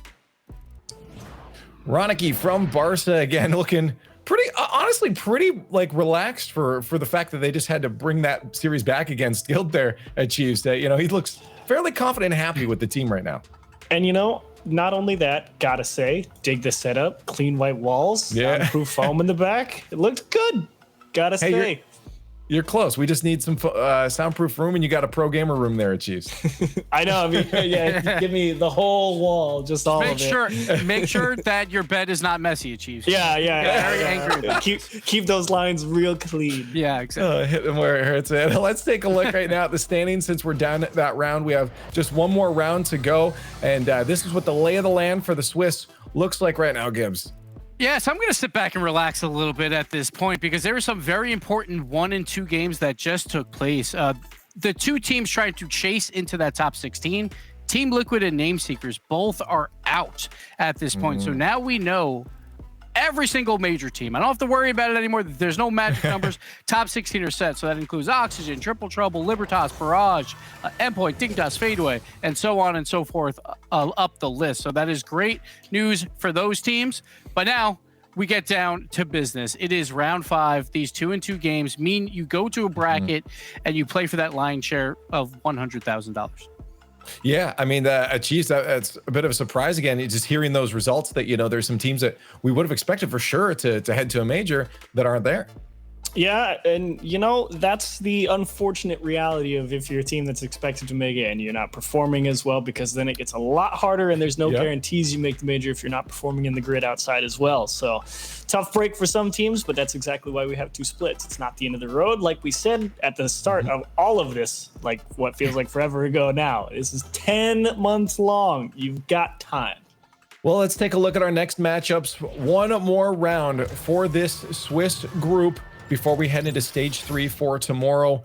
And we do have the E-League stream still up, twitch.tv/E-League TV. Fadeaway and Guild will be over there. And on this one, we will have Endpoint Oxygen as our first and Dig versus Solary as our second matchup. Let's talk that Endpoint Oxygen one, though. Kickoff is just around the corner. Endpoint and Oxygen, I mean, Oxygen's gotten what they wanted here, Gibbs. Oxygen's they've succeeded. They've gotten it back. They don't have to focus on that grid as much anymore. But this is still a victory you want to grab. And no offense to a team like Endpoint, but I think everyone else that has made bracket doesn't want to see Oxygen there either, because they've been doing so well on the grid that they're worried that if they start ramping up and win a big 2 and 2 series, that means Oxygen is back and they could easily run away with this whole tournament. So for this matchup, Oxygen, they want to continue that success. Sure, this is the first time they're in top 16, but everyone knows that they should be in that playoff bracket, so they want to do it here. Well, and also, go for it. Sorry. Continue. No, I was just, I'll let you talk in a second. I just want to get that fan vote up there so chat can start getting active here. We can start getting their votes rolling in while we talk about this. So hashtag Oxygen and hashtag End to choose which team you think is going to take this one. Now, Chiefs, I want to hear your thoughts for sure while we wait for those. I was just saying, because, Gibbs is right. Obviously teams are hoping Oxygen doesn't take the win here because, yes, they're a team that gets hot. They're obviously very dangerous. But at the same time, Endpoint is a team that I think started off back at Regional 1 very hot, because a lot of teams hadn't had a lot of time to adjust to just, they are one of the teams with the most distinct play style, I think, out of all of Europe.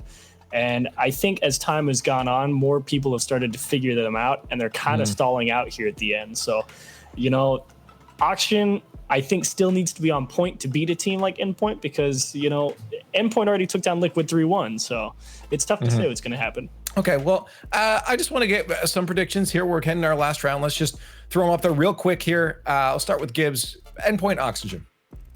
So big game for both here, so I got them winning it.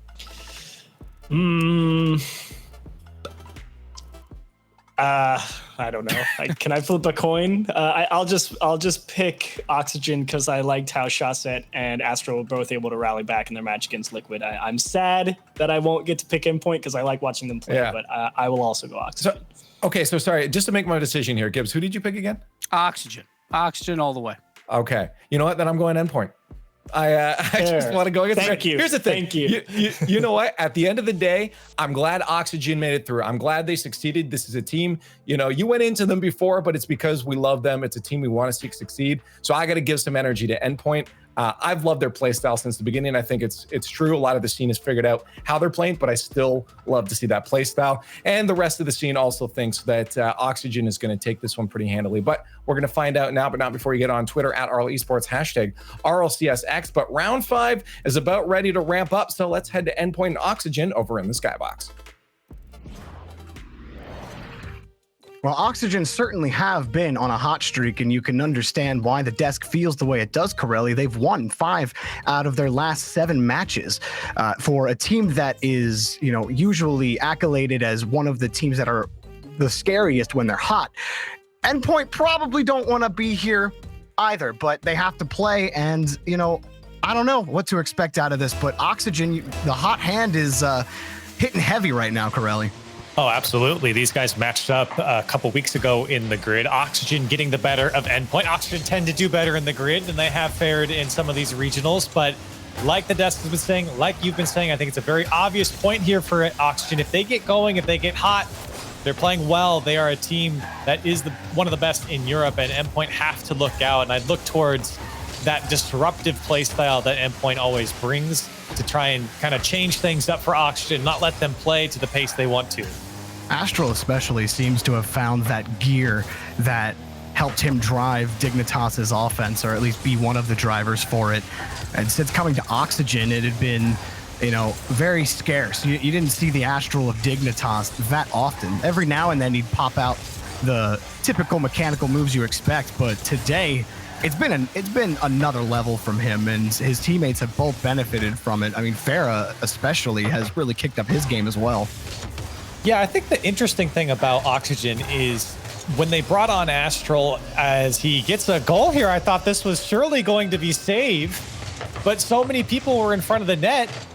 I'm not sure what happened to Metzenaris here. He backed up too far into the net. He's just too deep, and he can't make the save. And I didn't even gas that one up, Jorby. I thought Metzenaris had that save all the way, and Astral will get a free goal as we were calling his name. Yeah, he was sitting right in front of it. I was expecting the save as well. It's just in. Sometimes that's how it happens. Metzenaris just missing off the post for Endpoint, but Astral downfield again. It's the start Oxygen will take every time. Now it's up to Endpoint to make sure it doesn't snowball out of control.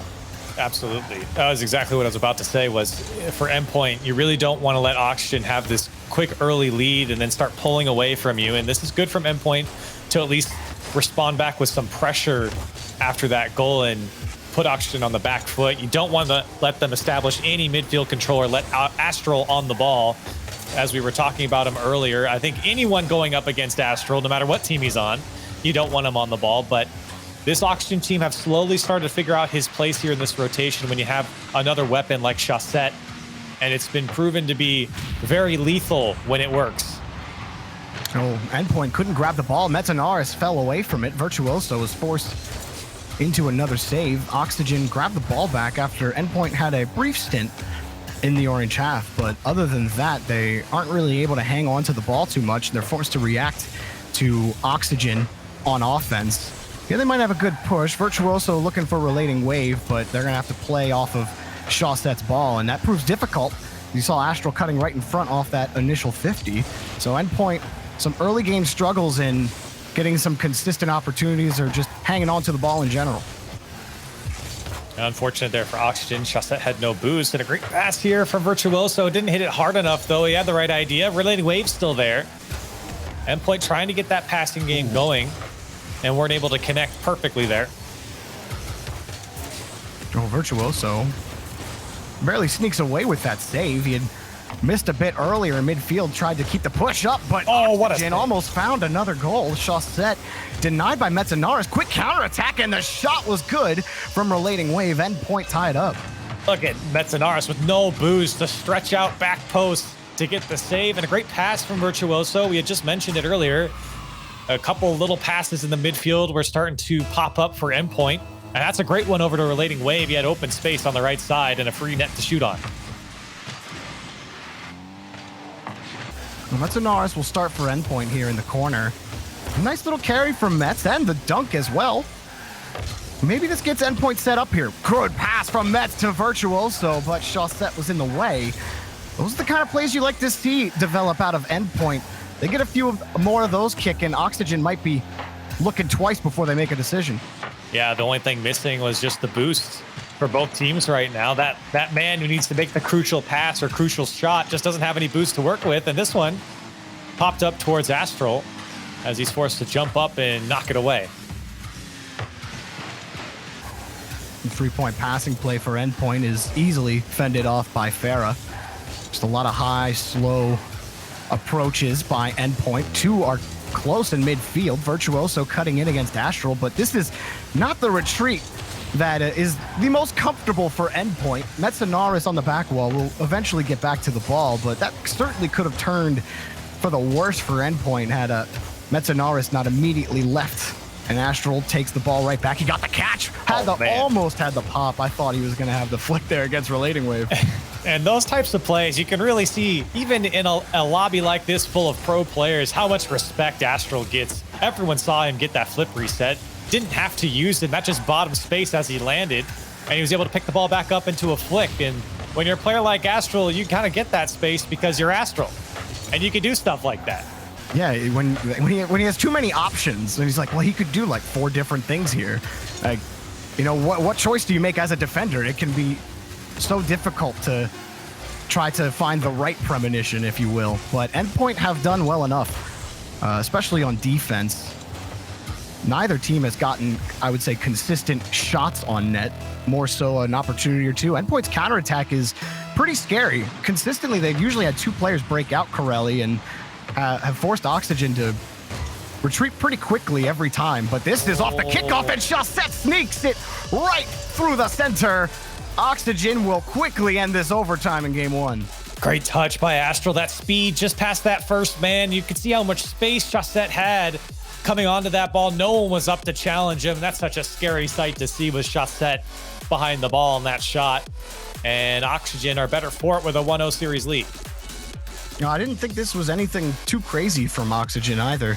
Endpoint, they had a couple of scary counterattack opportunities, but other than that, I mean, you look back to that first goal from Oxygen, Corelli, that Astral shot right in front of Metzenaris. He was just too far back in net. He couldn't catch up to the power on the shot. Had that not happened, maybe Endpoint could have survived and it never would have went to overtime. But, you know, overall, I didn't think that Endpoint, beyond that counterattack, they didn't have much consistency on offense. I think the biggest glaring mistake was that first goal that you mentioned, Jorby. It was just Metzenaris being too deep in that goal. That was really the separation here between those two teams for that single goal. Otherwise, I thought it was a very even match between these two teams. I think Oxygen had a bit more of a consistent attack, but Endpoint showed a lot of danger with their counterattacks. You pointed it out midway through that game, and I absolutely agree. It felt like Endpoint were very quick to move downfield, and Oxygen were struggling to keep up with the pace in transition. So Oxygen like to start stacking the wins here. Get out of round 5 rather quickly. It's been a long day for both squads. Metzenaris wants to head downfield to receive something, but Oxygen trying to keep midfield as impenetrable as they can. And Endpoint still can't really find a way through, but they're slowly moving their way forward. And as I say that, Chaussette gets a clean touch in midfield. Endpoint gonna have to return back and start off that Virtuoso boomer.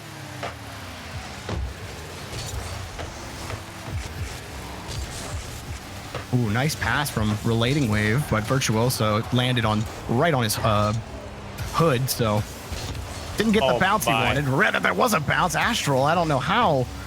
The waves just part when Astral's behind the ball. It's like players they get so scared. They're like, no, I don't want to get scored on by Astral, and they run away. And it was kind of a similar thing I was describing before, and he almost gets one off the ceiling. The guy is always an option on the ball and off the ball. You have to keep track of him. He may come from the ceiling. He could take it himself with a flip reset. The man could do it all. We've sung his praises many times, but you're seeing here the space that is afforded to him and what a defense has to do to react when he's on the ball. Well, Mets and Virtuoso were both looking for the net on that shot. Relating Wave plays this close. He's rewarded with possession, but can he get the ball? He can't. Farah was already up for it. It's been very good defense by Oxygen.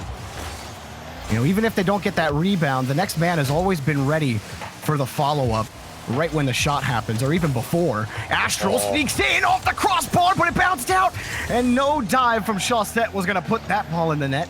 Astral, his challenge, knocked away by Relating Wave, but Oxygen are still set up here on offense. Metzenaris has to be careful here. Shawset gonna pull away now, but that's just giving the ball back to Farah. Looking for Astral, who got a clean touch against Relating Wave against the back wall. But regardless of how it's looked, and Astral picking up a demo here, Oxygen trying a couple different options, and the ball ends up in their net instead. What? Metzenaris just throws it downfield and says, save that. Just when you think Endpoint are on the ropes, Metzenaris gets a beautiful clear downfield, and I think he was just trying to get past that last man, or rather the first man in front of him, but right on target, and that's how you do it. Oxygen a bit too far pushed up. That demo certainly helped out as well, and all of a sudden, Endpoint on the board first. And Oxygen had to have started getting frustrated that they couldn't put the ball in, and now that's 2 balls that went in their net from Metzenaris, who is just not letting Astral have any fun. Or Relating Wave, rather. Yeah, slow challenge there from Farah, and that ball just squeaked by him and his man in front of him. And ultimately, letting that one go through was the death sentence there for Oxygen. 2 goals up now, Endpoint, after feeling like they were under a lot of pressure. They're doing well to kind of sneak away some goals here, and Oxygen's got some work to do now. It can be the double-edged sword of trying to play so aggressively, really trying to push for a goal on offense. You saw how close Oxygen were rotating together. Shawset somehow, Astral will get credit for this, but Shawset straight up pulls a magic trick through 2 cars. I can't believe he won this challenge. I think it actually came off a Virtuoso, and I don't know how Astral even got a touch on that. It was all Shawset, but I'm pretty sure that ball came off Virtuoso. It happened so quickly. It was hard to tell, but the magic trick. It was a magic trick. What can you say? Well, work your magic. Virtuoso putting this up towards the back wall. Certainly getting more interesting. If you can't think of a better term for it. We're not setting a good example here, Jordan. There's a lot of people new to the game. We can't say that there's magic in Rocket League. Well, that's absolutely not true. I mean, have you seen? We saw Astral hit some crazy stuff earlier. That is Virtuoso picking this up, but again, it's Metzenaris making life difficult, and then Relating Wave hitting a sneaky pass. Shawset. And see, it's gone. He's gone. Wide open. Metzenaris. It was all him. I mean, it's good to put the ball on net there, but all Metzenaris to open up that backfield and just smack the sock out of the way. See, that's what new players have to learn, Corelli. That's a different kind of magic trick. You know, how to tilt your opponent in 3 seconds or less. Just demo them once. You know, it's true. I'm guaranteed to make a lot of friends online doing that one. That's a magic trick if you can spur an emotion through a video game. Astral demo, but no goal. And Relating Wave will pop it right by for Virtuoso, but Endpoint sitting comfortably on a 2-goal lead in a very tight rotation that has afforded them, well, a scoreless possession for Oxygen, now in retreat. Shawset trying to cut the angle. Astral will catch it again, but after that first series of that first sequence from Oxygen, Corelli, they've really struggled to put consistent opportunities out. Even if they're carrying right here, Endpoint really aren't giving on any of these slow approaches from Oxygen. And Endpoint again, quick down the field. That transition play, Virtuoso gets a piece of Farah too. I think Metzenaris was a bit thrown off, but that counterattack and transition game from Endpoint is what's really paying off for them here in this game. Multiple times now they've been able to open up several chances on target. Look at the shot from Virtuoso. And you can see they just keep going. And Oxygen's struggling to break out. They just got to throw it downfield. Shawset's going to dive, and he'll hit 2 players, but no ball, which is not the outcome Shawset was hoping for. And Endpoint will take this game away. I got to say, it was... I mean, Endpoint gave us more of the same. The counterattack was still really threatening. Virtuoso had some nice plays to open up some space, but Relating Wave's passing. I mean, he had 2 assists, but there was a couple of other passes he had that really made life difficult for Oxygen on defense. Yeah, look, I think this was a great game. This is the type of game that Endpoint want. I mean, sure, the long clear from Metzenaris isn't really what you draw up, but the bump from Metzenaris definitely is getting physical with those last defenders. And Endpoint on that transition game, you know, they got that speed to move downfield and keep possession. That's the key, is keeping the possession as you move downfield on transition. Endpoint have done a spectacular job of that here through, I'd say, even 2 games. Oxygen, they'd like to get back to that first minute of game 2 where they could seemingly do no wrong in their rotation in the attacking third on endpoint territory. I thought that they were going to score. Like Astral had a couple of close opportunities that he was just missing the mark on, but he had to find the tough angles because Endpoint were closing the easier ones. So we'll see if Oxygen can recover after that, or if Endpoint can take the driver's seat in the match. They'll take the first shot, but it will be easily fended off by Astral. I think it really is on Oxygen to try and regain some sort of control in this game. And that one's going to float back to the net. Shawset's going to put it in himself. I think it hit the post, but he missed the aerial either way. And it's another back long clear for Metzenaris. And it was going to go wide. Shawset accidentally taps it in. I cannot believe that for Metzenaris and Endpoint. There must be some sort of filter that happens if Metzenaris is on the back wall and he's about to boom it. And they're like, oh no. No. We can't do anything. We're just, what's going on? Metzenaris got 2 long clear goals, and then Virtuoso gets another easy one here. It was a perfect pop for him on the cheetah. Yeah, and Shawset went left to get the boost, and instead of turning around to the left, he turned to the right towards the field, and it took him a bit longer to get back. I don't think it would have made a difference much. But unfortunately, 2 quick goals and a flip reset from Relating Wave, threatening a third, and Virtuoso's there. Can he put it away? He does. And a 3-goal lead in 30 seconds for Endpoint. Now, Oxygen don't even get a chance to breathe at all as Metzenaris, he just pinched it off the car. And Virtuoso was ready for it. The rest of Oxygen were spread. Nobody had the net cover at all. Third man was still on the far side of the field, closer to the sidewall than he was the net. And there was no way you were catching up to that ball in time. 3-0 in the first 35 seconds. Oxygen have got some work to do here, and it really just starts with getting a kickoff and get into the game and avoid the instant shot on target. And so far they are here. Already 26 seconds into this kickoff just about, and still staying alive. And I think for them, it's really about regaining that pace of the game. Well, now Oxygen, they got to play more defense. Farah had to come the whole way from the goal line to get to that challenge. She didn't get it, but Oxygen still get out of their own half. Now it's about locking Endpoint in whatever way they can, but Farah instead locks out Astral by running right into each other, and Endpoint are given a freebie. Yeah, Farah just coming back and get a little tangled up there in front of Astral. And Virtuoso has an open net to shoot on again. He's got a hat trick here in this game. You're a minute and about 20 seconds in, and it's 4-0. Not sure what happened to Oxygen, especially on that first, or not the first, but the second, and then the third, and then the fourth, and then the fifth, and it just doesn't end for Oxygen. When will the ball finally not find the back of their net? And here's the worst part about this goal is I don't even think Relating Wave was trying to score that. He was just challenging Astral. And that challenge went clean through him into the back of the net. And like you said, Joby, we're sitting at 5-0, and you're kind of scratching your head going, what on earth has happened to Oxygen? Well, Astral will get the next carry. He's going to take it himself, but Relating Wave was already in the air, and it wasn't a problem. But now Astral just nowhere close. The pass wasn't close to Astral. Astral couldn't even get close to the pass, and it was a broken play. Astral forced into another saving opportunity. Relating Wave sneaks through Shawset.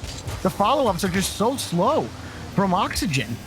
Astral finally getting a couple of key touches, and you hope just for some pick-me-up goals, so this doesn't happen again in Game 4. I mean, I don't mean to sound that way with almost over half the game left to go. But man. It's 6-0. This game's over. And that one, I think Oxygen had a couple players there on the back while Astral accidentally getting caught on the crossbar, and that's why he couldn't get back to it. I thought I saw someone on the back wall, and I thought surely he could make the save, but unfortunately runs over the crossbar and loses his angle to challenge. And my goodness, 11 shots to 1. Guess who with the lead in shots? Endpoint. Sitting mighty fine here in Game 3. Well, anything that could go wrong has gone wrong. You know, bumping into your teammates, rotating back.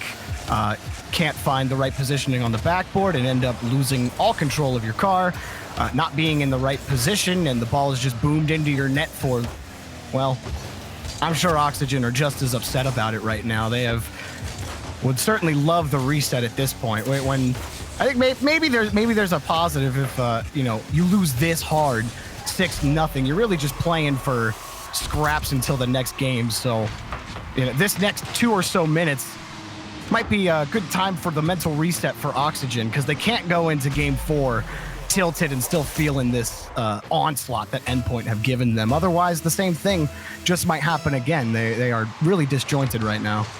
Yeah, and if I'm Oxygen, I'm thinking back to some of these goals, and some of them were kind of the worst case scenario for them, right? You have a couple of mechanical misplays, like you pointed out. You have a couple where Relating Wave just barrels through Astral and his challenge is straight on the net. You have Metanaris who just clears it downfield and it's straight on the net, and Chaussette accidentally double taps it off the inside of his post. I mean, that's ridiculous to even say, yet it happens. So for Oxygen, you got to kind of shake this one off, because when you think about the most of the goals scored here, it does feel like worst case scenario happened for him. Yeah, it's just completely gotten away from them. And Astral has resorted most of the time to just trying to carry this ball himself and taking it the length of the pitch. But even right there, like, I mean, I'm not gonna deduce too much from what's happening on the pitch right now, but it did also feel like, in addition to everything else, that there was no confidence in when or how to go when Endpoint were behind the ball on offense. Like Chaussette would sit for too long before he should challenge. Like the timing was all off, or the second or third man weren't in the position that you'd think they should be in for the play that the first man was going for. And that's why it feels so disjointed, because sometimes second man thinks Astral or Fair is going for a pass, but instead it was just an air dribble, or they're not looking at Endpoint and being like, oh yeah, this isn't going to get challenged, but there's 2 Endpoint cars in the vicinity. And so that's why, Crowley, like you said, scratching your head. And we're getting down to the final 30 seconds. Oxygen, they definitely stabilized, but really just trying to smack this ball around, trying to get the mindset back in the right place. And no absolute slaughter would be a true Rocket League slaughter without a Brazil. You have to see it. I was in the back of my head. I thought maybe they'd go for it. They wait till the end of the game, and here they are, 7-1. Of course, a Brazil for Endpoint. But look, we talked about Oxygen and what they need to do and all that fun stuff. But I think for Endpoint, boy, oh boy, this game, I don't even think there's a word to describe how well it went for them. I mean, like, this was... I'm sorry, Corelli, when you score from literally the top of the ramp on your own side of the field, like it was just like, okay, pop Boomer into the net. For like, it's going to be that kind of game. I get to do nothing. Exactly. It went so well. I mean, I don't even know what the word is to describe how well this went for Endpoint. And I don't want to take away, there were some good goals from Endpoint as well here in this game. And this one certainly is you're going to look back on this one and be like, my goodness, if you watch the film on this one, if you're Oxygen, you got to just shake this one off, because that's a rough one to lose. And you still got more games to play. That wasn't like the final game. Now you're Oxygen, you're sitting here and you're like, okay, well, we just lost 8-1 and some of those goals were kind of ridiculous, but now we got to get back into this. I mean, we're here to win. Yeah. Can't get much worse. It can't get worse than this. It seriously cannot. How often have we seen 10 goals scored in an RLCS match? It's not been, I think it's happened like once or twice. I know Crooks here did it. I don't remember if that was Mouse or if it was Flipside. It feels like forever ago now. But either way, Oxygen, we've said pretty much everything and threw it out the window on what we could about Oxygen. And hopefully they threw everything out the window about game 3. But Virtuoso, I think that apart from this game, I've really liked how Virtuoso has been developing. Like he's been not just going for demos for the sake of demos, which is something that everyone loved watching Virtuoso for when he first kind of stormed onto the scene. But the more I watch him play, the less I see him just going for demos for little or high risk reasons. Instead, they are coming in more advantageous places, and he's more so developed into this good first man role for Endpoint, I feel. Oh, absolutely. That's how I've always put him as for Endpoint. And you're right, he's gotten a lot smarter about when to kind of chase players down and when to let them go and just get back into the rotation. And that's why we're seeing success for Endpoint. And off the kickoff, it's right back to work for them as they get one. Success for Metanaris. That's a great touch from Virtuoso.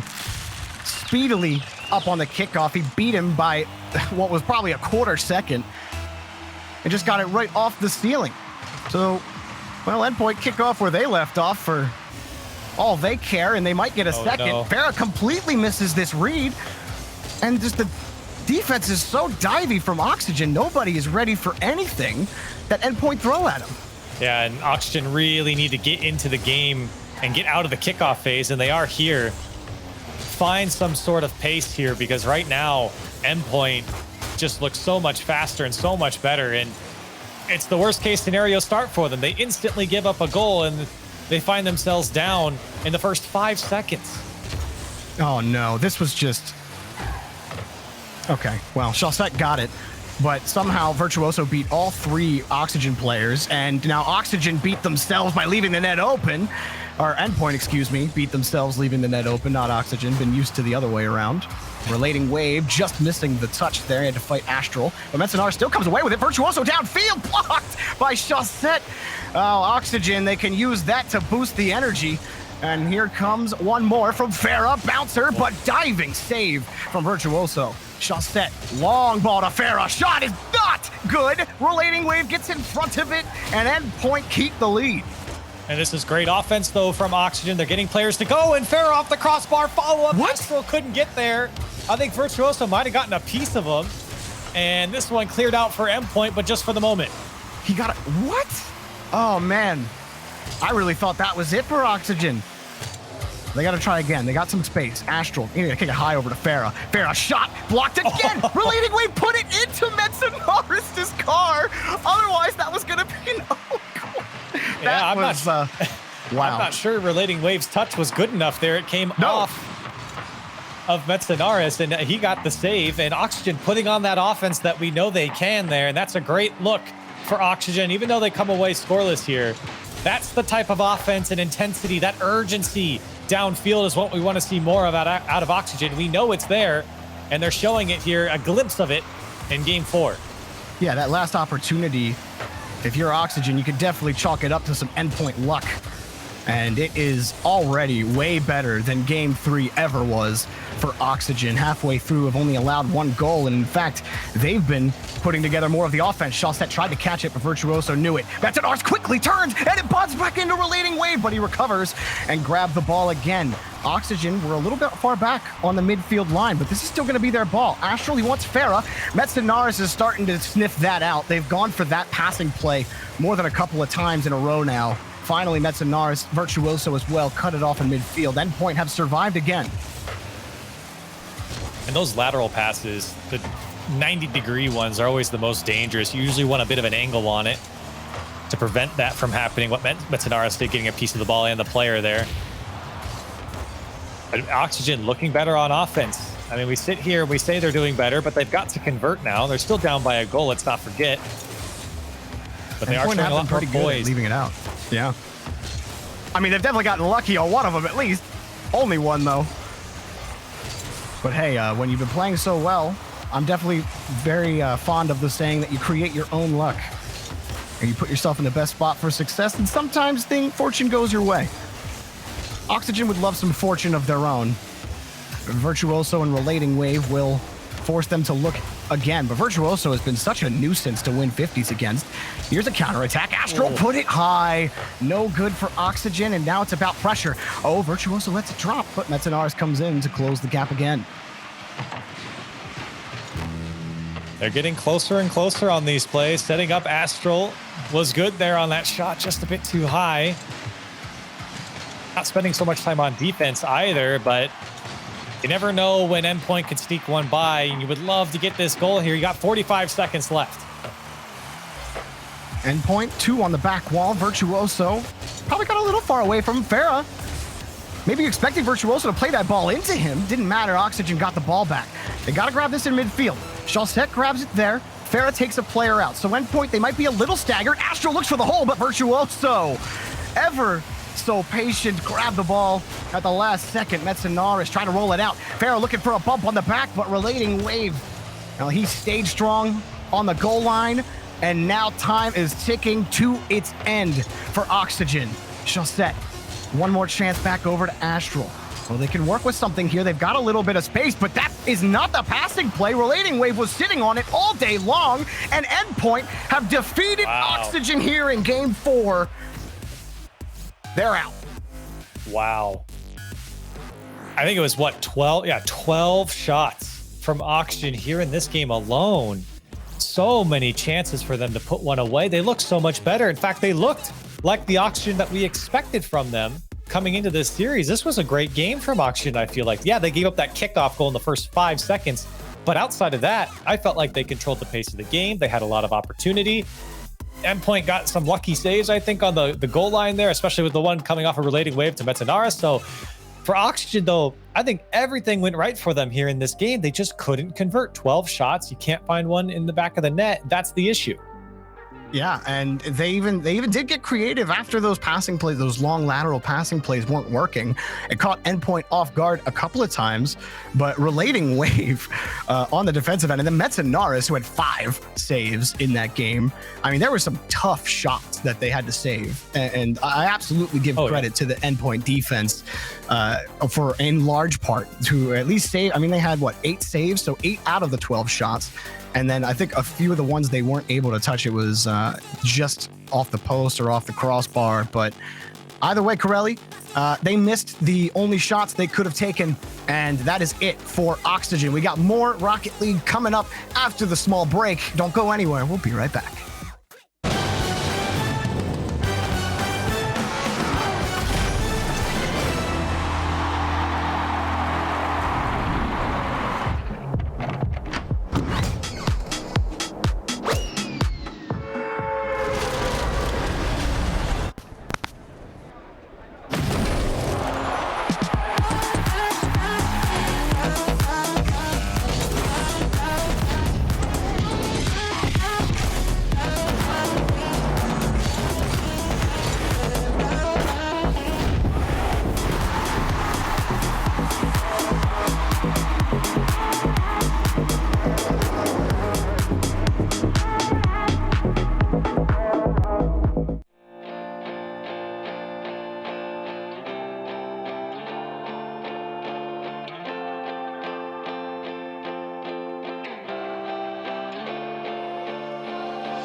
Take it too far to say that we cannot pretend now.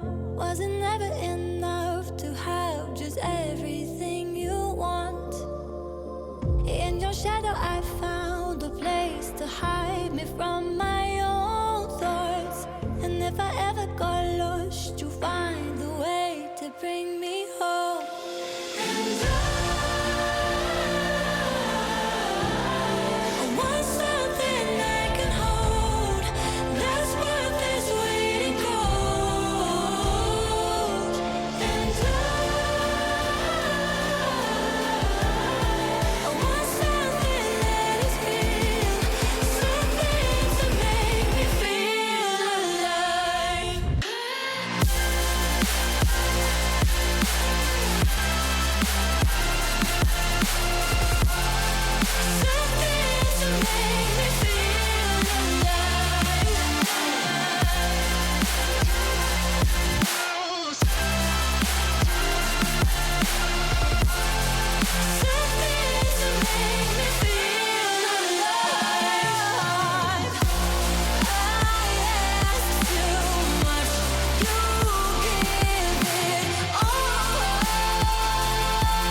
Ladies and gentlemen, welcome back to RLCS Season X. We are deciding our final spots for the playoffs of our third European major. I'm Jorby, he's Corelli. We just brought you Endpoint versus Oxygen, and Endpoint squeaked that out in 4 games. Probably not what a lot of people expected, Corelli. We had said a lot about it, but, you know, any final words?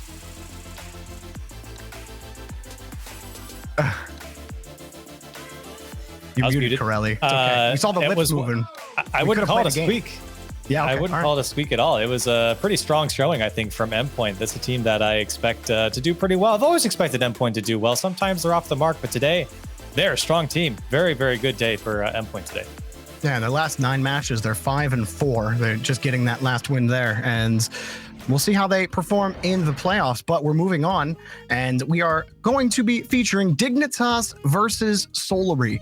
Dignitas not having the season anyone expected them to have, but the struggle has been real for Dignitas, to say the least, Corelli. They seem to be starting to figure things out slowly. We saw them earlier against Renault Vitality, and I thought that they had some really good looks against them. But Solary, they're also not going to be a tough out here for Dignitas. Yeah, they had a close series against Barcelona as well. They lost in 5 games. So for Dignitas, there's been a lot of expectations for this team coming into this season. This is kind of their last chance here in this regional to kind of show everyone what Dignitas is really about. On the other side of things, Solary, I don't think has gotten the spotlight maybe as much as they deserve. They've been kind of hanging in there, and they've had a back and forth day, being swept by Liquid and Guild. But they came out strong against Fadeaway and Libertas, only dropping a game between those 2 series. And here they are for a qualification match. And starting up on Solary will be Carrion. And he had himself a pretty nice day. I think it was the other day, and have the catch, the pass, and Exotic will pick up the goal. A nice little move in front on a little pop.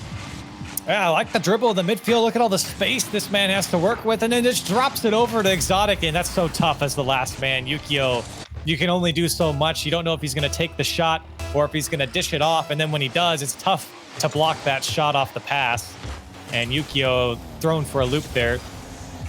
And Solary better for it here, up 1-0. Yeah, Carrion, I remember last time we were watching him, his vision seemed to be the best on the pitch in the match they were playing. I don't remember who they were playing against, but he was always dangerous on the dribble. And the 50-50 for that matter.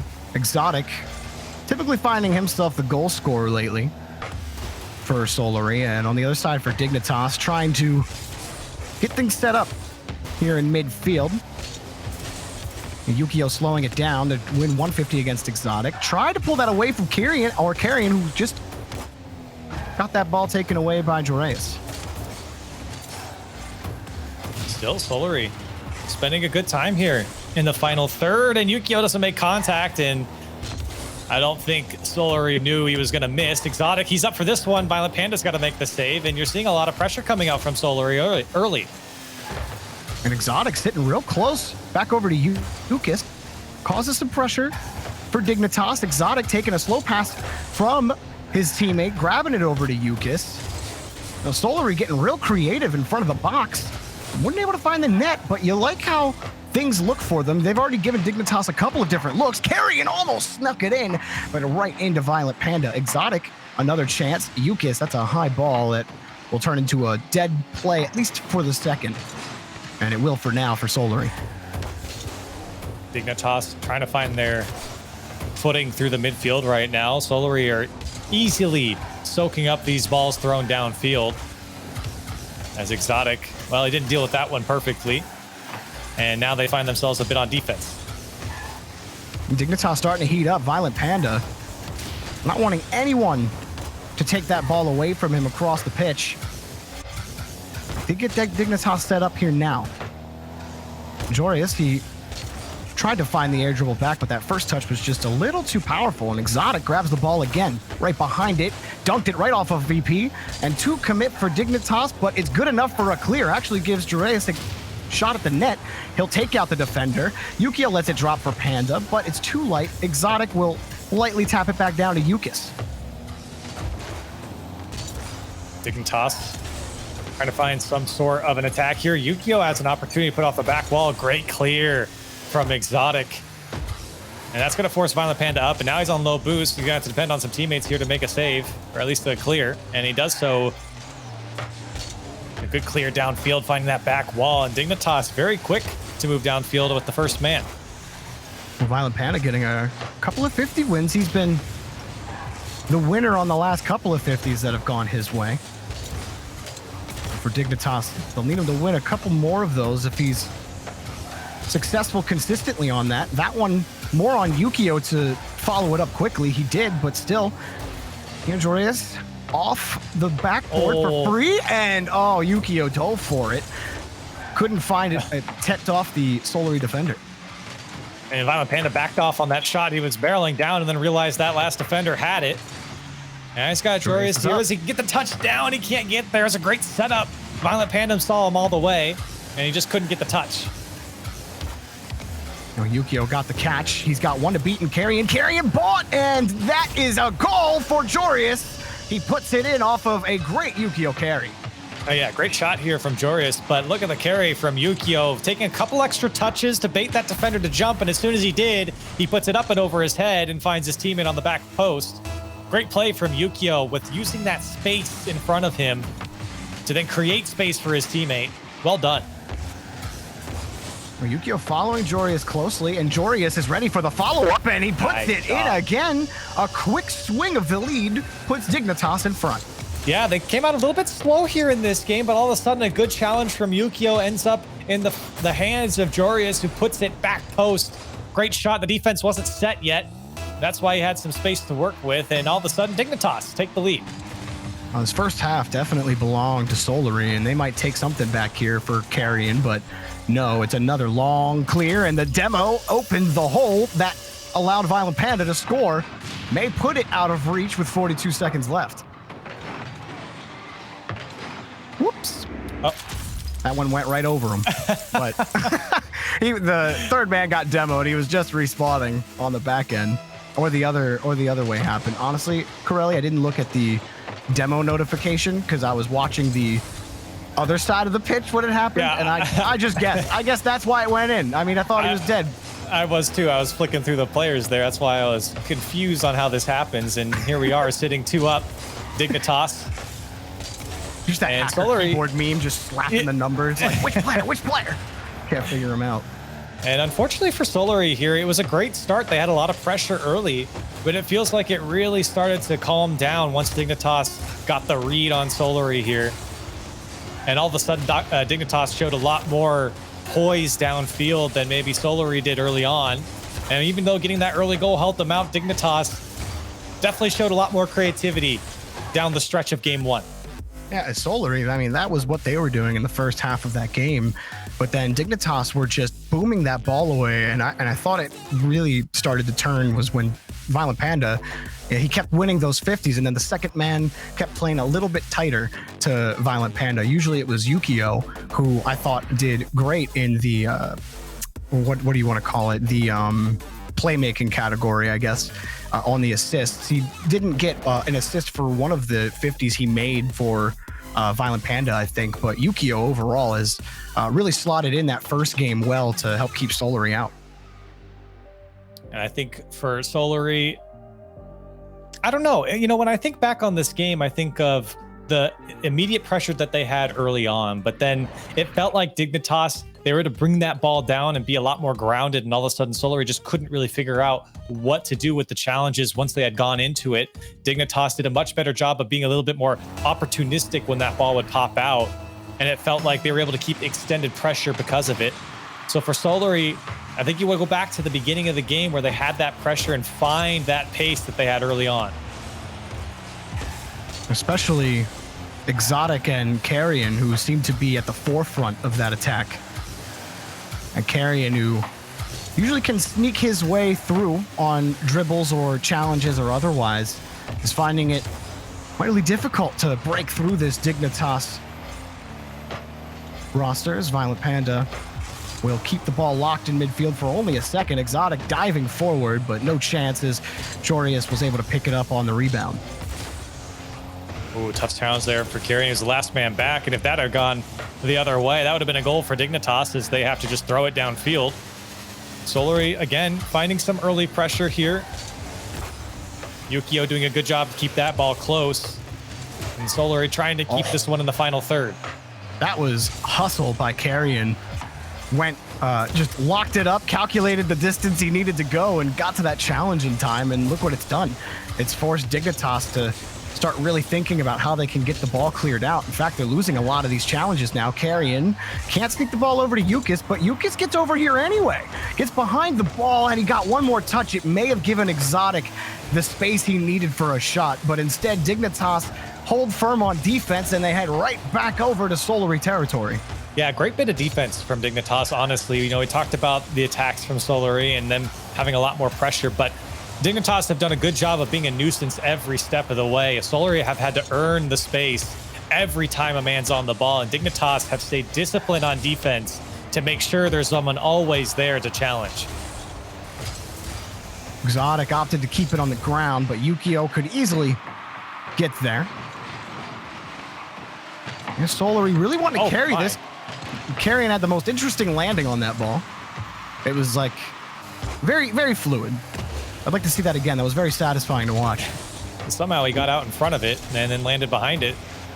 Exotic tried to push this one past the last man. Solary again threatening here if Carrion can get over it, but a big clear from Jorius is Violent Panda. Does he have the shot? He did, and Exotic's got to make the save. Jorius again is going to go high. And Solary going to get set here to play some defense. Exotic on that last push, he got caught a little too far forward, and that's really what killed Solary last time in game one. They really got to be careful with that third man positioning. Dignitas have picked it apart. They noticed that they're creeping up, and so that's why they're opting for a lot of those boomers or just harder touches on defense where you might be expecting them to pass it out, but they're looking at you too. Like, they don't just forget that the third man is on the field. And you got to factor every player in that decision. Dignitas do so consistently. That was so pretty from Yukio. Violent Panda, shot denied again by Exotic. This is a lot of defense Solary have to play. And they grabbed a couple of saves they need. Back on the Dignitas half. Got an option in Yukis, but Yukio cuts off the angle quickly. Yukis, he's by VP, and Exotic is there, but there was Jorius. He was able to get the save. Exotic still waits high on the back wall. He won't get any chance at it just yet, but this is still Solary's ball. Yukis traps it in the corner. Can he actually find the pass out? He's really tried to shuffle that ball and try to dribble it over to his teammates, but Dignitas have certainly gotten that corner figured out for the most part. And Yukis has been unable to get the ball out to his teammates from that angle. Exotic back to carry, and he wanted Exotic, but maybe just taking the shot was better with that kind of power. And again, Dignitas being very disciplined on defense here. Even that first man dives in to make the play happen, and Violent Panda there to make the save. And right now, Solary, they're getting some pressure here. They're able to set up a couple of these plays, but Dignitas are doing such a good job of not panicking while under pressure and clearing these balls out. Oh, Carrion got bumped. And it may have given Violent Panda that extra half second, may have blocked it regardless. But still, you really like the approach from Solary. Looking a lot like that first minute of the last game, excuse me. And Jorius gets the pop, but Dignitas are still on defense. Yukis again, he's behind the ball more and more on this push.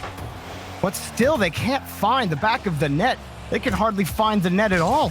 Dignitas' defense has been formidable against Solary's attack. It's a testament to their defense, knowing that they've only given Solary 2 shots here in this game, even with all that pressure that Solary's had. And they've been able to return downfield 6 shots to Solary. And Dignitas has had to play a fair bit of defense here in this game, some tough defense, and yet still able to generate a bit more offense. And not nearly as threatening on the counterattack, though, which I think was key. Exotic got caught out one time, but he made up for it with a great diving save against the backboard.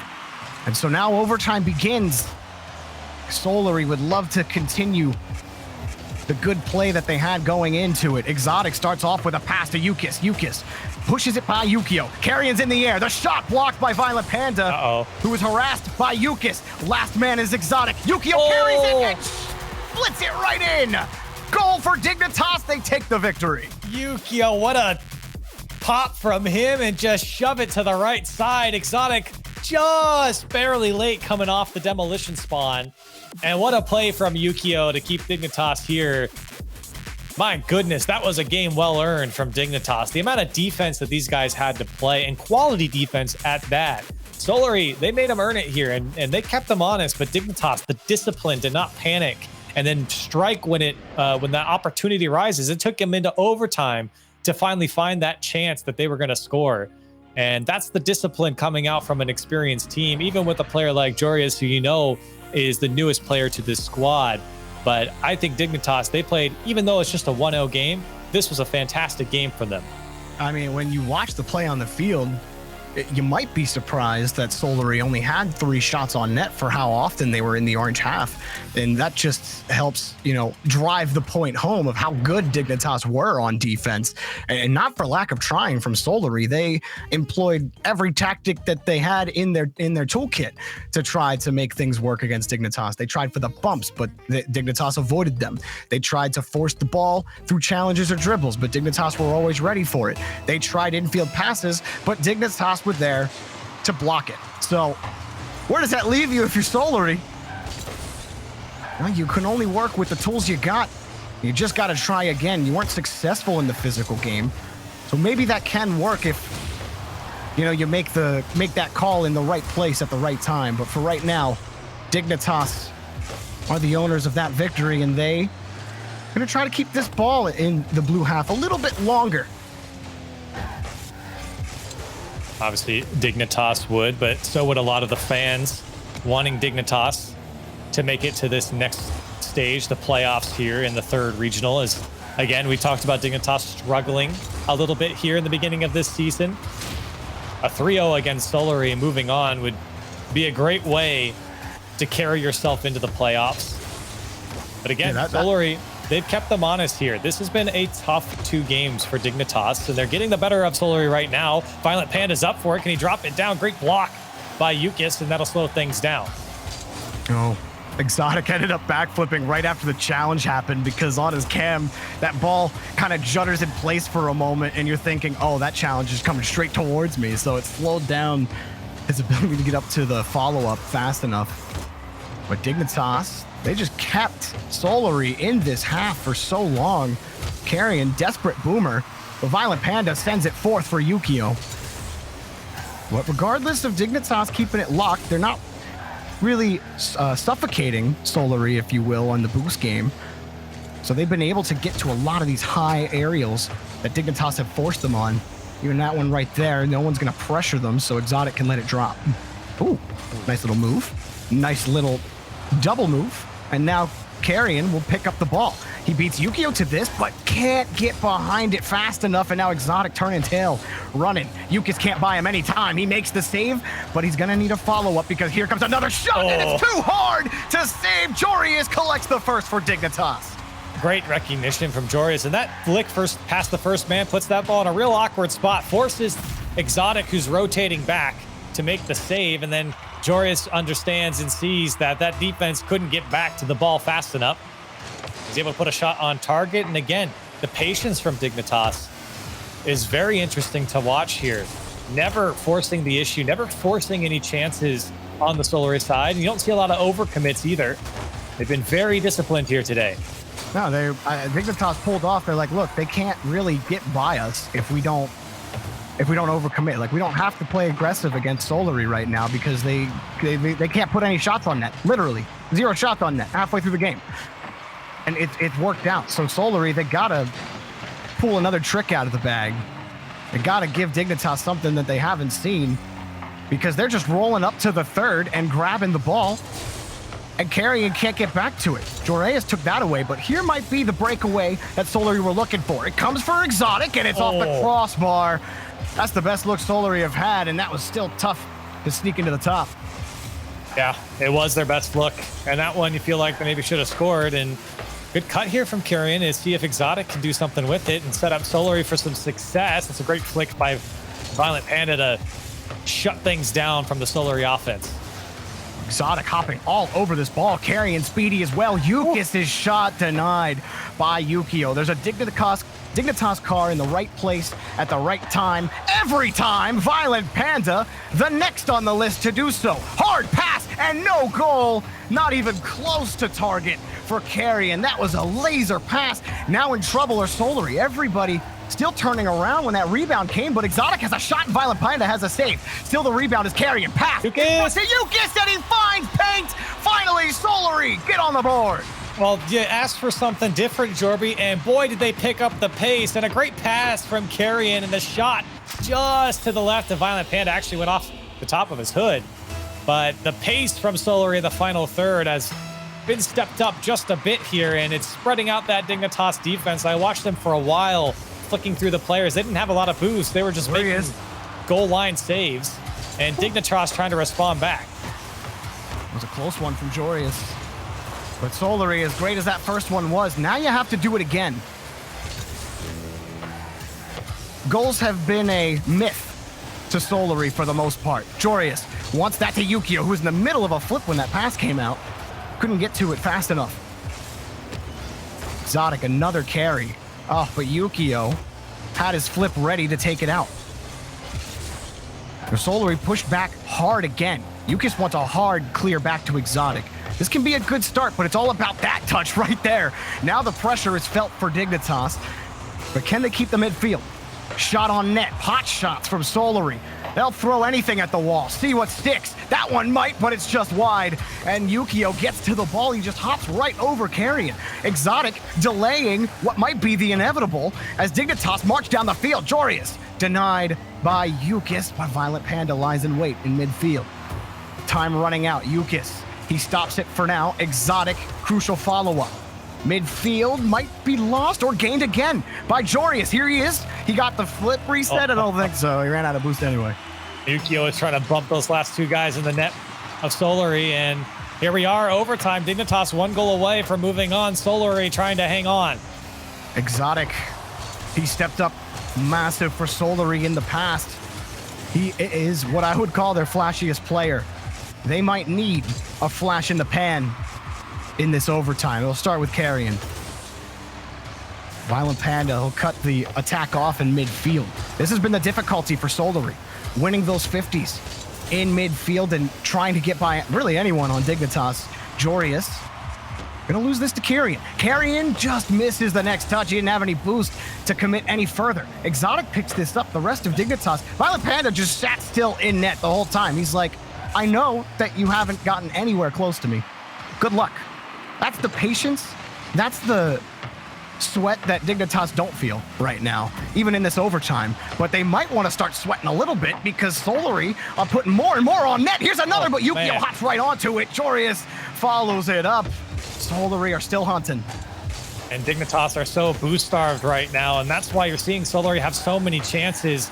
A lot of the defenders at Dignitas are just having to rotate to the back line because they got nothing left, but a big miss on the goal line. Jorius is going to put it away for Dignitas, and just like that, it was one chance in overtime, and Dignitas take the series. They pushed and pushed and pushed, but for every force, there's an equal and opposite reaction, and Dignitas gave them the whole. And Jorius being the collector on the mistake. Solary still looking for that game, that match, Corelli, that puts them over the hump, that gets them to the next level. How often have Solary been at this point in trading against other European teams? You felt like maybe they could get it against Dignitas, a team that hasn't played that well over the past few regionals. This is the first time these two teams have met all season, grid or regional, and they couldn't pull it out, but it was definitely close. I liked what we saw from Solary in that last game, but GG's to Dignitas.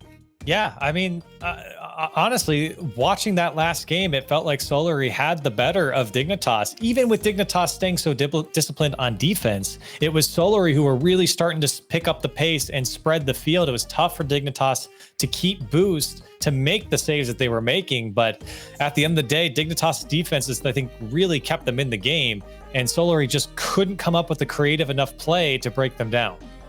Dignitas will round out our playoff bracket in the top 8. It's their first regional playoff of the season and maybe a sign of things to come for their team and their fan base. We're going to send it back to the desk with Leaf and the others. Thanks, Jorby. I've been calling it all day. Chat can hear me. Chat can hear me. Chat can hear me. No, I'm here. I'm here. Chat can hear me. It's okay. You guys look crazy when I do that. I'm just setting you guys up. I was just basically about to brag. So I guess it's kind of. I've been calling this. I told you guys that the dig was getting back on track here. We saw it. Now, if it was any previous dig that we saw a few weeks ago, I would have had that in favor of Solary for sure here. But I think dig's back. Yeah. It was the slow but steady march to form for Dignitas, and Curly's right. I mean, it was really just Dignitas's defense keeping them in this one because, my goodness, some of the approaches that Solary were able to put together on that orange net were dangerous. Like that one, I mean, that pass, Violent Panda staring at that like, please, no. Now, so I don't fault Jorby here, but so Dignitas has had a miserable season through the grid, but they did make the playoffs in Regional 1. People forget that because of how badly they've been doing. So now this is 2 regionals, 2 playoff brackets out of the 3. So by the end of all of this, they're going to be like a top 5 team in points at this point. So Dignitas, sure, they've had their lows and they have been very low. It just happens to usually be when the regionals are not taking place. So this is huge for them to make another bracket here. I think this is something that's just a testament again to this format that teams have time to build stuff. And that's something that Dignitas has had for a while. I mean, like even back with Astro, it's like they took time to build that team up and they knew that they would have to take time with Jorius here to build that up too. It almost seemed like it was coming a little bit too late, but they did figure it out. As I said, Verge said to us on that Dig Grid broadcast, he's like, I had an epiphany and I told the team, and all of a sudden, everything clicked. So I don't know what it was. I want to know exactly what it was. He won't tell us. But Dig now is good move, Verge. Yeah, nothing. Because clearly it is something important. You don't want to give that away. So it is good to see them there. Solary again, a huge shout out to them in their performances. They've had some really great plays. But Dignitas, it is still good for, again, them and the fans to see it on. Let's take a look at the standings. Now that the day is done here, take a look back at the Swiss group and just exactly how this played out. For the most part, pretty on par to what we saw there. Couple, teams like Liquid maybe not being in a spot we would expect, Gibbs. I don't know. Team Liquid, it seemed like the perfect recipe for them where they go into match number 3, they lose a close one in 5 games, and then they choke. That's kind of what Team Liquid is, right? They lose in round 3, and then it's like, there's no way they're winning round 4. They get bounced out in that 4th round. Oxygen gets bounced out in the 5th round, and because of that difference, 10-point difference, Oxygen makes the major and Team Liquid doesn't. So that match was huge, Oxygen versus Team Liquid. But now we got to talk about the teams making the bracket here. Top Blokes, that number 1 seed. This is one of those teams we talk about all the time. BDS, Giants, and Vitality. Everyone forgets about Top Blokes. They keep doing this every regional, and they continue to perform. Well, to be fair, I mean, Top Blokes kind of took a little bit of a dip there for Regional 2. I mean, sure, they still played really well, but Regional 1, everyone was like, oh my gosh, Top Blokes. And then Top Blokes came out and did exactly what they said was going to happen. And so this is just good to see, like, Top Blokes like, hey, don't forget about us, Well, we're not forgetting about them again. They've as you said, they've done this before. Let's take a look at that bracket for tomorrow. Let's see how this all plays out. Now we've had all of our Swisses done. No more confusing stuff. No more explanations from Gibbs. This is just straightforward, single elimination. There's nothing fancy to it. It's do or die at this point. So that's going to be starting tomorrow. Achieves, is there any particular side you would rather be on if you were to pick your position? Me personally, no. I would get first rounded everywhere. Well, yeah. No, obviously, I think you would. Oh, actually, no. No. Both of these sides are pretty brutal. I mean, Barca's been playing well. Top Blokes, obviously the 3-0, and of course BDS and Vitality, Guild and Dignitas. No. Both of these sides are brutal. And the only downside for Dignitas getting that sweep that actually moved them up 1 seed and they got BDS. Like, I don't know if you'd rather BDS or Blokes, but when you look at these brackets, it's starting to look like you might rather be on that top side. But that's again, Top Blokes have been top 4 both regionals. We'll see if they can do it again. Barca versus Galaxy. That one's huge because one of those teams is guaranteed a top 4 finish at this point. So taking the spot from Vodafone Giants, basically, that's a lot of points on the line there. Well, it's the crazy thing to me as well is looking at that lower side there and saying that, you know, anything can happen there, but BDS and Renault, have they move forward? Only one of them, is making it to the Grand Skims. Yes, that's all 3 regionals. They've been on the same side of the bracket. And then also Vitality gets to play Scrub, so that's going to be a lot of fun as well. Either way, tomorrow is going to be a blast. Like this is some stack lineups, action all day. Again, do or die. So a lot on the line. You want as many points as possible, even though they are locked in. And there's money on the line too, right? But let's take a look at those points. You know, now the points will change tomorrow. Everyone's fighting for those points for seeding and so, but the teams are locked in, Gibbs. We have our major teams. Yes, so we see it. Oxygen, they just barely get in at 160 points. And also Triple Trouble, who didn't even play in Stage 2, had to watch all the other teams fail to make it in, and they just barely make it in. But all these teams will be at your major no matter what. Like, obviously, the seeds and stuff will change because teams will collect more and more points. But you see it, like, one of the surprises, a top 4 team like Guild, they're past Vodafone Giants now. They've made it to 3 playoff brackets in a row. Now, here's a question for you, Gibbs. What would have happened if Liquid had also got to 160 or 170? Yes. Which team would have got bounced out?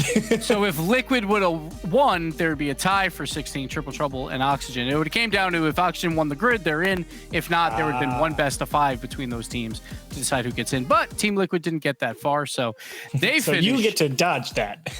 Yes, exactly. We dodged that tiebreaker game, but for Team Liquid and Train Hard, they came into the day in the very last spot. 10 points is the difference for both those teams to not make it to the major, which now means that's 100 extra points for a difference for teams that come in last at the major. They're guaranteed 100 points. So these teams now are going to have to be really trying hard to catch up to them in Split 2 and Split 3 because they're going to be so far behind. Yeah, Chiefs, for you looking at the teams that didn't make it here for the first major for the fall split, are there any teams you think that would have thought for sure they would have been making that top 16? For sure, not necessarily, but I was sad to see Singularity not make it. I like watching Team Singularity play. Obviously, Team Liquid, but everyone's going to say Team Liquid. And Minx, I kind of thought Minx might finish up a little higher. I had a little bit of hope for them in the last regional we had. So unfortunate to see him kind of tank out this time. Well, there's your majors teams. Of course, the action for Regional 3 isn't done yet. We do have Stage 3 tomorrow, where points are still important, again, to coming up into that major, but and money, as I keep mentioning as well.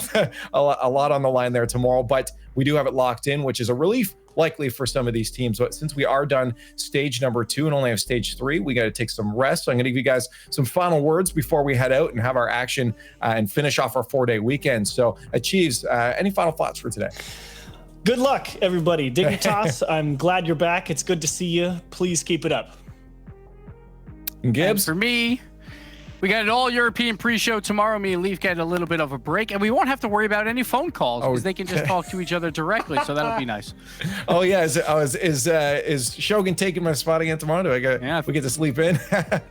All right, perfect. As long as it's not Gibbs, that's all that matters to me. Tomorrow, Shogun, as you said, will be kicking off your pre-show, so you guys don't want to miss that same time as usual. But stage 3 will drop tomorrow. 32 teams down to the top 8. It's going to be a great day of Rocket League. But for stage 2, on behalf of production, Achieves, Gibbs, and myself, thank you guys for watching, but we will see you tomorrow.